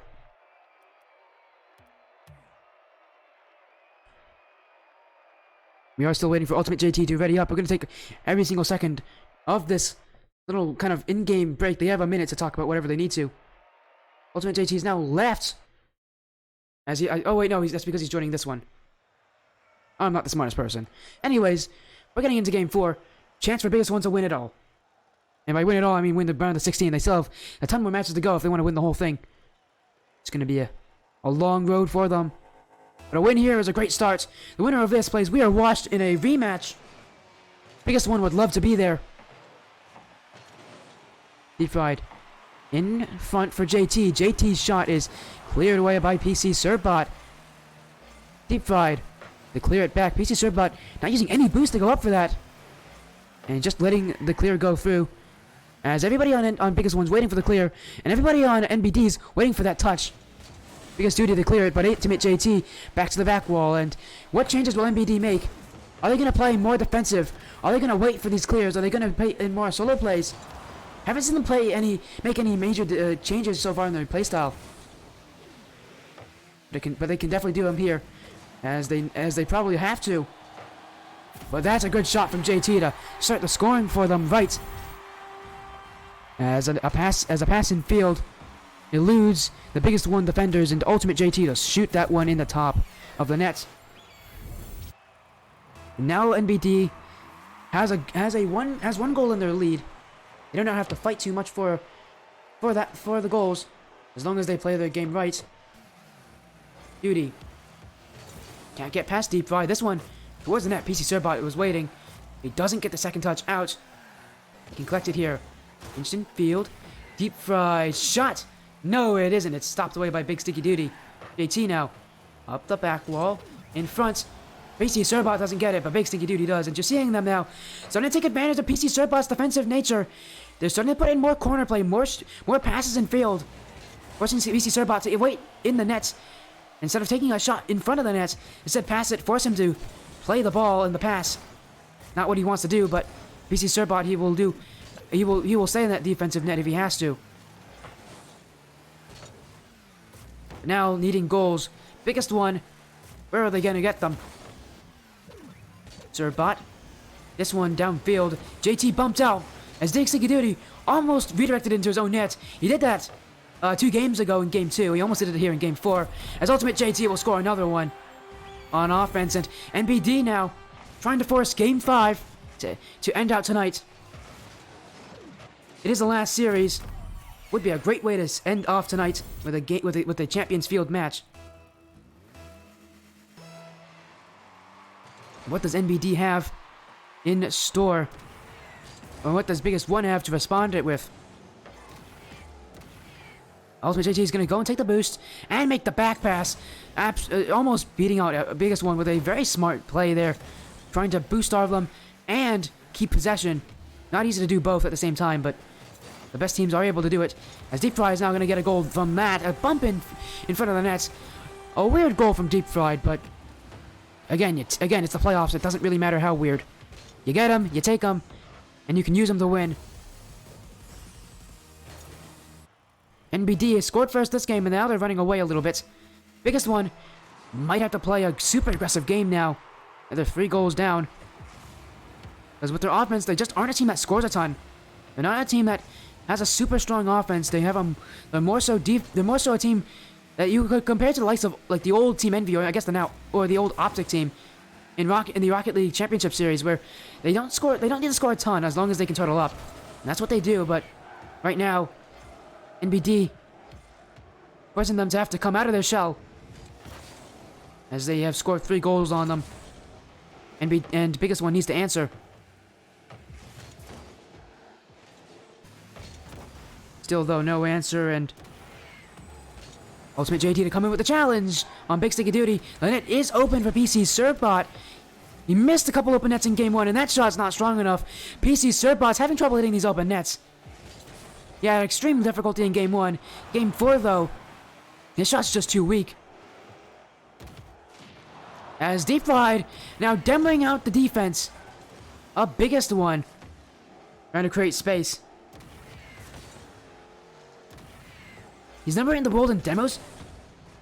Really, Brick? My goodness, that's impressive. Oh, and you know what? Oh, this is a great play. We got a Rule 1, everybody. As Big Stinky Duty and Deep Fried are now stuck. PC Surbot actually is going to respect this. I'm surprised he didn't bump him out. NBD success. They might want to have Big Stinky Duty as Ultimate JT is going to demo out PC Surbot. Net is open for him. It's a gaping hole, and he will not miss. My goodness, from Deep Fried. 8. It's Ultimate JT now to put in a demo. We actually haven't seen we've seen a decent amount of demos, but honestly, not that many from these guys. Deep Fried's kind of quiet on the demos so far, but he has gotten a couple. I have noticed that. He does like to go for demo plays, and what he likes to even go even more is like these fake kickoff plays. This is another fake kickoff. He did one at the very beginning of Game 4. Now there's one at the very end to keep possession. Changing up the kickoff strategy, you see it implemented a lot in 1s, not so much in 2s, but it's a really good strategy. It forces teams to second guess the kickoff play. Also means if one kickoff doesn't work, you have another one that you can rely on. And this shot from PC Surbot saved out by Ultimate JT. And it looks like we will be going to a Game 5. So long as a miracle doesn't happen for Biggest One. Deep Fried. Gonna go backwards to collect this one. And Big Sticky Duty actually takes this one. Deep Fried with a challenge that you really cannot make at this level. Going completely side on against Big Stinky Duty, a 1v1 play. You can't do that against them. And that will give a goal to Biggest One. With 33 seconds remaining, they need a goal about every 10 seconds. Actually, about every 11 seconds flat. As Ultimate JT, that's just a really smart play. My, what a shot! Right off the kickoff, catches Big Stinky Duty going for boost. And catches and finds him with his pants down below his knees. Big Stinky Duty caught in no man's land. And really smart play, heads up play from Ultimate JT to find that goal.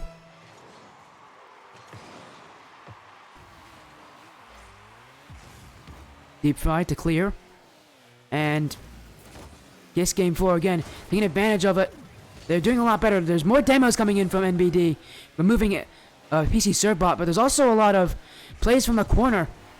And that is also making it tougher for Biggest One on defense, but really they had a lot of trouble with PC Serbot's defensive nature. He always sat in net, could always make the save. But now they've found a way around it. NBD now can guarantee Game 5, but can they win Game 5? We'll have to find out in just a moment. As we haven't seen a Game 5 in a while. These two teams, though, right next to each other in the bracket, and before we do start Game 5, this is what they're playing for. The 8th seed and the 9th seed playing to face the one seed, the first seed. An important series because both these guys have played real wars. They both lost 3-1, trying to make that revenge story possible. As now we move on to Champions Field. And I'm gonna get some water because I need it. One more match tonight.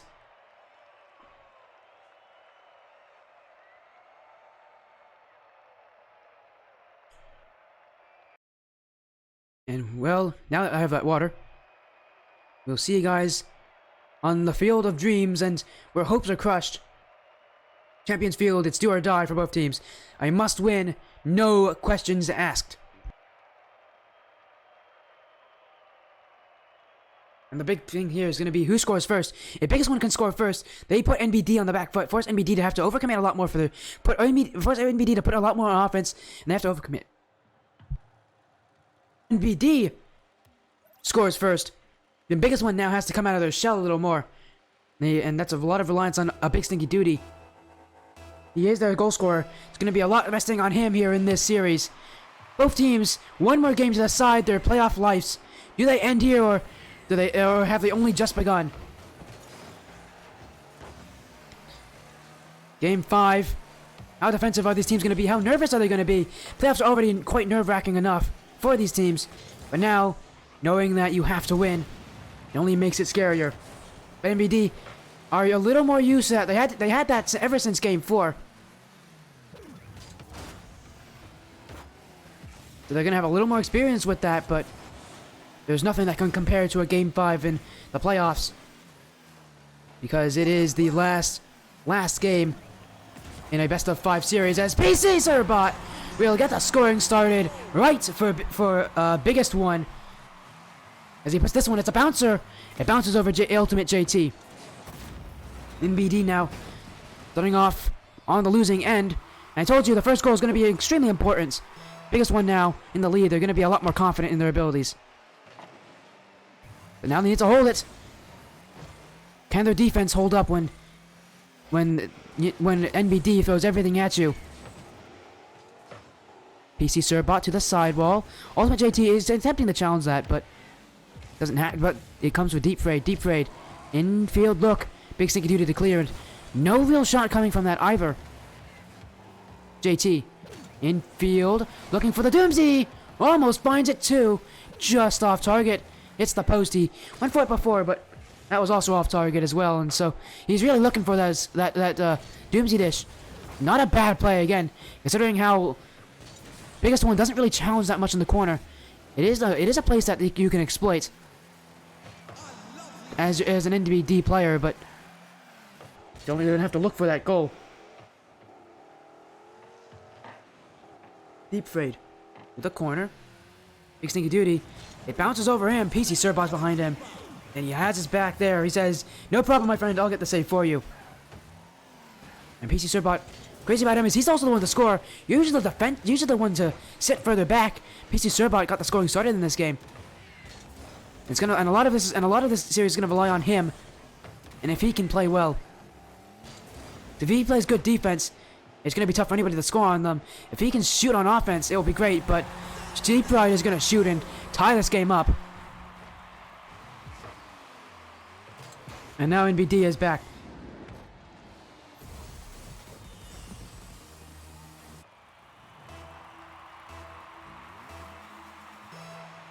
Which playstyle do you think has the best chance to beat #1 seed next week? Well, it's gonna be tough against them. I did get to see the We Are Watch team play. Honestly, any playstyle could work if you do it well enough. But a balanced playstyle is going to be super good. So it's every one of these teams, whoever wins, going to need to bring in a really good balanced playstyle against We Are Watched. So far, it's kind of polar for both teams. We're seeing NBD playing a lot more offense. They're their defense hasn't been the best this series, and for biggest one, their defense has been great, but their offense hasn't been very strong. So it just depends. All about that defense, you're not wrong. Actually, I always say it's all about the midfield in Rocket League. If you can control the midfield, you should be winning series. So far, NBD is controlling the midfield. They haven't won series, though, because that midfield has been susceptible to cracking. As biggest one have been able to get long clear goals against them whenever they overcommit. Speaking of, there's one right there, but Big Sticky Duty is demoed away. And now Ultimate JT can clear it back. Will it be registered as a shot off the back wall? He puts the second one in! And Ultimate JT, I didn't think he'd get back to that one. I thought Big Sticky Duty would get the clear, but he doesn't. And Ultimate JT, now the lead swings in favor of NBD, the favorites in this series.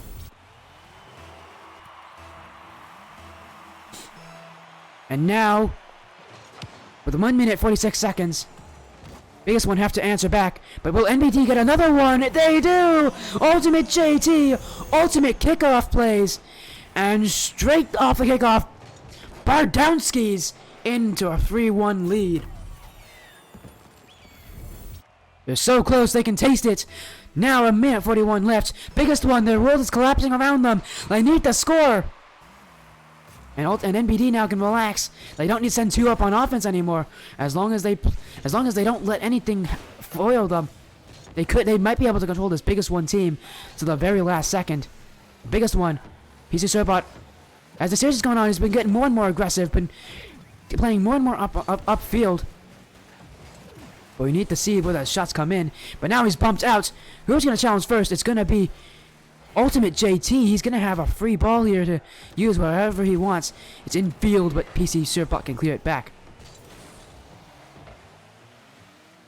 And in the final minutes, it's crunch time for biggest one. They need goals. They need them now, but that's not gonna help them. Big Duty can't get it, and deep fried off the post and in front of the net. Ultimate JT and NBD will not capitalize on that. Duty to clear. Big Sticky Duty needs to lead his team.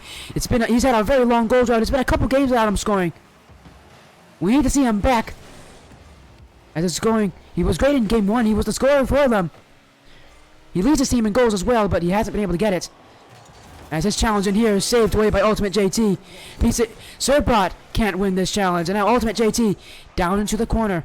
All he has to do is play his game correctly. He's wasting time. Deep fried off the post. Ultimate JT in front. Big Sticky Duty to clear.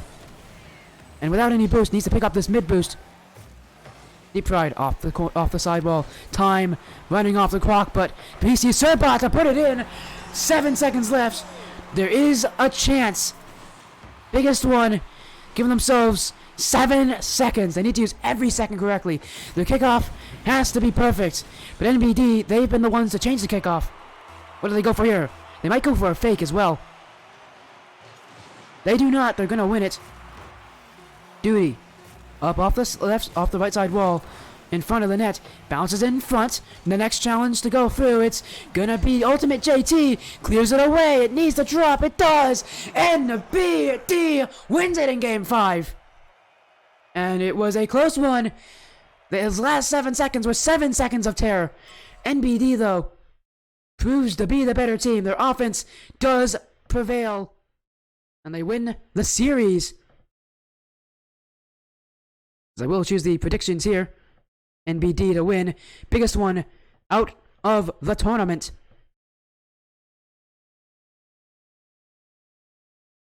And that one for NBD will now mean that they will get to play We're Washed once again. It was 3-1 the last time they played them. Check them out next week to see what happens then. As that will actually be the last match of tonight's stream. But again, I want to say thank you guys so much for being amazing fans. It's great to have you guys here. NBD take the last win of the night. As now we have an orange team who wins it on stream. That's kind of rare, surprisingly. We're gonna get a raid going.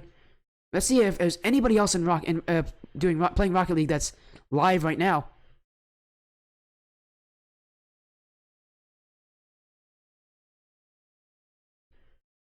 Who should I raid?